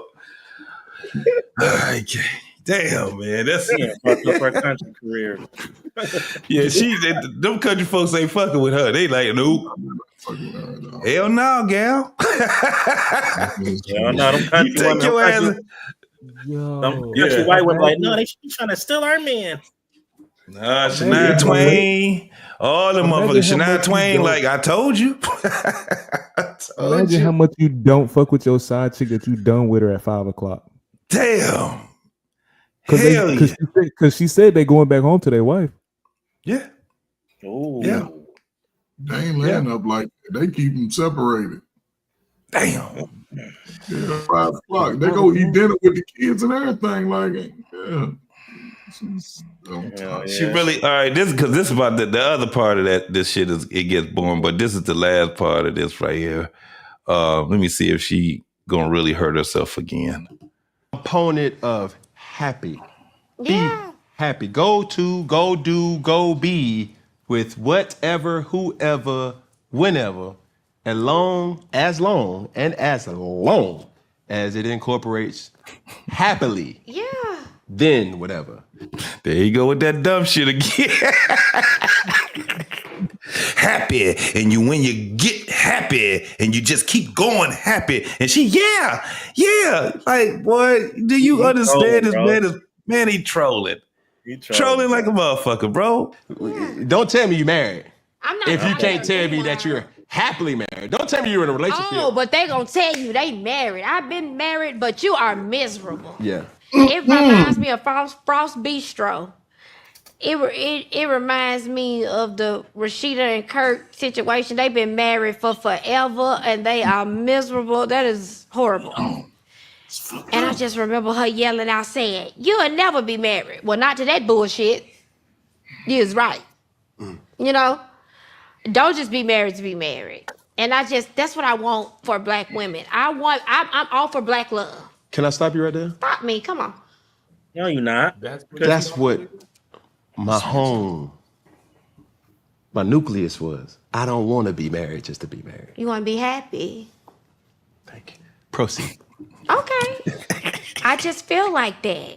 Like, life is so short. When you start losing people, and even me, I went through for surgeries, like cosmetic surgeries. I almost lost my life. To really think for a surgeon and people to really look at your mom's face, and people to really, the doctors really think you're not gonna make it over trying to create or do something to yourself, and you say, "God, give me another chance to live," and you live. You see life differently. Yeah, I done seen niggas get killed and stuff like that, but when it's you, I don't see things like other people. You get what I'm saying? Like, I don't have I just completely changed. Looking at your mother's face and they saying, "What's wrong with her?" All of this. Can we get some tissue? That's a different thing, Looking at you wrong, looking at your Robert. life and praying to God, if you give me a second chance. This and that. Everybody don't get to live a second chance. Yeah. Thank you.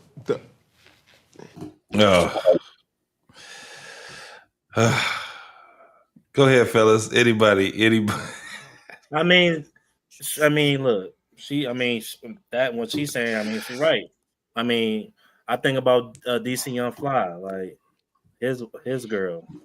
So, and her giving birth and then doing her surgery, and then she ain't make it. So, like, I tell females, like, look, it's a risk with that shit, cutting yourself up, and you going now these girls going multiple times, like, so, yeah. So but this is the thing, they hard headed. This ain't like motherfuckers just discovering that motherfuckers is dying. Yeah. This shit has been going on for decades now.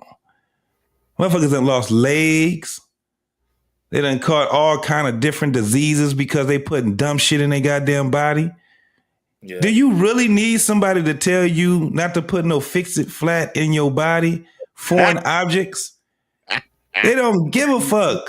And it's hard for me to be able to, I'm going to be honest, I can't have sympathy for that. You're fucking hard-headed. That's some hard shit for, like, why is you doing this dumb shit? Yeah. Vanity kills people. This is why when you sit back, and that's why, I be looking at all these so-called wannabe Christians or religious people, and then you got these other people that want to be diet religion, what they call that shit, they are spiritual. Get the fuck out of here. I'm spiritual. Ain't no ritual in it or nothing, huh? You just going around here just calling yourself something because you don't want to believe that fat meat is greasy. Oh, I give you another one. One thing I hate when a motherfucker try to say, "Oh, I'm celibate." Bitch, where? She sells a bit. What you talking about, man? She sells a bit. Right. So this is the thing. This is why these are different times now. They fucked up. Niggas got microphones now. And we gonna call this crazy shit out. And we gonna have the Cam Newtons to put them up on a big platform. And then we just knock them motherfuckers down every time we see it. Great content, y'all. That's all it's gonna be. You're great content now. That's all it is. You can't tell that one right there. She was not the one. I don't know the next female that's gonna try to talk Cam into letting these hoes sack him. I don't know the next woman that's gonna try it. Because the rest of these women, they starting to say, all right, man, let me put this microphone down because I'm starting to look crazy. Let me get off this damn camera because I'm starting to look crazy. No, they're not. The delusion is, oh, K. Michelle didn't kill him the way she was supposed to, so I'm gonna get up there. Yeah. Yeah. No. They are lining up ready to go shoot this man in the face with a paintball gun, bro. No, sir. Man, they trying to take them BBLs over and like, damn, put a baby in me. Oh yeah. They want a baby too, shit. They want $1 million. They want them $1 million babies, man. Y'all know it, man. Come on. No doubt. No doubt. Have a baby by me, baby. Be a millionaire. I had a ratchet sister I send on over too. Go over and talk to Cam Newton. He put you up. Shit, you are giving it to these laymen. Nigga, go over and holler at Cam. Holler at Cam, right? He gonna talk you out your draws.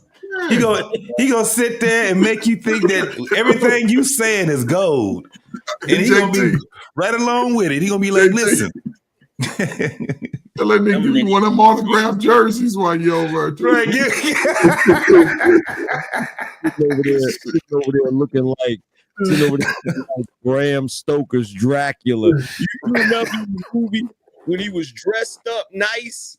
When he was young and shit, I had the top hat, did the glasses.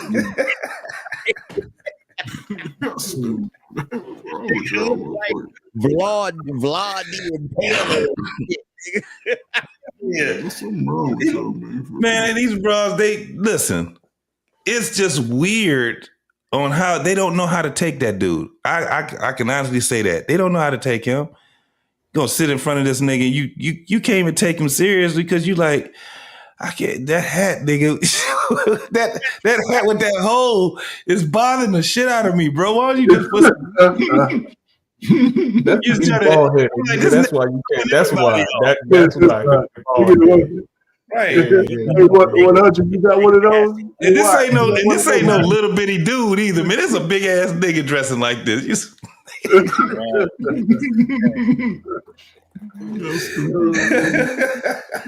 I need one of them hats. You talking shit? I need one of them hats. Wait, the thing was with Cam, I think Cam was looking like, okay, I can help sell these motherfucking shit, right? Because, with the tailors and shit, niggas was like, it's two things that's going to keep me from wearing that shit. It's ugly and it's expensive. I am not spending all this goddamn money looking like some damn evil goddamn professor. I'm not doing it, Cam. I can't do it with them damn glasses. Look, what my boy Bruce used to say, it looks good on you. I can't fuck with it, Cam, but it looks good on you, doctor. That's it. Hey, JT, share my screen real quick. That's stupid. Wow.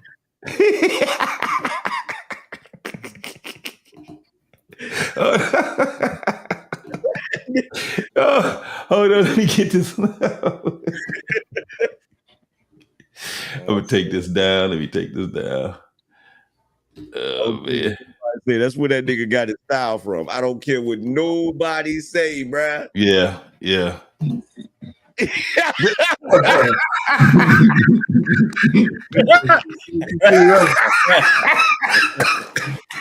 That's close, man. That's close. That's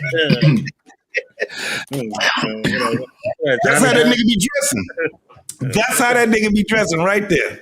That's close. Damn top hat, bruh. Nigga be mesmerizing them hoes. You like, God damn, Cam.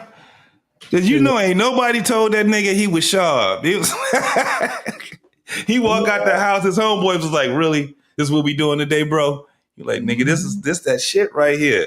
Bro, that like, nigga, do you? That nigga dressed like a vampire, bro. That Hell shit, yeah. He be mesmerizing them hoes. That's what that That's what you know the confidence you gotta have to dress like that, nigga, and still be like, this shit is fly. Hey, like, how can I fuck these niggas up? I'm about to kill their ass today. Give me that hat. Give me the hat with the big hole in it. That nigga got his hat started cutting that Nigga JT thought he was killing me yesterday. He show him. There's a lot of niggas walking New York streets claiming fashion in weird-ass outfits. Oh, yeah. That shit was crazy as hell. When that nigga was sitting up there with his legs crossed, with them boots on like Woody from Toy Story,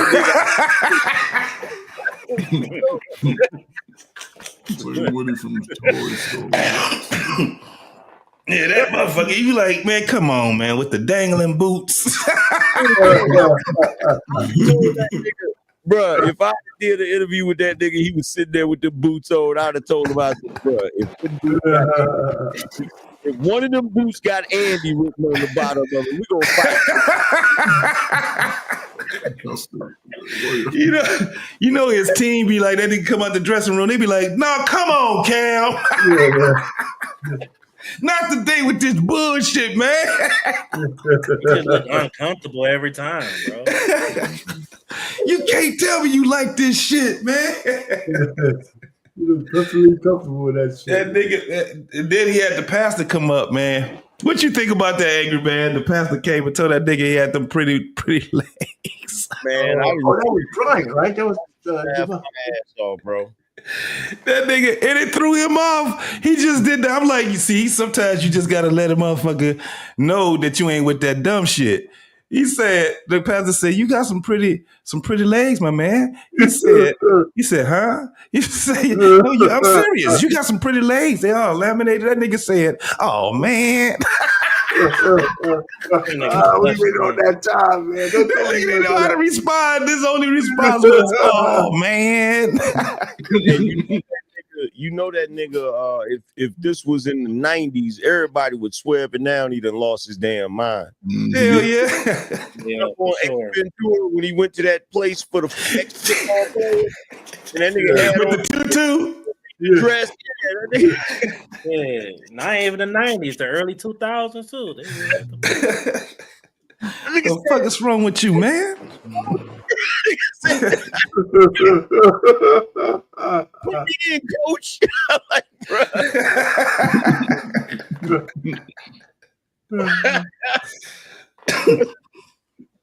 My nigga got his first meal. That motherfucker said, I'm about to go get me a hat and some boots. I'm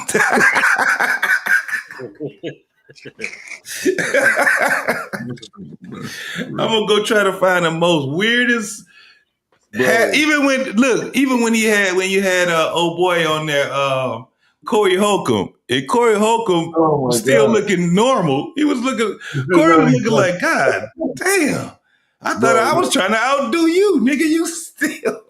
Bro, look, there's a hat maker in Atlanta right now that nigga Cam putting his kids through college, nigga. Yeah. I think I know. It's one guy, the dude from what's the rapper from damn, what's their name?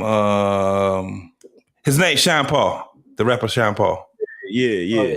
Yeah, my cousin is he was at my cousin's wedding in Atlanta. He be wearing some dope ass hats. He be wearing, and he was telling me that it's a dude, like a fairly famous dude that he be getting his hats tailored from. But I know a lot of people go to that dude. I can't remember the name that he told me though. But shit, there's a dude on TikTok. That nigga be making them on. Ooh, I know that shit is, man. That's some money right now.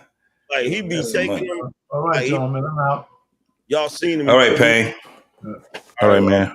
All right, gentlemen. He got the thing that spin around. He put it on there and he be stretching it, Mm-hmm. and then burning them and all types of shit. I said, damn, this nigga really be making hats. Damn, yeah, you got the little file, be filing the motherfucking thing, the divots in them motherfuckers and shit. Yeah, because I know they had all them other cats, them comedian dudes was all wearing the big brims with the ace cards in there, or you know what I'm saying, the one-eye jacks and shit like that, and they hats and shit like that. I was like, all right. Then this nigga Cam come and be like, I don't want none of that. Give me a top hat, nigga. And cut a hole in the middle of it. I want some shit that a Batman villain.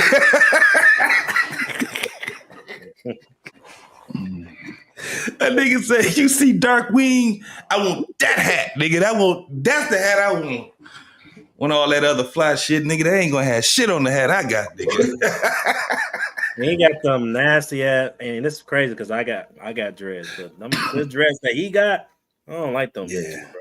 Yeah, he look like he don't take care of his shit. Like his shit crazy. You like, nigga, you a football player too? You gotta wash that shit, nigga. That shit's you be fucking your hats up, nigga. Them stinking ass hats. I ain't gonna get a retwist on that, bro. Mm-hmm. The Jetson boots. See, you like, I'm not about to go shopping with this nigga. I heard Diddy. Did he probably try to tell you? He was like, nigga, you don't dress like I dress. Nigga, I'm fly, nigga. I'm the flyest nigga out here. But what is with that new epidemic of people just wearing anything and trying to say it's fashion? That shit crazy. That's some wild ass shit. You know what? Somebody told me, like when it comes to celebrities, bro, like a lot of time they be dressing crazy. Cause they said because they don't want to dress like the normal people. Like they want they say that's their way to separate themselves from the average person. Nigga, that's crazy than a motherfucker. Nigga, the flyest nigga that was out there that was in sports was my nigga Allen Iverson. He flipped the game on their ass. All that knickerbockers and high heel boots and shit and all that, nigga, you look look gay. that shit, I don't care. All that, you ain't gotta do that. Niggas carrying purses and shit. I'm like, oh nah, dog. Nah, I can't. I wouldn't be able to do it. LeBron put that shit on. Who did? LeBron, he put that shit on. Yeah, he did. Out there wearing, but LeBron he's with the fashion shit with the niggas. You know, all them niggas. And then how you separate yourself when all y'all niggas is wearing that shit. Yeah. Like that shit is wild. Niggas be in Miami wearing fucking how you gonna wear a fucking turtleneck in Miami, nigga? A knitted turtleneck. That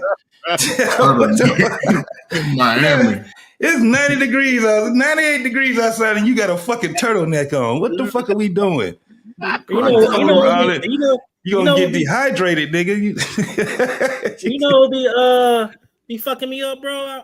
I be just like, and this is not just celebrities. It be regular niggas now. When was it cool with niggas wearing pearls? Yeah, that's some new shit, man. It be regular niggas wearing pearls. Niggas still crack on mama era pearls adults, and man. shit. Rocking that Yeah, shit, man. bro. Listen, man, crack with era the changed the game, with the man. pearl earrings too. Salute I to don't the know about crack the era, earrings. I man. ain't This seen is the what y'all earrings. get when they grow up. This is crack era stuff, man. We wasn't doing that shit in Gen X. Man, The you women not wore about to the let that pearls and crack. shit. Whoa. We wore gold chains. Nobody wearing no pearls and shit. Yeah, you Go know, when wearing pearls. Get their nails done and shit, Go to man. your That shit is granddaddy's house and crazy. tell your granddaddy you wearing some pearls and see if your ass gonna get taken out. You know why, Berg? You know the reason why we didn't do that? Because back then you had to come outside sooner or later. Yeah, and you knew it was on. Roast the shit out of you, then you had to fight somebody.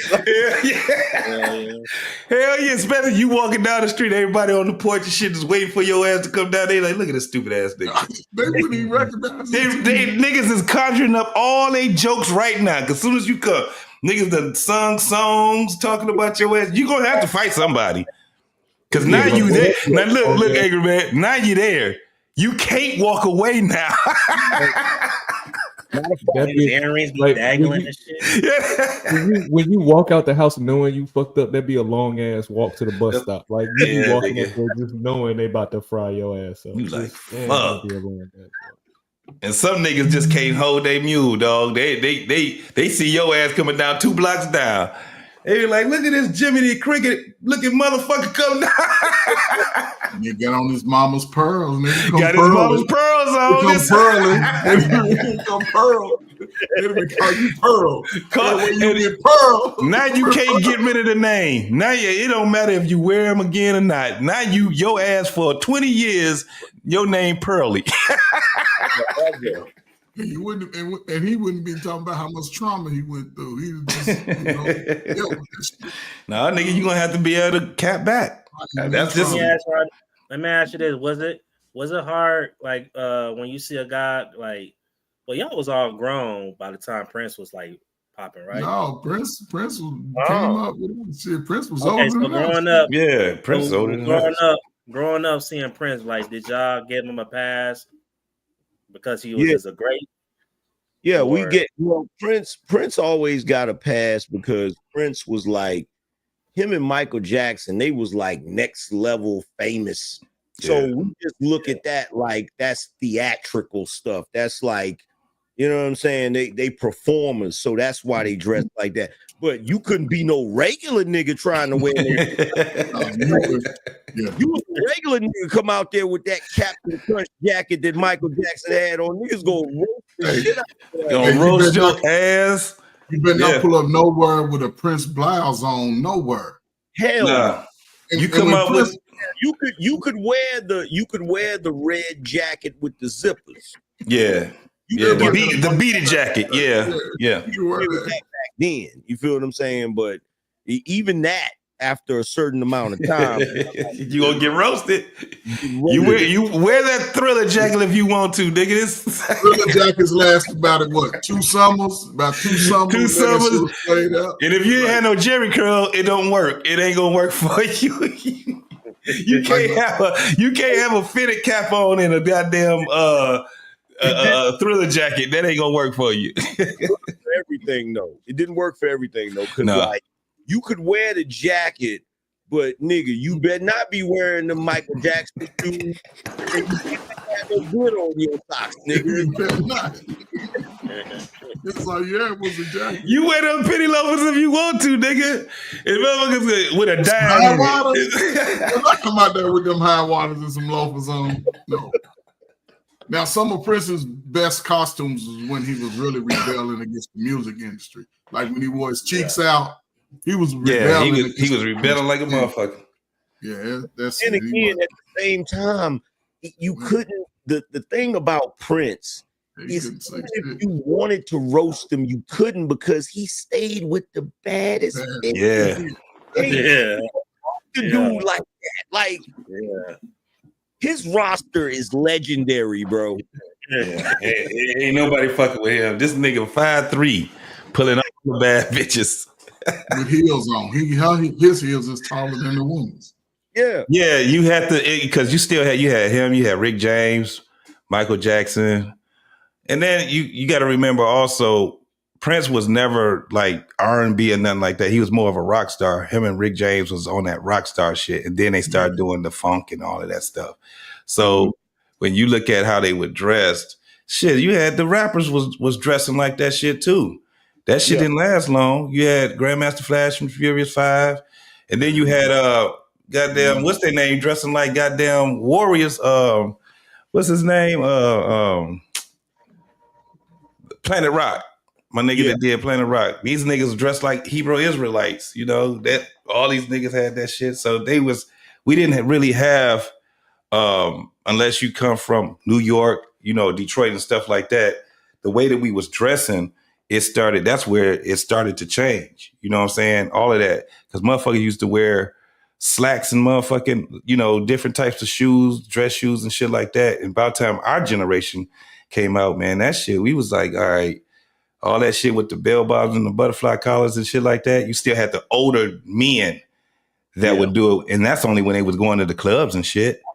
Other than that, nah, you look at Michael Jackson, you see him on TV. You look at Prince, the motherfuckers was on TV. Shit, Prince used to just come on stage with nothing but pants on, no shirt, no nothing. With his hair permed the fuck out. You know what I'm saying? Niggas used to be like, it's weird, but you like, try it, nigga. Try it if you want to. Niggas would try, they'd try, but you be like, normally it'd be them flamboyant ass, you know, sugar boys that'd try that shit.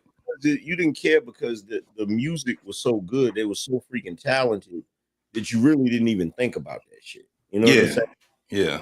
Like for us, I know when I was younger, like when like Run DMC, that's when it all changed. When it all changed. Yep. Run DMC and NWA. When they came in, it changed. It was more about the Levi's jeans and, you know, the white tee and the leather jacket and you know, and so it kind of got into that urban, like streetwear shit. You know what I'm saying? Yeah, niggas wearing Dobbs and you know what I'm saying. Niggas didn't even wear hats. The bucket. Yeah, before that you didn't have the bucket hats and shit like that, and a lot of that shit we got from New York. I'm talking about the rest of the world got that shit from New York. Like niggas walking around with Dobbs and leather jackets with a t-shirt on. And see that, like, damn, nigga. That's really why the music industry started pushing certain stuff, because if you look at the early 90s, hip-hop became ultra masculine. Really masculine, like to the point where what they would call toxic masculinity now. And so they had to try to, because you go back and look at early 90s, like when the Infamous came out and Nas and all that shit was like super masculine, and they was trying their best to put all of that goofy stuff in it back then. Like trying to do it back then, but a lot of dudes was rejecting it. You know what I'm saying? EPMD came with the crossover and shit was done. Yeah, it was. Yeah, you're right, man. That shit was. It wasn't like what we see now. Like you, like, oh hell no, man. What the fuck is y'all doing? So it was just that moment right there. Yeah. It was like, damn, everybody, like even in on the West Coast, right in California, them niggas was still wearing braids like with barrettes in them and shit. But you know what I'm saying? It was like, but it was like, nigga, you was saying it's kind of like how the mentality that Cam got. Like, nigga, I'm the shit. You ain't gonna say shit about me wearing this ugly ass hat. So these niggas will be like, these niggas be killers with rollers in their hair and shit. And niggas got even with the Jerry curl, the rest of the world stopped wearing Jerry curls except for in California. These niggas will still wear Jerry curls. When you see that shit with Ice Cube and motherfucking Eazy-E and all them niggas wearing Jerry curls, we was like, nigga, we ain't wearing no fucking Jerry curl. Not in the 90s, no. Niggas was done ain't with that nobody shit. fucking with that shit. That was a California thing 100. We was like, hell no, I'm not doing that shit. Like, it threw me off when I heard, remember when I heard Ice Cube's voice, I'm thinking that this nigga is like this big nigga, you know what I'm saying? Especially like he had a song, Dope Man, all that shit. The way he was rapping, it was ultra masculine. Then I seen him, I said, this nigga got a Jerry curl. So it was even with Eazy-E. Didn't nobody even know how old Eazy-E was because he had that little squeaky ass voice. Then we start seeing these niggas, we like, why these niggas wearing Jerry curls and shit? Still part of their culture. Yeah. But see, that's like when you had that, you had them niggas over there that was still on some gangster shit. Then over on the East Coast, you had Puffy pushing that flamboyant, you know, because you see how he had Biggie up there, because Biggie was a grimy dude, but he had Biggie up there with the Versace shirts and all of that shit, right? And then coming right behind that, you had DMX. Like, let's take it back to the streets. That's when niggas went back to the Timbs, went back to the, you know what I'm saying, to the hood shit. Yeah, but every time they do that, it's crazy because every once in a while, the music will be getting pushed towards that L. Gibbet stuff, and somebody will come out that'll try to bring it back to masculinity. DMX did it. The Locks did it. Now, recently, you had Bobby Shmurda, but he got locked up. Right behind him, you had Pop Smoke. He lost his life. It always be a dude that'll try to bring it back to masculinity, and then something happened to him. You feel what I'm saying? It's crazy. Yeah. Damn, you right, man. God damn. You right, Nipsey. You can say Nipsey as well. Just out of nowhere too. This happened out of nowhere. Like, damn.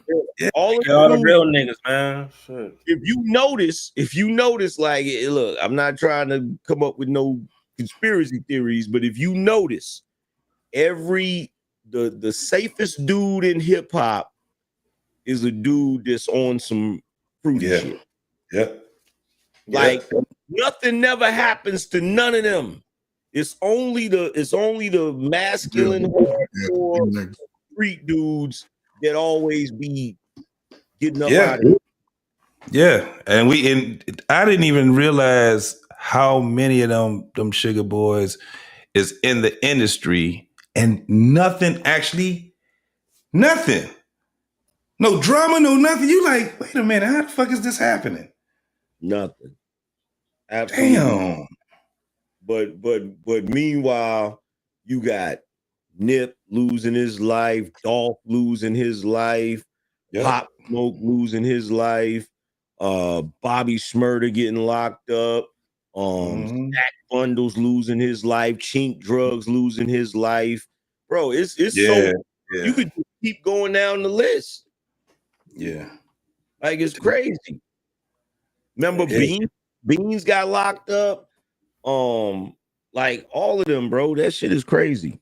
Shit, Beans any Muslim now? I think he was always Muslim. Always Muslim, yeah. He didn't change. All them niggas really Muslim, ain't they?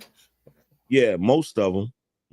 Like, it's like part of that culture. Yep. It's damn, dog. Now you about to make me go do my homework now, angry man. Shit. Yeah. I be peeping that shit. Like, I be sitting back paying attention to it. Like, because every time there's a dude that's got a promising career, you know what I'm saying? Like, soon as they look like they're getting ready to pop, especially if they on some masculinity type shit or really pushing a message that people need to hear, like Nip. Like, Nip, even though Nip been in the game forever, he was about to really, really blow up. Yeah. And then all of a sudden that goofy shit happened. Like, shit is crazy, bro. It's crazy. And that's what makes it kind of hard to for us when we see how the music industry is being infiltrated. I think that's where it gets to a point where we be like, man, we try to keep that appreciation for hip hop just for the spirit of hip hop, right? Because it ain't never always, everything didn't have nothing to do with the message. Sometimes it was just because it sounded good and it was hip hop. You know what I'm saying? So we just appreciate the art of it. But it got so bad, man, when we just start seeing, wait, everything sound like this? Every little shit, everybody hates each other. That's why when I hear people say, man, you got to blame it on hip hop. Not really. Hip hop was so vast. Man, we had so much.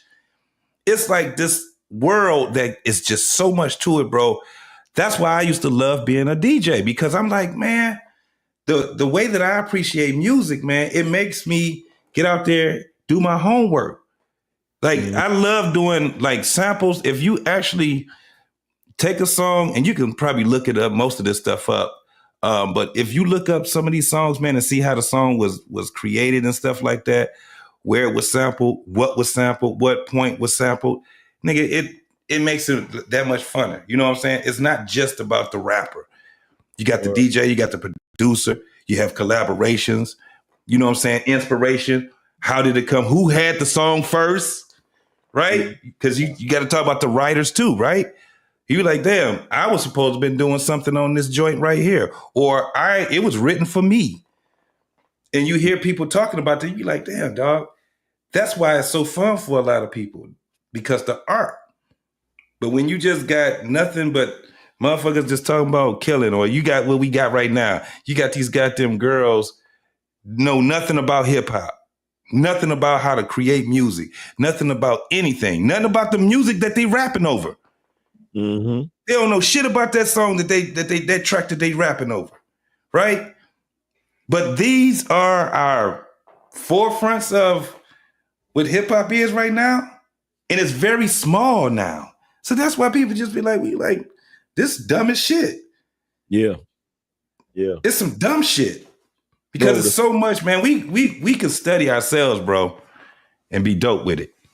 Bro, the fact that they keep parading that little mentally challenged girl Glorilla out there on stage, bro. Man, that's pissing me off. I be sitting there like, yo, y'all know, like the way I was raised, you don't take advantage of mentally challenged people. No, right? you can't. You don't, man. You don't.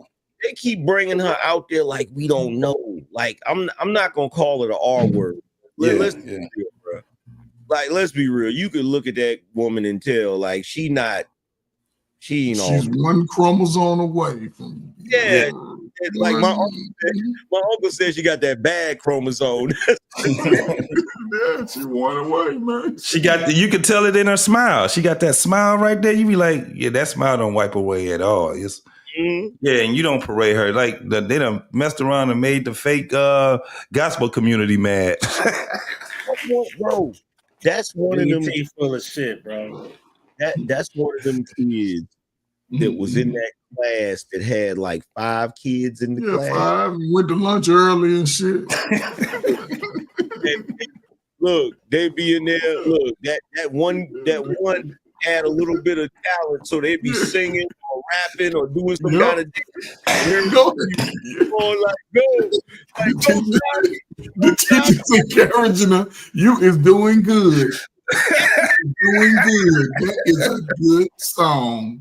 That's what they doing with her, bro. Like every time she put out a song, she out there talking about some. They like, yeah, that's what I'm talking about. Go ahead, Glow. Like, that's crazy, man.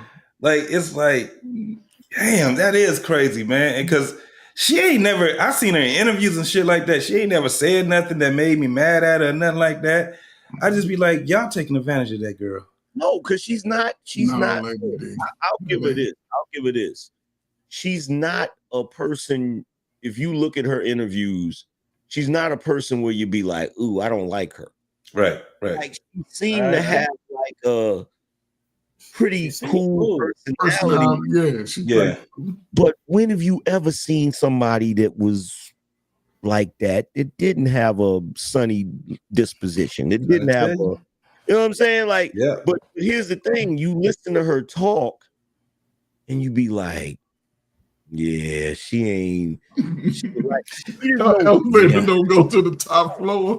She didn't know foxes was real, bro. Yeah. I'm like, man, y'all gotta stop putting these people in these interviews. Write down the question. Tell them this is what I'm gonna ask you. Let me see what your answer gonna be. I need to start saying. Say that, dude. Do not just go off the top of your head. But we know the reading level trash. You surprised she ain't know what a fox was? Bruh, they got a 90-some% deficiency rate in the high school she came from. Yeah. Damn. 90-something percent, bro. 90-something percent of the people that came from that high school can't even read, bro. Hey, dog, Memphis is bad. They down bad. When it come down to that education shit, man, they down bad. From grade school to college. The college ain't doing no better. Nah, bro. Yeah, I mean everything below the Mason Dixon line, man, you're gonna get That's terrible, man, because they don't care. They don't care. Especially telling somebody, just think about it. Again, this is what I was saying when it comes down to it. People, man, some of your most incredible people are people that rap.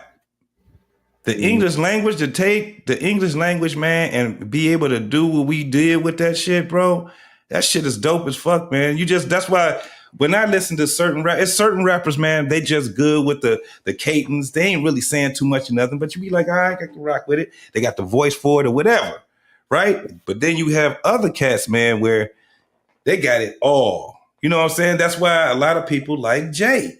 They're like, man, the nigga had the arrogant voice, the way that he took the English language, man, the way that his imagination from what he was talking about. And you had a lot of cats was like, I'm gonna try to be better than that. Like that was the whole thing. I'm gonna be better than that. Nigga, you know how them rappers used to be, man. Them niggas used to be like, can't nobody fuck with me, dog.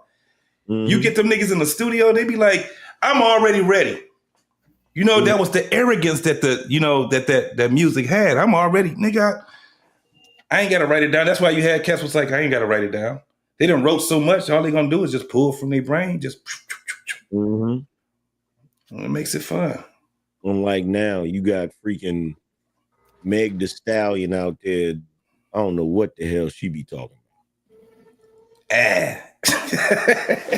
Meg the horse.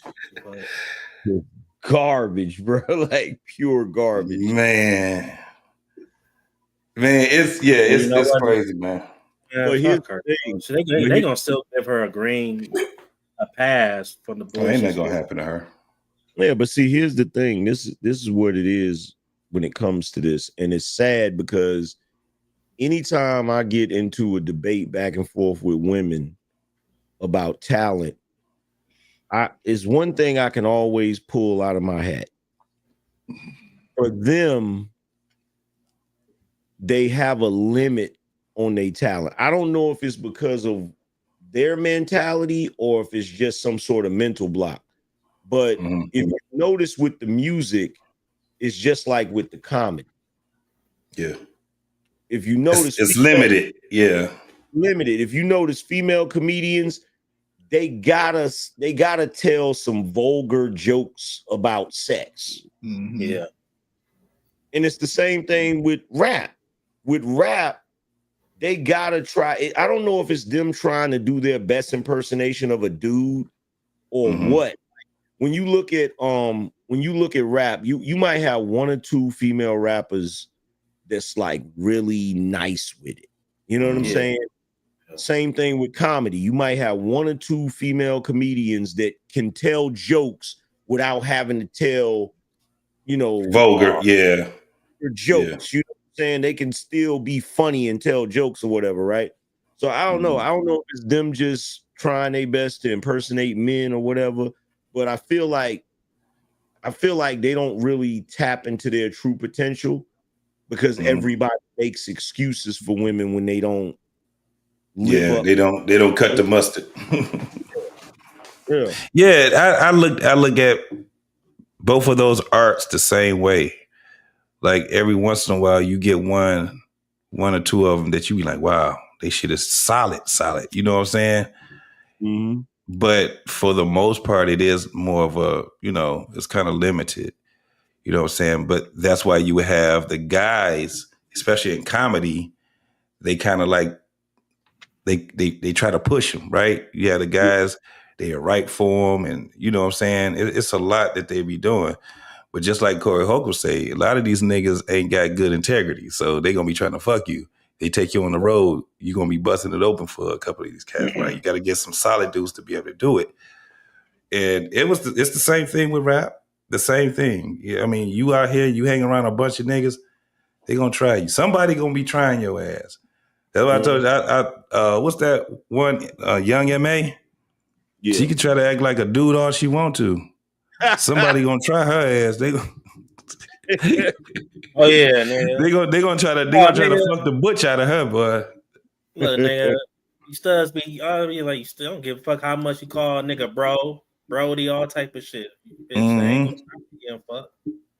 Right, you that whole bro shit, that kind of crazy ass shit, or even with the sis, right? Sis, bro, Man. and all that shit. Man, fuck you that. like Sis, nah. nigga, in back of my head, nigga, I done smashed my nigga, the sister, nigga, that just gets you in. Real. That's what Cam said about his girl. He was like, "That's my nigga." Like, nah, nigga, you still fucking. It's come on, man. Yeah. Now you know what changed my respect up on studs. Nigga, I had one of my coworkers. Nigga, I used to work at a retirement home. You know, and I was like, that's my dog. She dressed, got the braids in the back. Man, she invited like the a lot of us to her birthday party. Mm-hmm. I was like, when I went to her party, I was just like mad. Cause like, bitch, why you dressed like this now? I mean, her hair was laid on. She got makeup and shit. Now I'm looking at her different. I'm looking at her different, bro. And it's like, damn, bro. She was the type of homie nigga, you know, you want to smoke. I know we smoke. Now I'm looking at her damn. I want to fuck. Nigga, your loin said, you still know that's a girl, right? Look at her. What? Yeah. And then, you know, they can't hide the curves and all that shit, man. It is what it is. That's a natural, it's just a natural thing that happens. And then, right, like you said, now she done took all the stud shit off, and now she got her shit laid down and all. You like, you know what? Yeah, I can't fuck with you like that no more. Ain't no more power. I want to hug you now. I want to pound you. I want to pound you, but I ain't. We'll have a damn drunk night, nigga. Pound your little gangster ass, nigga. What up, boy? Tommy B in the building. What's up with y'all? Shit, man. I see you out there out and about. What's popping with you, boy? My nigga. I mean, shit, man. Nah, I'm fresh off the little school shit. Okay. I ain't seen you in a minute, boy, but I see you out here. You doing well? Oh, yeah, you know, I got to wiggle sometimes, you know. Got to get my brain together. You in school, Tommy? Yeah, I'm doing HVAC. School. Salute, man. Yeah, school. Salute. I got a couple of little young ones, man, that's out there doing that HVAC. I'm glad people starting to catch on to it, bro. Yep. Most definitely, man. Hey, I ain't gonna lie to you. I'm the only black dude in the whole school. Hey, well, listen, man. You be the only black dude making that money, man. Let me ask you this.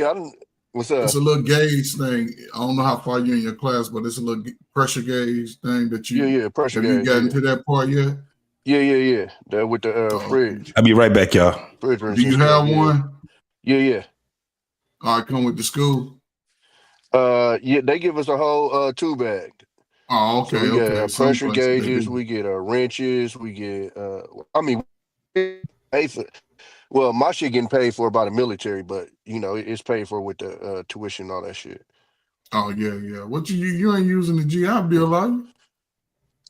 Nah, it's my GI Bill expired. I'm using it's a program they got called the VRE, vocational rehab. Hey, I use that. I used that already. I went to the DeVry, man, and website design. I went to the DeVry with it. Oh, okay, yeah. They give you a little check and everything. I've been in school for 2 months. They finally got my shit together, dog. It take about 2 months for them to make a payment, dog. Don't worry about it. Long as you enroll, because your school is going to send it to the VA, so you ain't really got to do nothing. Yeah, don't worry when you see them bills. Be like, I had to pay that first month, dog. I was hot. No, you didn't. Like, hey, man, you had to pay nothing. I had to pay the first one. They gonna kick it back to me because what happens is, so probably back when you did it, they did it on It paper. was just Now last year. they do it online. 22. Yeah, I did it on Last year. 2022. Oh, okay, so you going through the same process then. 2022, 2023. That's when I did. That's when I Okay. finished. I said that because when I talked to the school, he said the last student that they had that was VRNE, they did it. So they did the paperwork and they mailed it in. When they bill them, they got to do it through some computer shit that they going to do now. He said he get registered and all kind of shit, and then the dude gave him the wrong purchase order number. There's been a whole bunch of shit. Then my damn VA dude don't want to pick up the phone ever, man. I got to blow this motherfucker. Man, you got to call. Listen, man, call the 1-800 number, man. But yeah, they owe education a month too, so I'm on his ass. Yeah, call the 1-800 number, man. I don't deal with. I just go to the 1-800 and let them handle it, man. Shit, I ain't got time. But yeah, man, I'm about to go to bed, Yeah, man. where JT go, man? I'm going to bed too. Niggas in left and shit, man. Hey, man, I catch your shorts, man. When you with that food, man, I be tripping, man. I'm like, man. All right, man. I thank you, man. Hey, man. Yeah, man. Keep grinding this shit out, man. It's very beneficial. Man. I am turned something goofy and dumb in a way to something beneficial, bro. So that's it, man. Shit, man. Salute to the fathers, man. Happy belated Father Day, man. Everybody, man. All the fathers, we here. Yeah, man, for sure, man. Keep doing your thing, man. Fathers stick together. JT, where you at, man? Right, you're gonna come back with a blank show. But yeah, man. But I'm gonna holler at you, bro.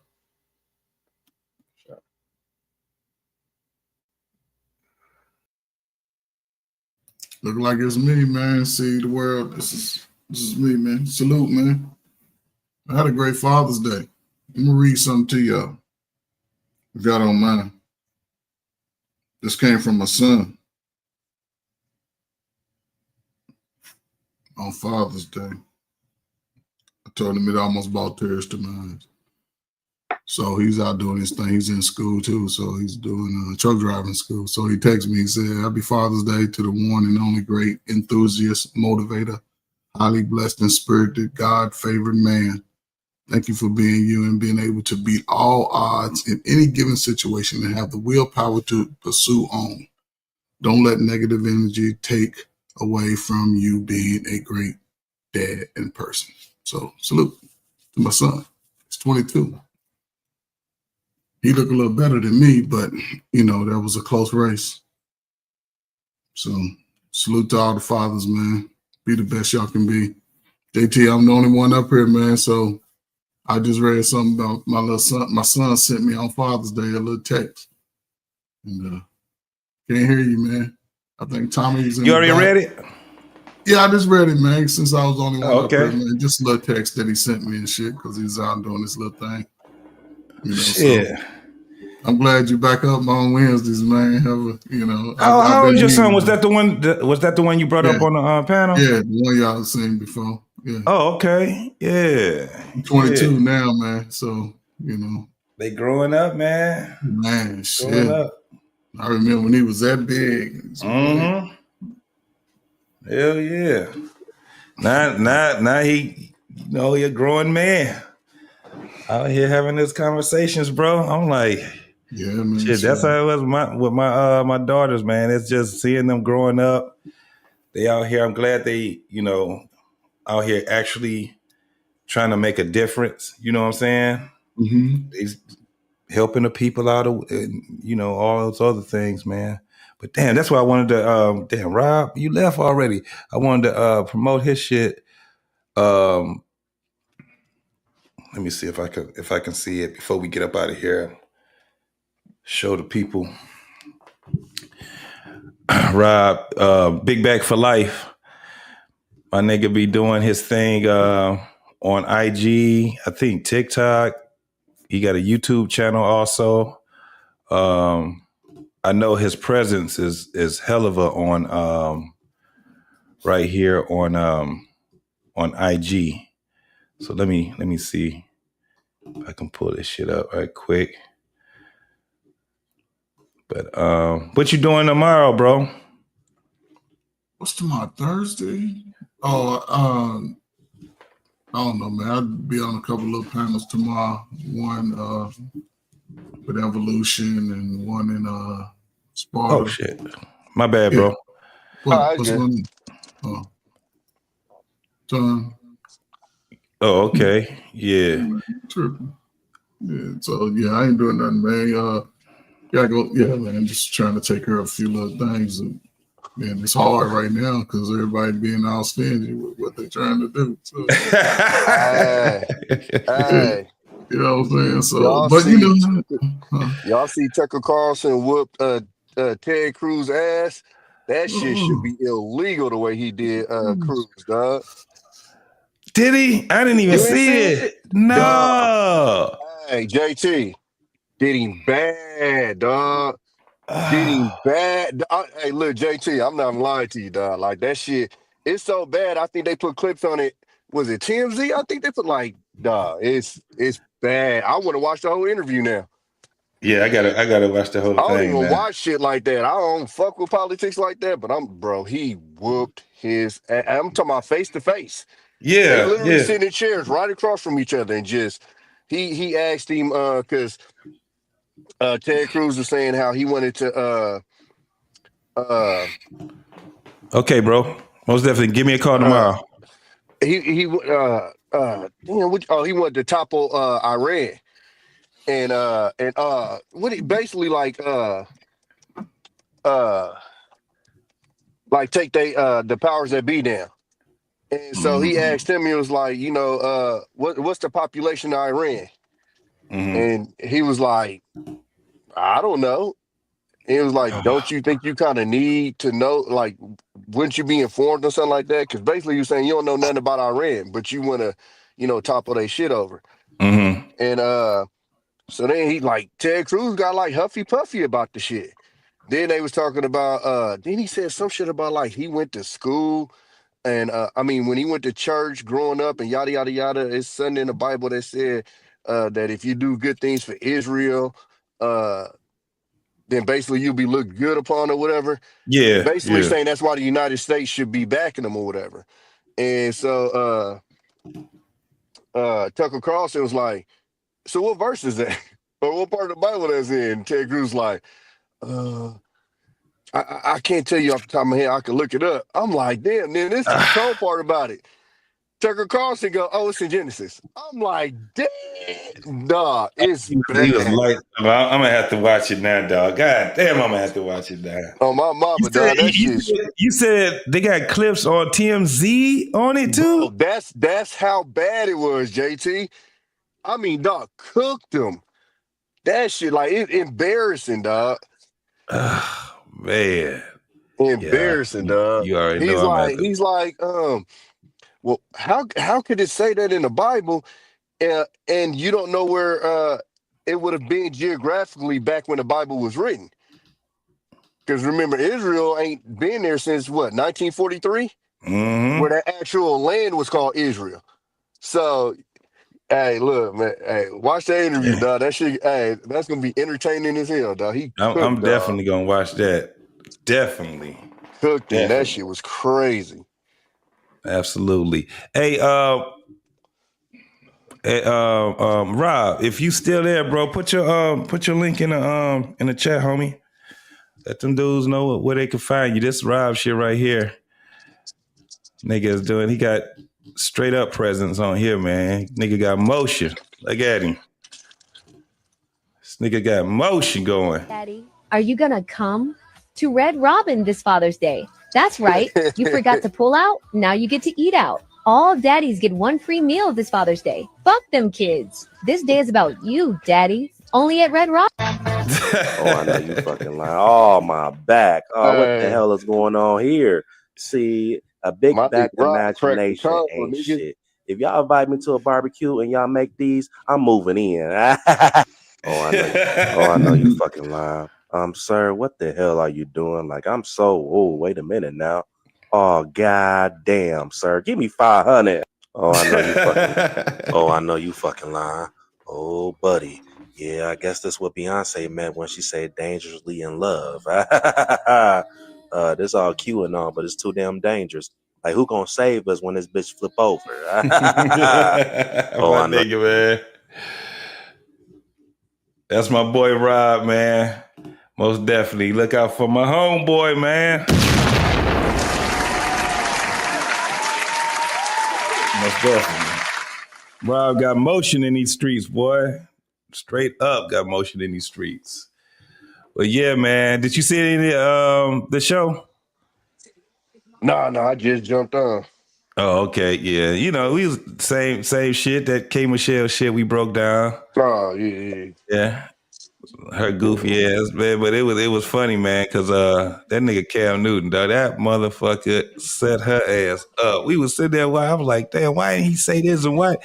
Then we start looking like, oh man. This nigga just sat back and trolled the shit out of her ass, boy. But it was good, man. We had a nice little take on it, man. Oh, man. Yeah, I gotta catch the replay. Yeah. Hey, so how was your Father's Day, man? Oh, it was smooth. My son in summer school, so he made me something. Cause usually the kids out of school, so we don't get shit made from the school. Yeah. They save all the money on our day. You feel me, DLD? But he in summer school, so he made me a couple of little things that was hella cool. And then we went and took pictures. I took pictures with all the kids and stuff. So that's what's up, bro. Yeah, that's it was what's smooth. up, man. Most definitely, man. Well, I'm glad that majority of my homeboys, man, that y'all got a chance to either do what you had to do, be around your kids. You know what I'm saying? That's what it's basically all about, man. All that other shit is bullshit. That's why I said we ain't got to get mad about Father's Day versus Mama's Day. Fuck all that shit. The only thing we really want is to be able to chill, man. That's basically what it's about, bro. Yeah, Most my definitely. oldest, she in high school now. Oh, Freshman this man. year. I'm like, way tripping. Yeah, it's something, man. It's something. Like, Time she be been flying. cool, man. Nah, for real. Yeah.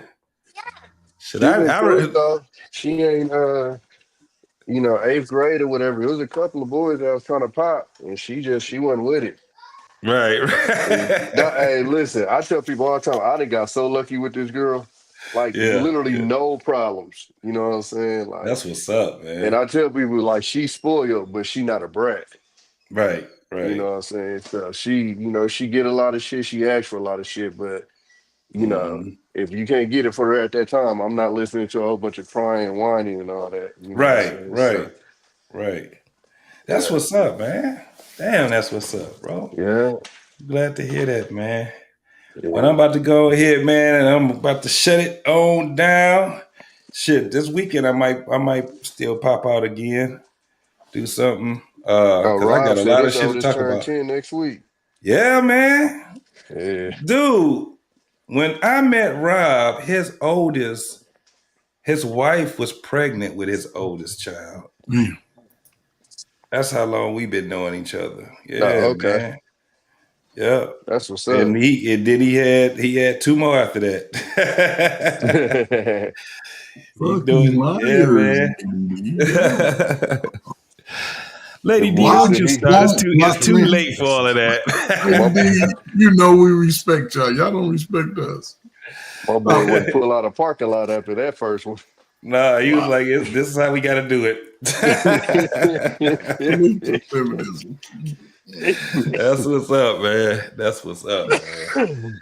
All right, fellas, man. Right, I'm about to go ahead and get up out of here, man. I appreciate y'all popping out with me. You know what I'm saying? Man, it's good seeing you too, man. Good luck in school, man. Study hard, bro. Man. Yeah, I appreciate it. I'm all A so far. Yes, sir. Yes, sir. On the road to getting that bread, no doubt. Damn. Eda, man, what's going on with you, man? We about to get up out of here. What's up, Eda, man? Yeah, I ain't chopped it up with him in a while. We ain't had a good argument in a minute. I gotta pop out with him. You know what I'm saying? But yeah, man, you guys, man, y'all take it light. What is it? It's only Wednesday, right? Shit. only Wednesday. Thursday morning, really. So tomorrow, Thursday, I think Lit got a show. I'm not sure it's Lit. I think he probably got a show Thursday, and then y'all already know what it is on Friday. It's the goddamn barbershop, man. So I think it's gonna be pretty lit, man. And wherever else, man, I probably still Fridays. I start making it where I start popping out on all my homies' channels, man, over there. So a lot of times you'll see me over there with my nigga Freezy. Yeah, Freezy been going hard. That nigga been going crazy. Doing that whole weekend. Yeah, them marathon stream. Yeah, that shit, should be fire. Where was you at last week, JT? I was looking for you. I was burnt out, dog. I was watching it, but I was a little burnt out, man. But he was fucking me up because I stopped watching, and then you pop up at a random time. I'm like, damn, this nigga still go. That shit, man. Listen, dog. I'm like, this nigga is not playing, dog. Freezy ain't playing with him, dog. He is not playing with him. He be back. Freezy would go and he'd just do it. He'd do the show with himself. Like he'd just be up there by himself for like 2.5 hours, dog. And he'd be be telling them, he'd be like, we got a long time.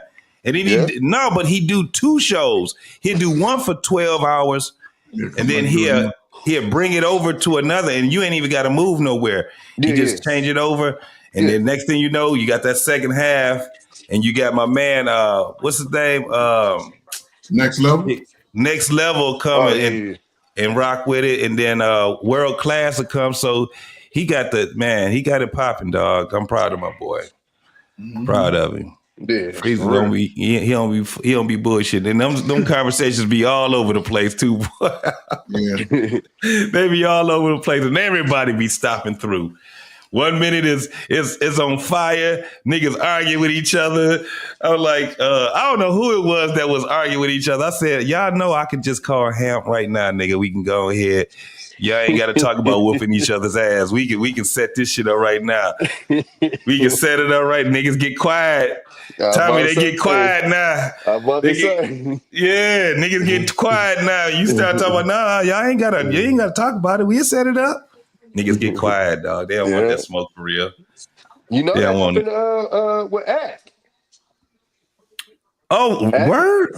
Act went to Kendrick's show in Detroit, and Daddy Free popped up. Like, nigga, what's happening? Nigga, is it content or is it? And he's, no, it's content. It's content.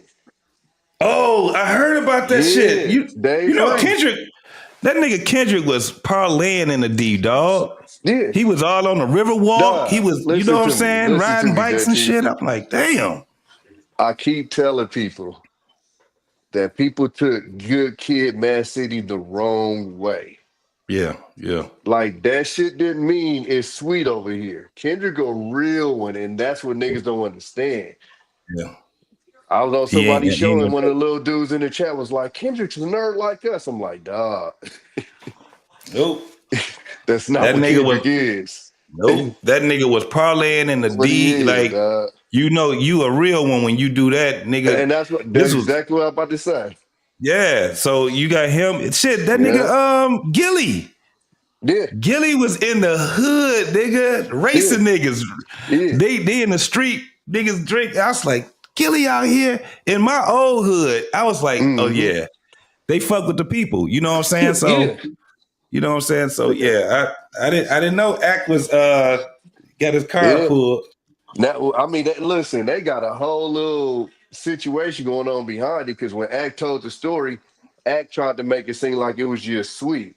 Act was like, oh, you know, he just, you know, he had a discussion with me about it, you know, and I told him it was just content. And Dave, so it's you know, the whole little LA podcast scene, all of them is cool with Dave. And all of them said that's not that nigga's temperament. Right. They said, and he ain't even a gangbanger, but he said he one of them niggas, he pressing the line. Yeah. And so they saying, nigga, that ain't the way it's no way it's the way that went down that way because that ain't that nigga. So right, it ain't his MO. Yeah. And then Act's reaction to it, you could tell, you know, that's how it went down because then the act just started going off. And it's like, Mm-hmm. why would you be mad if that ain't how it really happened? If that ain't how it happened, yep. So, but Yeah. that shit crazy. That's what's up, man. Yeah, especially if nigga in the D, it be some wild shit. Niggas, they know what it is, man. Most definitely, man. I was gonna tell you too. I gotta be solid. Mm-hmm. Candace Owens. Mm-hmm. They saying she's switching up on Trump. She said, "I'm just holding him accountable. I gotta keep it real." But she on his ass about him getting into this Israel shit because he's on record during his campaign saying that ain't our business. Yeah, So I gotta give her credit. I gotta give yeah. credit credit's due. I can't stand her, but she 100%. She 100% right on that. Yeah, I think she's trying to stay solid on the shit. It's kind of hard for her to do it, man, because of you know the things that she was saying in the past and stuff like that. So it's kind of like niggas be still looking at it with the side eye, but it be some shit she be coming with. You be like, damn. So yeah, man. I'm gonna have to go watch that then, man. Most definitely. I'm definitely got to go watch that now. What? Gonna have me doing my homework, boy. Listen, hey JP, you gonna guarantee hit me on that one. I promise you. Oh, no doubt, no doubt.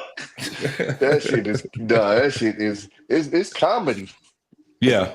It's literally he did him so bad it's comedy. You literally gonna be laughing like this shit is crazy. Yeah, I'm about to watch that shit, man. Most definitely. Well, all right then, T.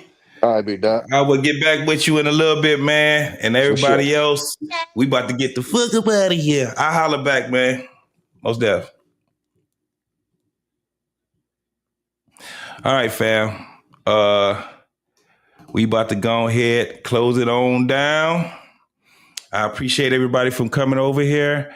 Please, if you have not subscribed to the What We Know podcast, please go over there on the What We Know podcast and subscribe to me over there. And if you have not subscribed to my man, BMU, the Black Man Unfiltered Network, please also do that also. And my boy, Big Back for Life, my boy Rob, please, if you guys get a chance, go over there on you can just go on IG, Big Back for Life, or BB is BB4L. You'll be able to find him over there, man, cutting up. And, you know, don't forget tomorrow, my boy Lit supposed to be doing the show. And 9:30 on Friday, it's the barbershop. And, you know, if you guys want to come up, talk that shit with us in the barbershop, man, you are more than welcome. Normally, you have to cam up when you come on. And, you know, whatever it is we talking about, man, it can go any which way. You know, it's the barbershop, y'all. But I want to bid everybody a good morning because it ain't night no more. And I will see you guys next week. I holla back. Peace.